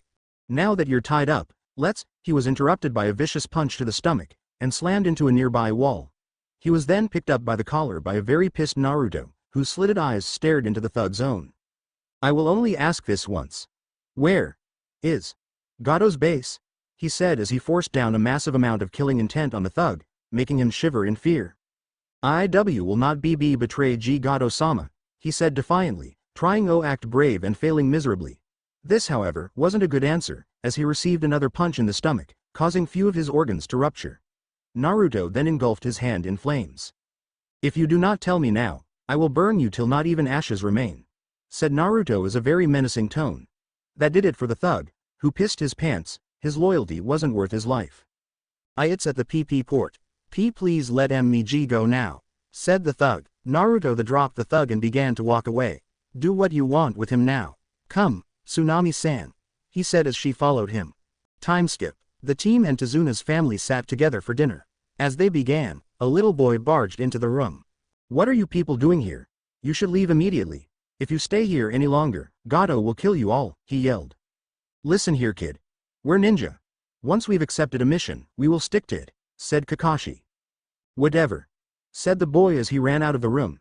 "Inari, come back here," shouted Tsunami, with no response in return. She then turned towards the team. "I'm sorry for Inari's actions. You shouldn't have met him that way." "It's all right, Tsunami-san," said Kakashi with an eye smile. Sakura then noticed a picture on the wall, which had a part of it torn out. "Tazuna-san, what is that picture? And why is there a part torn out of it?" "Sakura, you don't ask such questions. I apologize for my student," said Kakashi as he bowed his head down. "No, there's nothing wrong with it. I've been wanting to get this off my chest for a while now. That man was my husband," said Tsunami. "And the great hero of Nami," said Tazuna in a slightly somber tone. Canon backstory of Kaiza. I'm too lazy to do those." "I see. So he believes that what happened to Kaiza will happen to us as well?" asked Kakashi, receiving a nod from Tsunami.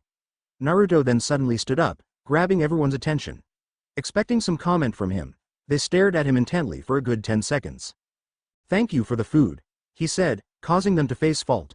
He then washed his dishes and went up to his room. "So, this kid lost his father, huh? Has a weird way of coping with it though," he thought. "I would like to think more along the lines that he has inherited his father's will to protect people. He wishes for you to leave so that there won't be any more unnecessary deaths," said Karna. "That makes sense. But he has been so used to seeing Gato's thugs overpower everyone, including the strongest one he knew, that he doesn't believe that there is anyone stronger than him. He only believes that real heroes don't exist," said Tamamo. "Well, can't leave it like that, can we? I mean, I know they exist. I have 2 of them sealed in me," said Naruto, with a chuckle, which Karna and Tamamo replicated. "I guess I'll rest now. So what should I do tomorrow? Train, protect Tazuna, or attack the base? Why not do all 3? Get your clones to train and protect Tazuna. Meanwhile, you go to the base. Maybe you can find something useful there," said Karna. "All right then. I guess I should rest now. Good night," he said mentally as he went to sleep. The next day, "Are they still doing that exercise?" asked Naruto as he walked into the clearing. Sasuke was almost halfway to the top and Sakura was going up and down the tree, while panting heavily. "Sasuke has yet to reach the top and Sakura's chakra capacity is too low, so I'm making her build it up," said Kakashi. "I see," said Naruto. "Well, looks like I'm on my own today as well," he said as he turned around. Kakashi then turned around to see nothing where Naruto was a second ago. He then clenched his fists. "Damn it. I lost him again. How does he keep avoiding me? Looks like I won't get to know about his sword skills anytime soon." Meanwhile with Naruto stood in a clearing and performed a hand seal. In plumes of smoke, 15 clones appeared. "All right. 5 of you practice your wind manipulation. By the end of the day, we must be able to cut a boulder at least halfway." The clones nodded and went to find nearby boulders in the clearing. "The next set of 5 will be doing chakra and mana control." He received numerous groans at that the original side. "While I know that it's boring, it's necessary. Remember, most of our skills require chakra and or mana, so you guys have a very important job. First start with chakra," he said. The clones sighed, but nodded and went to the nearby river. "The last group will be protecting Tazuna at the bridge. Also if possible, help him with construction. That way, our mission will be finished much quicker." The clones then made their way to the incomplete bridge. The original then went to Gato's mansion to see what he could get. Time skip. "We're here. All right Tamamo-ne. Let's do it," he said. Their plan was simple. First, Tamamo would henge him into something which would enable him to move around without being seen. His attire wasn't helping the situation. Then he would scour the mansion and look around for Gato's money, which he intended to give to the people of Nami, and anything else worth taking. Finally, he would go to Gato's office and plant a transformed cage Bunshin in there, which would dispel if it heard anything. Of course, he would kill any thugs hired by Gato if he encountered any. Tamamo closed her eyes and there was a plume of smoke around Naruto. Once the plume disappeared, there was a figure with dark eyes and his entire body covered in black bandages. Naruto then took a deep breath and looked at his new appearance. "Did you take the idea of the second Tsuchikage's appearance?" asked Naruto mentally. "That's right," said Tamamo happily. "I have 2 things to say," began Naruto. "First, this is a good choice. Second, how did he breathe in this damn thing?" he ended while coughing. Maybe he got used to it after all those years. You can have 5 minutes to get used to it. After that, we're going in. Remember, I'm the one holding the henge, said Tamamo. I really wish I could have used my Zygoku no Jutsu, thought Naruto. The problem with using that jutsu was that movement was restricted, otherwise, it would be good for infiltration. Time skip. It had been around half an hour since he entered the base and was thoroughly disgusted with Gato. He lived in luxury, while the people of Nami were in poverty. What was worse was that he was taking even more from the people. So far, he had taken out a few thugs acting as guards and destroyed their bodies. He was pretty sure that Gato wouldn't notice a few of his mercenaries missing. The next room that he entered was one of the reasons that he entered here. It was Gato's treasury, which was surprisingly lightly guarded. All of the wealth that he had amassed from the people of Nami, as well as the other business ventures that the tycoon had been on. Let's see how Gato reacts to this, thought Naruto as he pulled out 2 scrolls and began sealing everything that was in sight. After a while of sealing and emptying the room of its contents, he came across something which surprised him incredibly. Wait, is it really what I think it is? Thought Naruto as he inched closer to the double, if not triple, sealed flask that contained a silvery white liquid. Well, the descriptions do match with what we've read about. I believe that what we are looking at is pure, untainted chakra metal. Not the stuff that is sold at stores. The real thing, said Karna in awe. To even come across it was a blessing. This should speed up that project immensely, said Naruto as he pulled out a new scroll, just for this flask. He proceeded to seal it and put the scroll away. He then finished up sealing the money and went to his next destination. Time skip. Getting to his next destination took longer than he expected, due to the increased density and security near the location, but he had made it. As he entered the room, he was greeted with the sight of numerous women in cages, with the barest minimum of clothing. As soon as he entered, all the women drew away from the cage doors in fear, and some of them even began to tear up. This showed how traumatized they were. Naruto then slowly walked up to them, as to not scare them. Calm down everyone. I mean you all no harm. I am here to rescue you all from Gato, he said in a calm voice and immediately destroyed the locks on the cages with his kunai. Immediately, all the women began to rush out and thanked him profusely for getting them out of that situation. Okay everyone calm down. I may have gotten you out of those cages, but we aren't out of the mansion yet. Now very quietly, follow me out of here. Do not get separated from the rest of the group, he said, which caused the room to become silent. He then made a shadow clone and sent it to guard the rear of the group, and began to make his way out of the mansion. Since he had cleared out almost all of the guards on his way there were no encounters on the way to the exit. He then turned towards the group. Everyone, follow my clone back to the town. It will make sure that nobody gets hurt. I have something to do inside, so I will be back, he said as he went back inside the mansion. Time skip. He had reached his final destination, Gato's office. Unsurprisingly, security was very tight over here and he didn't want to cause a ruckus, so he avoided killing any guards on the way. When he was outside the office door, he heard some shouting inside from a very furious Gato, so he applied the Maisegaku no Jutsu and listened in. Do you mean the treasury is empty? I know it was filled to the brim. Looks like his actions were discovered rather quickly. I know that too. I saw it myself. But now the money is gone. So how do you intend to pay us now, Gato? Should I kill you and take whatever you still have? Said another voice, presumably a mercenary. And no, there's no need for that. I have a shipment worth 2 million ryo coming next week. I will pay you all then, said a slightly frightened Gato. Oh, but what about Zabuza? Most of the money will go to him, leaving us with almost nothing, said the mercenary. Humph, I plan on having him and his accomplice killed by you guys. After all, even one of the famous 7 swordsmen cannot stand up to an army of thugs. Adding though the fact that he is severely injured, killing him will not be a problem, replied Gato with a smug tone. Naruto decided that he had heard enough and left the base. After making his escape, he dispelled the henge and went back to his training clones to see their progress. As he entered the clearing that he had left them in, he was not disappointed. The ones training in wind manipulation, his second affinity, were halfway through splitting the boulder. It had only been a few hours after all. The control training group were standing on the surface of the river, while balancing a kunai in one hand and condensing mana in the other. Seeing that he had nothing else to do, he began thinking of ways to hide his new fox features. Thinking back on what Karna had said, he tried to think of them as extendable limbs, which could grow in and grow out. It sounded absolutely disgusting when he thought about it, but it might just work. He dispelled the henge around him, revealing his new appendages. He then closed his eyes and formed an image of the tails and ears going back into his body, under his skin. As he formed that thought, he felt an odd sensation around those areas. He then opened his eyes and looked at the place where the tail had originally been. Now, the only thing occupying that spot was a small seal, about the size of a kunai ring. "Good job, Naruto," came Karna's voice from inside his mind. "Now, try to visualize the tail and ears coming out similar to how they went in." Naruto then became confused. "Toussaint, why would I want them to come out?" he asked. "When you have your ears out, your sense of hearing became more acute. Did you notice that?" Karna asked. Naruto then remembered. "Now that you mention it, I could hear things more clearly," he responded. "But why the tail?" "That tail has its own chakra network, albeit a small one, and its own magic circuits.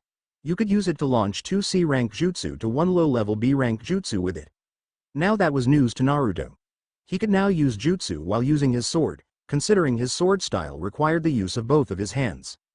"Is there any way I could expand its chakra network?" asked Naruto. "I believe that if you continuously feed the tail with your chakra, it should gradually expand the network.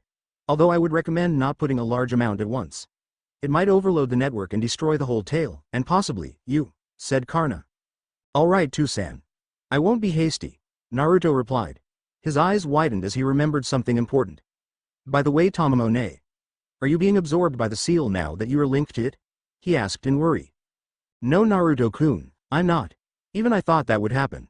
But I think that ever since you used that merging jutsu that night, your soul forms a symbiotic relationship with any other soul that comes near it via the Shikifujin," said Tamamo, causing Naruto to heave a sigh of relief. "Well, that's good to hear. So, is that finished?" he asked, causing Tamamo to gain a tick mark. "If you have time to ask, then you have time to help me with this damn thing. I know you want it done as soon as possible, but try to help some more," yelled Tamamo. "Okay, Tamamone, I'm sorry for not helping. I'll come tonight and help you with it, okay? I need to blow some steam after what I saw there," said Naruto, causing Tamamo to calm down a little. "He's helping me when I'm almost finished, but at least he offered to help." "Okay, fine. I'll put it on hold until tonight. I need a break," she said as she found a spot to rest. Naruto then turned to his clones. "Okay, everyone, stop whatever you're doing. Wind Manipulation Team. Good job on completing today's goal. Control Team. Good work as always. Now, it's time for a spar," he announced as he charged at the team with 2 kunai in his hand. The clones mirrored his movements and charged as well. The control team was especially enthusiastic on giving their creator hell for what they had to go through. Time skip. The last clone burst into smoke after a kunai shot through its torso. Naruto then looked at the state of the clearing. A bunch of kunai and shuriken was littered everywhere around the scorched clearing. As soon as one clone decided that it would be a good idea to use fire jutsu against the original. A second later, fire jutsu were being thrown around in such a way that Madara Uchiha would have been very proud at the display. Naruto then prayed to the earth to apologize for the damage that he and his clones, which were technically still him, had caused. He then made his way back to Tezuna's house. Time skip. Turns out, Naruto and his clones were a huge help for Tezuna at the bridge. Apparently, the workers began to quit, as they valued the lives of themselves and their families. So the extra manpower brought forth by the clones turned out to be invaluable. Naruto didn't bother asking much about his team's progress, since he really didn't care that much about them. They were just beginning their dinner, when Inari suddenly burst into this room with tears in his eyes. "Why do you all keep trying so much? Why do you continue to keep fighting? Gato is going to kill you all eventually, so why put your lives on the line for the sake of ours?" he yelled. Without facing Inari, Naruto spoke without any emotion in his voice. "Kid, don't judge people before you know them completely." That only seemed to make the kid angrier. "What do you know about me?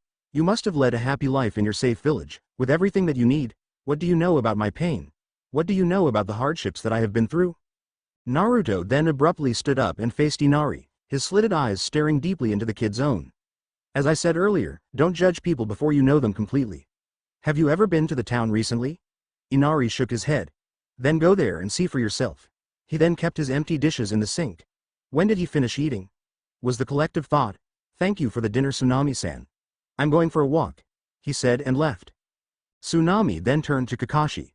"What has happened with him in the past? When we were walking through the streets, his expression changed."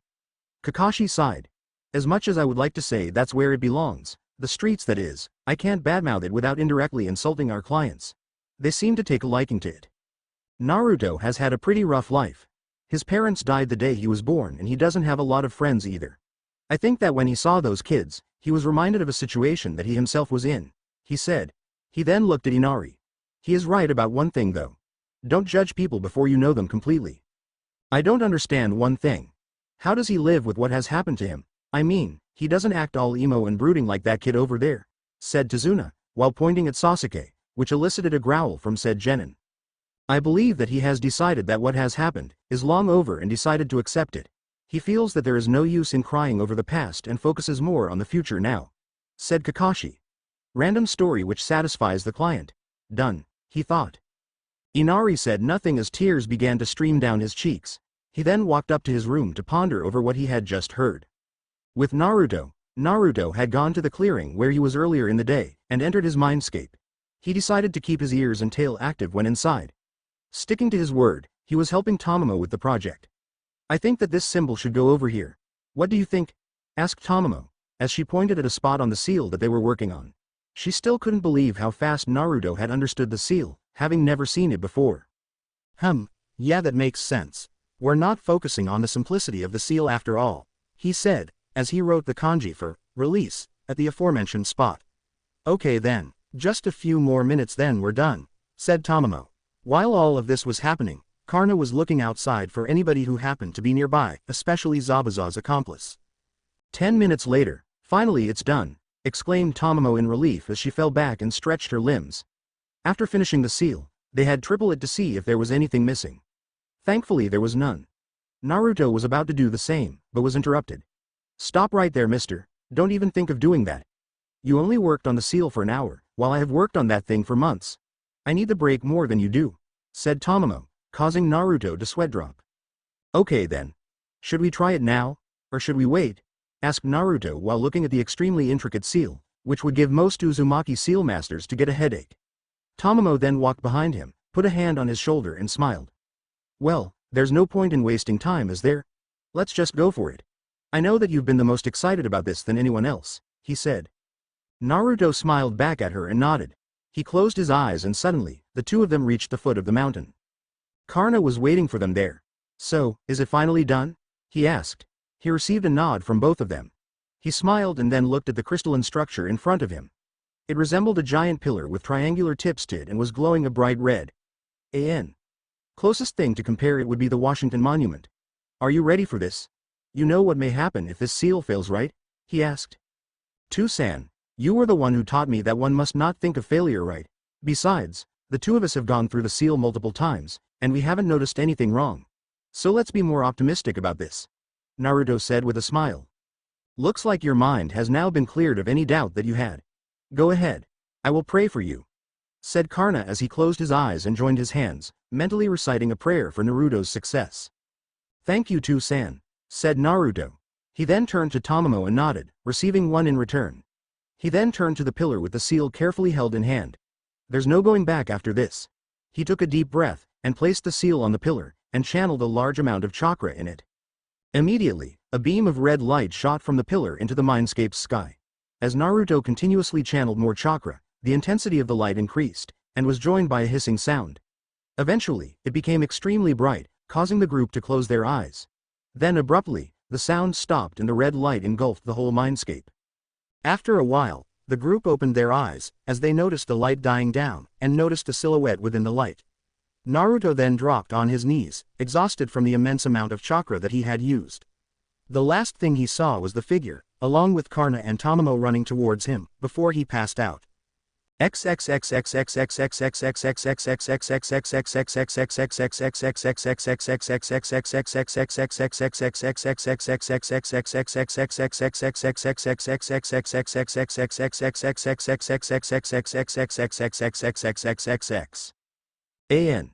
That's it. I managed to squeeze out this chapter for you guys, so I apologize if it seems a bit rushed. No fight scenes in this chapter, but I plan on finishing Nami by next chapter. Reviews are always appreciated. Next chapter will take quite a while, at the earliest, last week of April, at the latest, last week of May to first week of June, since life sucks and exams are here. But I will not abandon this FIC. Poll for Marasama is still open until next chapter. If you haven't voted already, please don't post your choice in the reviews. As an apology for the late future update, I have 2 omakes for you guys. Enjoy. It may not be the best though, so I apologize if you don't like it.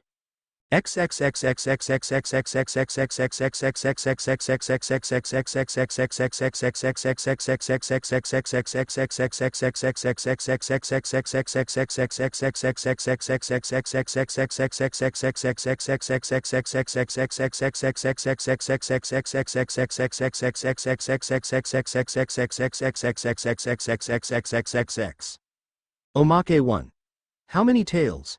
Hey Naruto-kun, that tail looks like mine, said Tamamo when she saw Naruto's new tail. Naruto was confused at this. How does that tail look anything like yours, Tamamo-ne? I mean the shape is the same, but the glow, asked Naruto. Oh, that is my tail when I have 3 tails or more, Tamamo said cheerfully. Now, Naruto was intrigued. Wait, more? How many tails do you even have? He asked. Why, 9 of course. Even in your world, you have a kitsune with 9 tails, she said. Naruto then facepalmed. Great. I exchanged one Kyuubi for another. Sigh, I thought I was done with being called that. Are you happy now, Yondaime? Konoha still has the Kyuubi's Jinchuriki, he mumbled.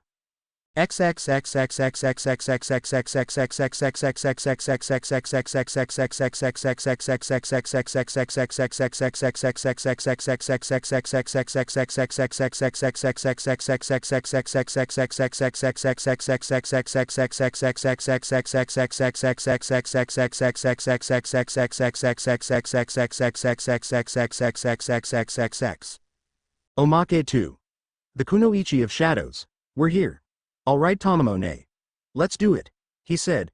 Tamamo closed her eyes and there was a plume of smoke around Naruto. Once the plume disappeared, there was a woman with long violet hair and red eyes, which were currently closed. She was wearing a purple bodysuit with matching shoulder guards. On her neck was a pulled-down face mask, similar to Kakashi's. She then opened her eyes. Wide-eye Faye. She abruptly stopped speaking as she noticed the change in her voice. She then took out a mirror from who knows where. She then began to blush furiously, and Tamamo began to laugh hysterically. Ha ha ha ha ha ha. I've never seen that look on Ska-chan's face. This is gold. She was laughing so hard now, her sides began to hurt. Karna was trying, and failing miserably, to contain his laughter. Tamamo-ne. Now that belonged to one person they knew. That's right. Tamamo had transformed Naruto, the adopted son of Karna, and her adopted brother, into Ska-chan. If you can guess who this is, then you get 2 virtual cookies. Karna then stopped laughing and froze. When he heard that threatening voice, he was reminded of the actual woman, who nearly killed him in a warm-up. Why turn me into a girl? I mean, I know that the outfit is stealthy. She yelled, then blushed, making Tamamo laugh harder, but still. Why? Tamamo started to recover from her laughing spree. 2 wheeze reasons. First, the wheeze expression on your face. Naruto, Ska-chan gained a tick mark, unnerving Karna even more. The second, Ska-chan was always saying that she was a kunoichi. So now she is one, ha ha ha, said the now almost recovered Tamamo. Whatever. Now transform me into someone else, he demanded. No can do, Naruto-kun. This is your punishment for making me work on the seal by myself, said Tamamo with an evil cackle. Sigh, fine. She grumbled as she put on the face mask. She was going to get back at Tamamo one day for this. Naruto groggily opened his eyes as he tried to get rid of the headache that he had developed. What hit me? Did Toussaint go overboard on our fight again? He mumbled while massaging his head. As his eyes regained focus of the face in front of him, he remembered the details of what had happened before he passed out. Naru. The person didn't get to finish as Naruto shot off like a bullet and latched onto them in a tight hug, with tears pouting down his eyes. Okawa-san, he whispered. Kushina returned the hug with a smile. Naruto, my baby, she whispered. Karna and Tamamo, who were standing nearby, were watching the scene with smiles on their faces. Tamamo even had a few tears welled up in her eyes, threatening to fall. After a few moments, they broke apart. Okawa-san, Naruto began, but Kushina put a finger on his lips. Shh. There's nothing to explain. They told me everything, she said while looking at Karna and Tamamo. Imagine my surprise when my son, who looked like a carbon copy of that Teme at birth, looks nothing like him. I almost thought that Shinigami-sama sent me to another place. Databane. You really hate him, huh? Mumbled Naruto quietly, but Kushina heard him. She sighed. At one point, I used to consider him the most precious person to me, one who I will never want to leave. But after he told me that the village is more important to him than his family, I lost any and all affection that I had for him, she said, with a sad look on her face. When she was told how her son's life was by Karna and Tamamo, there was nothing that I wanted more than to destroy that dump of a village. But, once she learned that he had a family and a friends that he could trust, that was more than enough to calm her down. Does she know about him? Naruto asked Karna. No, she doesn't. I haven't told her yet. I believe that you should tell her. You might be the only one to calm her down when she gets to know about it, he replied. Know about what? I'm right here, you know, asked Kushina with a slight feeling of dread at what she is about to be told. Okawa-san, I don't know how to break it to you. Naruto began, but the Minato that you knew and loved never existed. It was all an act. No, it can't be, mumbled Kushina as she felt her world begin to break. Minato was the centerpiece of her life, and to hear that it was all a farce was a bit too much for her to handle. How do you know this? An ability that Toussaint has. It allows him to view the memories of someone with a sample of their chakra. Both of you have sealed your chakra in the seal, so he was able to access the Tami's memories. Was his love for me all an act? She asked while fearing the answer. Yes, it was, replied Naruto, as he held on to Kushina, who began to tremble. How? She whispered. When did all this start? Tell me, she screamed. It started from the academy. Minato was Jiraiya's student from the academy itself. Since then, both Jiraiya and the Sandaime would manipulate him into their plans. The reason why he was the Rookie of the Year was because he was trained by very strong shinobi from a young age and had progressed very quickly. Their goal was to breed more Uzumaki, so that they will always have a Jinchuriki for the Kyuubi. In the academy, they planned to turn you into a fangirl who would follow Minato to the ends of the earth. Unfortunately, that plan failed, so they resorted to a different method. The Kumo incident. The shinobi were not actually from Kumo, right? Interrupted Kushina with a pained voice. That's correct, replied Naruto. Kushina couldn't take it anymore and fell to her knees. The man that she once loved was an illusion to hide the soldier, who had the words, "For the glory of Konoha," etched into his mind. Tears began to flow down her cheeks as she cried into her son's shoulder. Destroy it, she whispered between her tears. Okawa-san. Destroy that pathetic village. They think that the Uzumaki are their tools? Weapons for them to use? Well, they've got another thing coming. I want you to rebuild Uzumaki and show them that the Uzumaki are still to be feared. And when you do it, I want that Teme to be there. Use the Edo Tensei or any other jutsu. I don't care. I want him to see that village of his burn with his own 2 eyes and not being able to do a thing about it, roared Kushina with pent-up rage, tears still pouring out of her eyes, while Naruto hugged her tighter. Don't worry, Okawa-san, I will do as you say, whispered Naruto as he rubbed her back. Kushina then chuckled. You know, for all that the Teme did, there's one thing that I'm thankful to him for, said Kushina, as she kissed Naruto's forehead. It is for giving me my baby boy. Naruto smiled as he enjoyed his mother's warmth, which seemed to be increasing. He looked closely to see Kushina glowing a bright shade of red. Okawa-san, what's happening? He said as he too began to glow red. He then noticed Kushina beginning to fade. He connected the dots together and his eyes widened. I'm sure that you have figured it out. I'm transferring whatever chakra I have left to you. It should be enough for what I plan to give you, said Kushina as she transferred more of her chakra into Naruto. The tips of his hair began to turn red, a symbol of his Uzumaki genes showing itself. Does it have to be this way? Do you really have to go? He asked as tears welled up in his eyes. Can't you stay here for longer? While I don't want to leave so soon, I need to do this so that I can give you a gift. Consider it a collective gift for all of the birthdays that I've missed, Databane, she said with a smile. At this point, only her head was remaining. She then looked at the 2 spirits. I trust that you will protect my son? You can count on us. You don't need to remind us, was the reply from them. I'm glad that Naruto has people who he can call family. It makes me feel more at ease. She turned to Naruto and looked at him one last time. Naruto. I believe that you are destined for great things. I just want to say that I love you. Before she could finish, she faded away, the last of his chakra entering Naruto. He wiped the tears away from the corners of his closed eyes. I love you too, Okawa-san, and I promise you, your last wish will be granted, he said as he opened his eyes, revealing a new shade of amethyst near the pupil. Naruto, said Tamamo as she and Karna went closer to Naruto and put their hand on his shoulders. We will always be with you. You will never be alone, said Karna, causing Naruto to smile. Before anything else could be said, Karna's eyes widened. Naruto, someone's in the area, wake up quickly, he said in alarm, and Naruto quickly exited the mindscape. Zabuza's hideout. An hour earlier, The masked hunter Nin looked over Zabuza's unconscious form in worry. It had been almost 2 days and Zabuza still hadn't woken up. They went to a table in the corner to pick up some medicinal herbs when they heard a groan come out of Zabuza. They quickly rushed to his side. "Zabuza-sama, you're awake," they said in a distinctly female voice. "Zabu." They couldn't complete the sentence as Zabuza violently backhanded them, knocking off the mask, revealing a girl's face underneath. Haku's a girl in this. I'm not making him a guy. "How dare you?" roared Zabuza with as much strength as he could. "I could have finally died the way I wanted, but you had to ruin everything, Haku." He was about to vent out more of his rage, when a smug voice came from the door. Well, look who we have here. Zabuza Momochi, the demon of the mist." "Hey, more like baby of the mist," said the person. "Gato," growled Zabuza. "What brings your smug face to my humble home?" he said in a very sarcastic voice. "Your pay. You may not get it," said Gato as he walked towards Zabuza. "Unless you kill that bridge builder within the week, you won't get paid." "You bastard. That wasn't part of the contract," shouted Zabuza in rage. "Oh, but it is now. Or would you like me to kill you now, so that you won't have to worry about money ever again?" said Gato as his hand began inching towards Zabuza's neck. Crack, asterisk. Gato screamed in pain as he found his wrist twisted at an unusual angle, courtesy of Haku.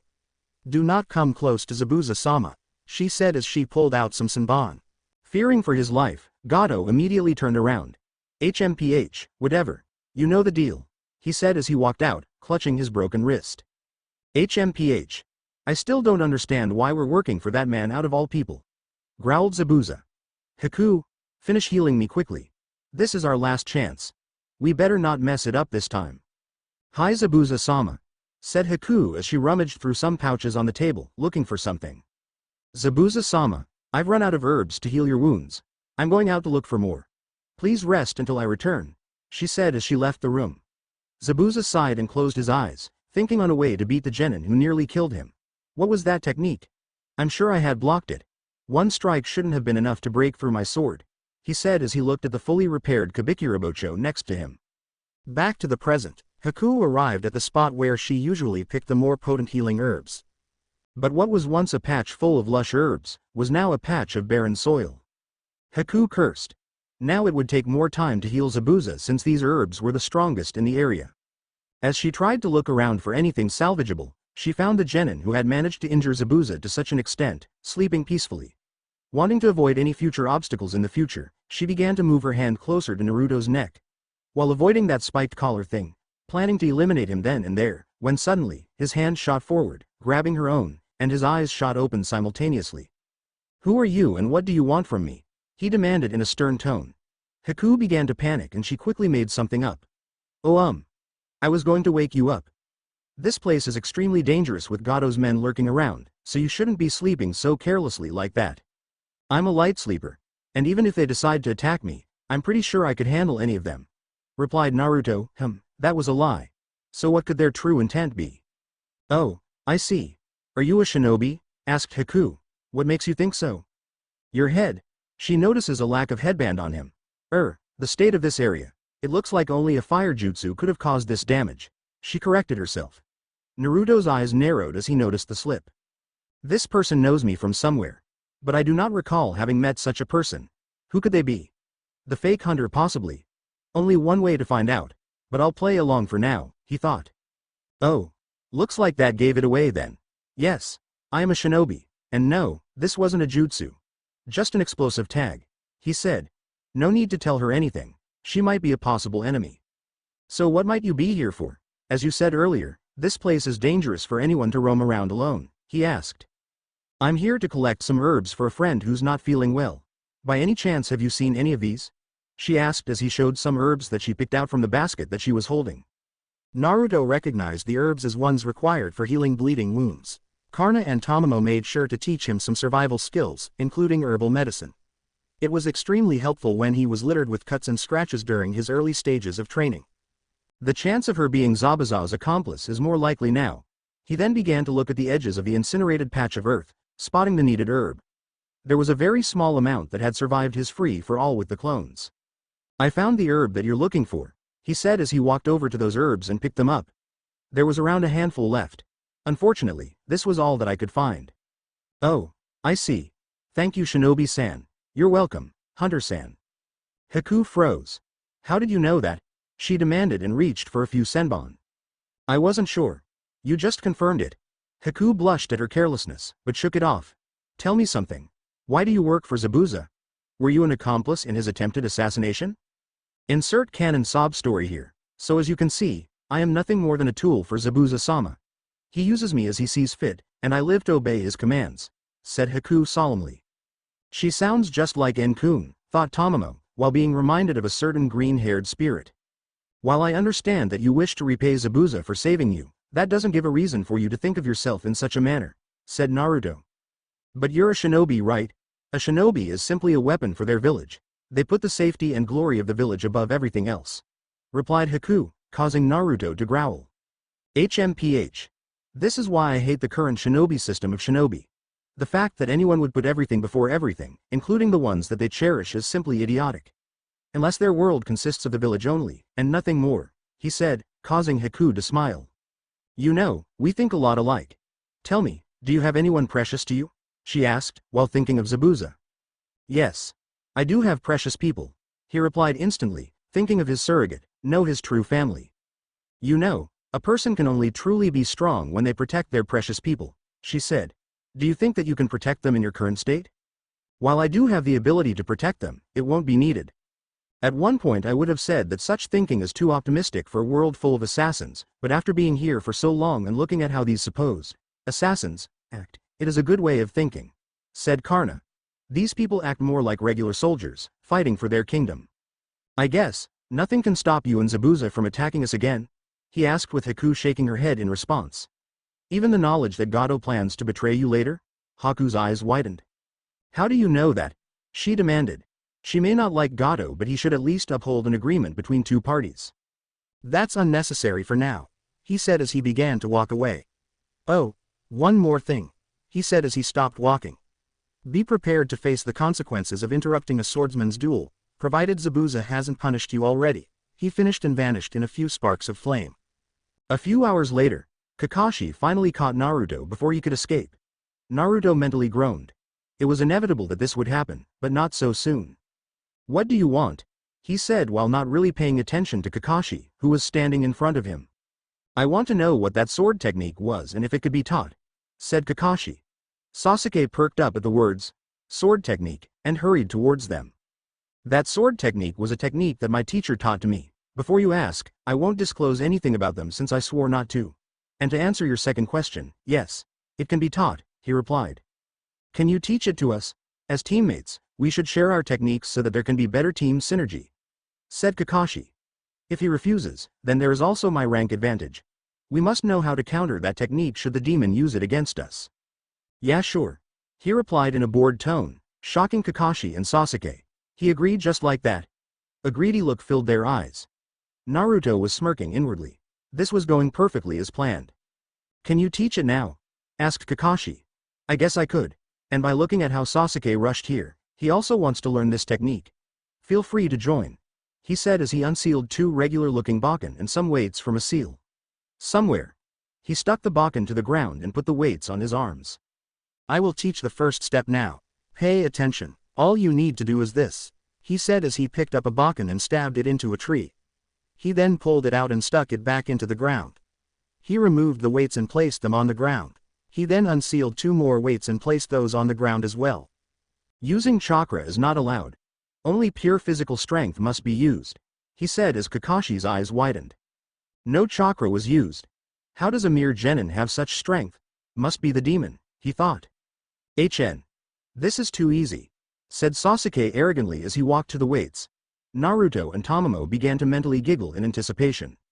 Sasuke gripped the weight and tried to lift it up. He managed to pull it up to about a foot off the ground before he fell in a heap.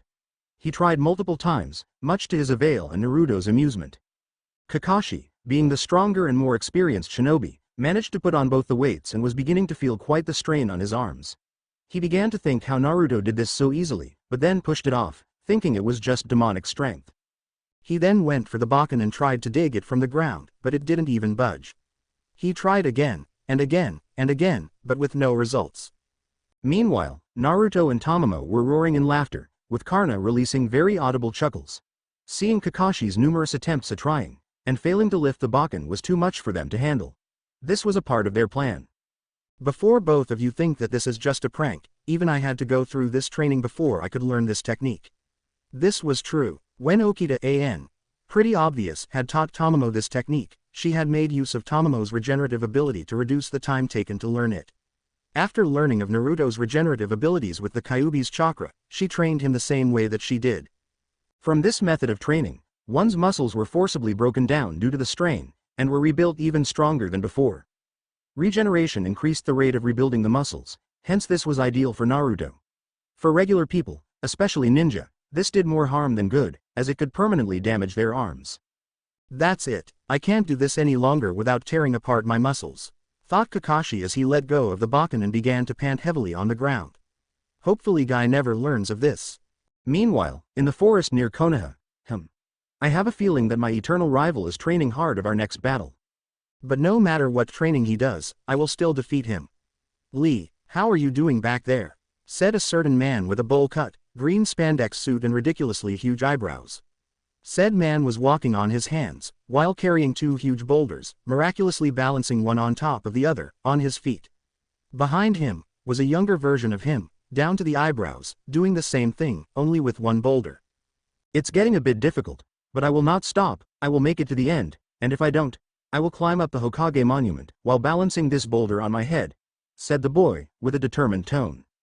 Yosh, the flames of youth burn bright in you, said the man while giving the boy a thumbs up, without dropping either of the boulders.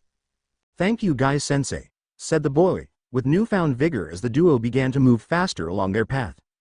Back to Kakashi. Sasuke, I think that you've tried enough, get back to tree walking. You can work on this later, said Kakashi, while sitting up and breathing heavily. Sasuke scowled at this, but reluctantly went back to tree climbing. He was determined to learn Naruto's sword technique and would learn it, one way or the other. Naruto walked over to the training equipment and unsealed them. I'm off to train now. I'll see you at dinner, he said and vanished in sparks of flame. In the clearing. Okay. Let's see what Okawa-san has left for me. Any ideas on where I should look? Thought Naruto. Something that she could have given. Maybe some sealing knowledge? Or just the red hair? Guessed Tamamo. While the hair is possible seeing that it is a sign of Uzumaki heritage, I don't think something like that would have caused her to sacrifice so much chakra. Maybe a longer lifespan, suggested Karna. That would be unlikely. People don't exactly live long in this world. Only freaks of nature like the Sandaime Hokage and Tsuchikage have lived past their 60s while being active shinobi. Maybe I can search where the highest density of her chakra is located and figure something out, thought Naruto and he closed his eyes. A minute later, he opened them and sighed. Nope. Her chakra is spread evenly in my system, and is slowly being absorbed? I can't really find any dense spots, figure anything out yet? He asked. Maybe it's just that. Her chakra. It could be awakening something in your genes. The chains? Suggested Karna. Possibly. Let's give it a try. Unfortunately, I have no clue how to activate them, replied Naruto. Well, it's not like everything is going to fall in your lap, is it? She may have done it to give you a challenge, said Tamamo. Okay then let's go. Time skip. Around 4 to 5 days later, day of the final battle. Naruto woke up groggily in the clearing, aka his training grounds. Last night, he had finally learned how to activate his chains. In order to test their abilities, he called forth a couple of clones and fought against them. As expected, the fight went a little overboard and he fell unconscious. He realized that today was the day that the whole team would go to protect Tazuna and rushed to Tsunami's house. As he reached there, he heard a scream and the breaking of plates. He arrived at the scene and saw Inari attacking some thugs with a knife. You will not take her away, he yelled and charged at them. Naruto smiled. In the past few days, Inari had warmed up to him because of reasons unknown. He had even regained some of his lost confidence. Probably Kakashi made up something. At the bridge, Kakashi sneezed rather loudly as him and his team were having a glaring contest with Zabuza and Hiku. Oh? Are you feeling a little chilly, Kakashi? Konoha shinobi must be used to the warm weather. See, even your little team is shivering, said Zabuza while pointing at the team. No. I'm trembling. In excitement, said Sasuke as he pulled out a kunai. We'll see that excitement, back at the house. The thug was about to attack Inari with his sword, but was immediately knocked unconscious from a blow by Naruto, his companion following soon after. Naruto ni you came, said Inari with a wide smile on his face. Looks like I came just in time. Are you all right, Tsunami-san? He asked, receiving a nod. Since you were attacked, I am to assume that the team has already left for the bridge, right? He received another nod. You did a good job, Inari. Now I have a task for you. Protect your mother until we come back, he said and left immediately. Time skip. To the bridge. Sasuke was grinning maniacally. He had finally gained access to his bloodline, and was relishing every moment of its use. He could see every attack and predict the timing of every jutsu. He felt like he was at the top of the world. So you have awakened your bloodline. Looks like it's time to take it up a notch, said Haku as she began to move even faster, throwing senbon with smaller intervals in between every throw. Sasuke's excitement was fading at a very rapid pace, as he found the senbon more difficult to avoid. This was the scent that Naruto was greeted by. Sakura was standing in front of Tazuna with a kunai. Sasuke was fighting the hunter in some strange, icy dome, and Kakashi was fighting Zabuza in the mist. He walked to one of the ice plates of the dome and unsealed his sword. After channeling some wind chakra through it, he slashed at the mirror, slicing it in half. Haku noticed it and immediately went to a mirror away from the broken one. Once Naruto had entered the dome, she formed a new one. Impossible. No one, not even Zabuza-sama, has ever broken these before, she thought in panic. Reforming one of those mirrors took more chakra than maintaining them. How did you break that mirror? Asked Haku. Silence followed. Yadobi, how did you break them? Not even my fireballs could melt them. More silence. Sasuke got a tick mark on his head. Answer me, he demanded. Only an idiot would ever reveal their abilities in front of their enemies.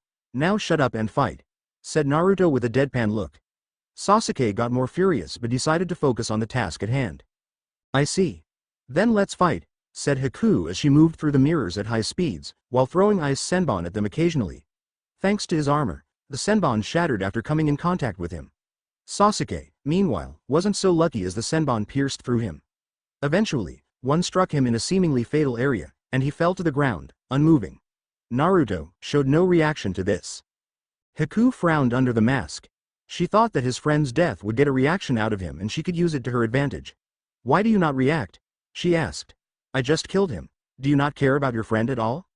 Firstly, he was never a friend in the first place, so I could care less whether he lived or died. Secondly, all the mirrors except her current one shattered as he let out a concentrated burst of wind chakra at them. He then appeared next to her in an instant. I know that you didn't kill him. I can still sense his chakra. Haku immediately left her mirror in surprise, crashing against the railing behind her. She was cornered. She barely had enough chakra left for her techniques and wasn't used to such long battles. This battle was over. I have lost, she mumbled as she fell to her knees. She couldn't believe it. With Zabuza's training and her battle experience, she should have won. So where did she go wrong? Yes. You did. Now, I'm giving you one chance. Surrender. I do not have a reason to kill you, he said as he pointed his sword at her. Kill me. Zabuza-sama has no need for a broken tool. He can do just fine without me, said Haku with a defeated tone. If that is what you wish, he said as he brought his sword back, ready to thrust it into her head, when a screeching sound was heard nearby. Haku immediately formed one last mirror with whatever chakra she had. I'm sorry. I can't die just yet, she said as she entered the mirror and shot off to where Zabuza and Kakashi were fighting. Naruto sighed and sealed his sword. While he could have stopped her, he didn't want Kakashi to kill Zabuza just yet, not while their battle was left unfinished. Kakashi versus Zabuza was pretty much same as canon. A loud squelch was heard as Kakashi's lightning-covered arm pierced through Haku's heart, preventing any harm to be caused to Zabuza. Kakashi's eyes widened as he remembered the last time someone had taken this attack in such a way, but immediately erased the image out of his mind. He wouldn't be distracted now. A flash of emotion could be seen through Zabuza's eyes, but they quickly hardened. Hey, looks like she served her purpose, he said as he swung his sword at Kakashi, who jumped back with the body. He set it down, and formed another lightning blade. He charged at Zabuza, who tried to avoid it, but was struck in the arm, rendering it useless. Another strike later, his other arm was also out of commission. Zabuza growled and was about to charge at Kakashi, when a loud clapping was heard from one end of the bridge. Well, look what we have here. The so-called Demon of the Mist, beaten by a bunch of brats. Came the voice of Gato, which Naruto and Zabuza found extremely irritating. Gato then saw the body lying on the bridge. Oh, there's that worm that dared to attack me. Serves her right. Zabuza growled at this. Listen up. The one who manages to take Zabuza's head will be paid double, and also whoever manages to take that armor from that brat will get a huge bonus. It will look very nice in my treasury, ordered Gato. Oh, you mean your now empty treasury? Thought Naruto. He then turned to Zabuza. You or me? He asked simply. Me. Looks like what you told her was true after all, he replied, as he took of the bandages around his mouth, revealing his sharp teeth. You got a kunai? Naruto unsealed one and tossed it to him, as he grabbed it in his mouth. Thanks. Mind helping me with the thugs? Even though they may be weak, there's still a lot of them. Now might be a good opportunity to try them in battle. Thought Naruto as two chains, with pointed tips and small blades on the links, sprouted out of Naruto's palms, shocking Kakashi, who recognized the technique. Alright. But you better not die. We still have to finish our battle, he said as he vanished and appeared right in the middle of a group of thugs, and swung his chains right through them. To balance out the numbers, he formed a few cage bunshin, who began to make quick work of the thugs with their slightly weaker, but just as effective, chains. Zabuza wasn't sitting around either, as he began to make his way through the wall of thugs to reach his goal. Even though his arms were immobile and were covered in injuries, he paid them no heed as he hacked and slashed his way through. Eventually, all the thugs were killed and he reached his goal. Stop. I will give you anything. Just please don't kill me. Gato whimpered as he saw the imposing figure of a blood-covered Zabuza. If you kill me, then you won't be able to go where she went. Hey, I already know that. She was too pure to go where we're going, said Zabuza as he inched closer towards Gato. Both of us are going to hell together, he roared as he slashed through Gato, killing him. Kid. No Naruto Uzumaki. Let's end our duel here and now. That way, I can finally die the way I want to, he said as he took a stance with the kunai in his mouth. Naruto unsealed his sword and took his own stance. Let's begin, declared Zabuza as he charged towards Naruto, with a surprising amount of speed, given how injured he was. Naruto parried the kunai with his sword. He then jumped back and dashed towards Zabuza, avoiding the kunai aimed at him and thrusting the sword right through his heart. Zabuza coughed out some blood, as he felt his strength beginning to fade away. Knowing that his end was near, he dropped the kunai and fell to his knees. I have just two final requests. Would you hear them cough out for me? It's nothing unreasonable, said Zabuza, while coughing out blood. Naruto nodded as he walked over to Zabuza. The least he could do was to make sure he could die in peace. Not out of duty as a shinobi, but as a swordsman. Listen. I need you to make sure that my sword reaches Kiri. The rebels are going to need all the help they can get to kill Yagura. I'm not asking you to participate in the war. Just give the sword, said Zabuza, followed by a bout of coughs. The second. I wish to see Haku one last time. Those are acceptable, replied Naruto as he dematerialized part of his armor. He picked up Zabuza, surprising said person with his strength, and carefully rested him against his shoulder. He then began to walk towards where Haku's body was. As they made their way, snow started falling from the sky. Hey, looks like she's made it, said Zabuza with a faint smile on his face. You know, I never actually thought of her as a weapon. I guess that makes up for her punishment for interrupting our duel. She will never know that the person that she cared for the most felt the same way for her. Naruto then gently rested Zabuza's body next to Haku's. Thank you. Now I can finally die in peace, mumbled Zabuza as the remainder of his life left his body. Before anything could be said or done, an arrow hit the bridge, as a massive silhouette could be seen within the mist. The mist began to clear, showing the army of villagers, with Inari leading them, holding a crossbow. Hey guys, I hope we're not too late, are we? He said. No, you aren't. The fighting may be over, but the cleanup is still left, said Naruto, causing the entire army of villagers to groan loudly. He then picked up the two bodies and left in a shunshin. Time skip. The village had held a big party in celebration of their freedom from Gato's rule. Naruto had distributed the wealth that he had obtained from his little visit to Gato's mansion, and the people were shocked to find out that they had been given more than they had lost.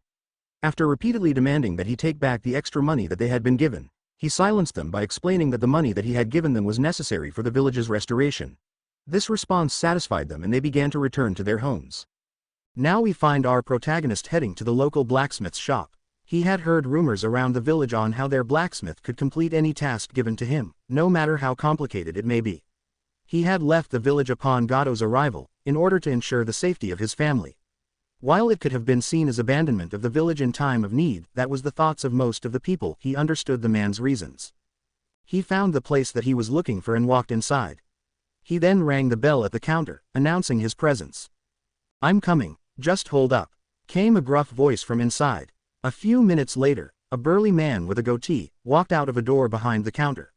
He was wearing thick leather gloves that extended to his elbows and durable clothing, meant to withstand immense heat. "Oh, you're the hero that everyone's been talking about. I'm really sorry, I shouldn't have left. If only I knew that things would turn out like this," he said as he put his head down in shame. "Please, raise your head. None of that is necessary," said Naruto as he put a hand on the man's shoulder. "I can understand your decision. Besides, everything is over now. But think about it this way. If you hadn't left, what would have happened? Gato captures you and forces you to make more weaponry for his thugs. Then he causes more pain for the people here. The people would then consider you even less trustworthy as compared to now. Would you rather have it that way?" he said. The blacksmith had no response. I understand. I hope others will see it that way. Ever since I returned." He trailed off, before shaking his head. "No, I will not wallow over this anymore. All I can do now is make sure to obtain their trust again. Thank you for clearing my mind, kid. Anyway, the name's Kenji and welcome to my shop. What is it that ya need?" "I have heard rumors about your skill and have come with request," said Naruto as he pulled out a scroll and handed it over. Kenji took it from his hands and opened it. After a few minutes, his eyes widened. "Kid, are you serious? I've never worked with this before, so I'm not sure what will happen. Are you sure that you can trust me with this?" he asked with slightly shaking hands, due to nervousness and excitement at the same time. "I've seen a lot of your work around the village and it's exactly what I'm looking for," replied Naruto. "How long will it take?" "At least 2 weeks. Provided I don't get any more requests. Then it could last more than a month," said the smith, still not recovered from the shock. "I see. Take your time then. And how much? What? How much will it cost? Are you serious? Working with this is a reward in itself. Also you're. Just tell me," said Naruto with a tone of finality in his voice. The look in his eyes also screamed that he won't take no for an answer. Kenji sighed. "Fine. Is it alright if I keep whatever metal is left over, if there is any? If not, then we can decide a price after the completion," he said. "Acceptable," said Naruto as he walked out of the shop, leaving a still shaking blacksmith in the shop. Not wanting to waste any time, said blacksmith quickly went back into the forge, determined to make his new project one of his greatest ones. Time skip around 3 weeks later. The past few weeks were quite boring to say the least. After Sakura had found Sasuke's corpse, she immediately began to blame Naruto. Unsurprisingly, saying that he left Sasuke to die, so that he could beat the hunter Nin and hog all the glory. Once Sasuke had awoken and was told of the events after his defeat, he felt immense jealousy at Naruto after realizing the power gap between them and began to challenge him to fights every day, which Naruto constantly avoided. Needless to say, Sasuke got extremely frustrated and began to take it out on almost anything he could find.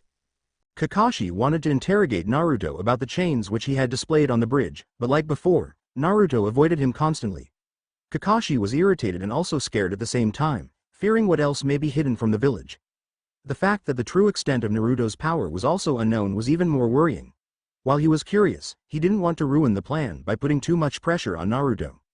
Naruto, meanwhile, was focusing on improving his fuinjutsu skills. Based on what he had in mind, he needed to be able to make seals with only his chakra, which acted like the ink. By taking advantage of the natural density of his chakra, it was possible. After these past few weeks of training, he could make small seals with his chakra, but larger seals were still a problem.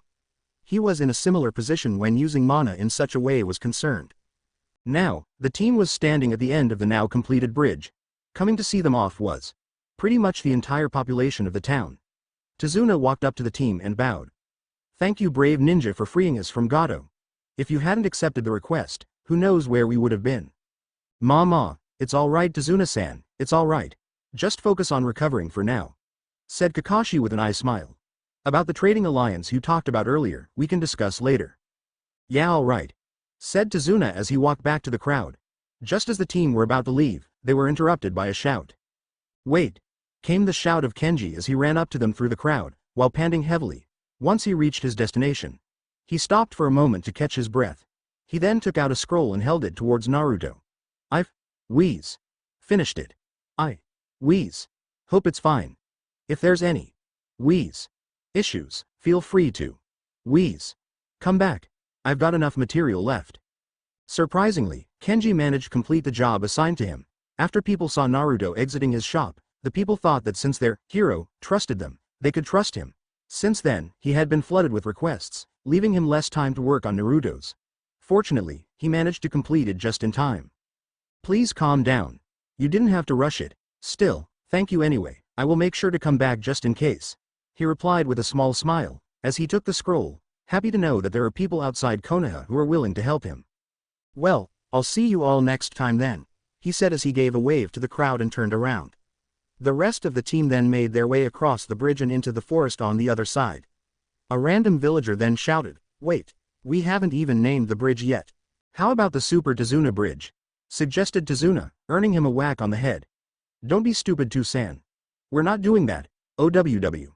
How about the Bridge of the Broken Chains then? We're free from the chains that we were held in before these ninja came. Funnily enough, the kid also used chains as a weapon when he fought Gato. How's that? Said Tazuna, earning quite a few voices of agreement from the crowd. Thanks for watch here.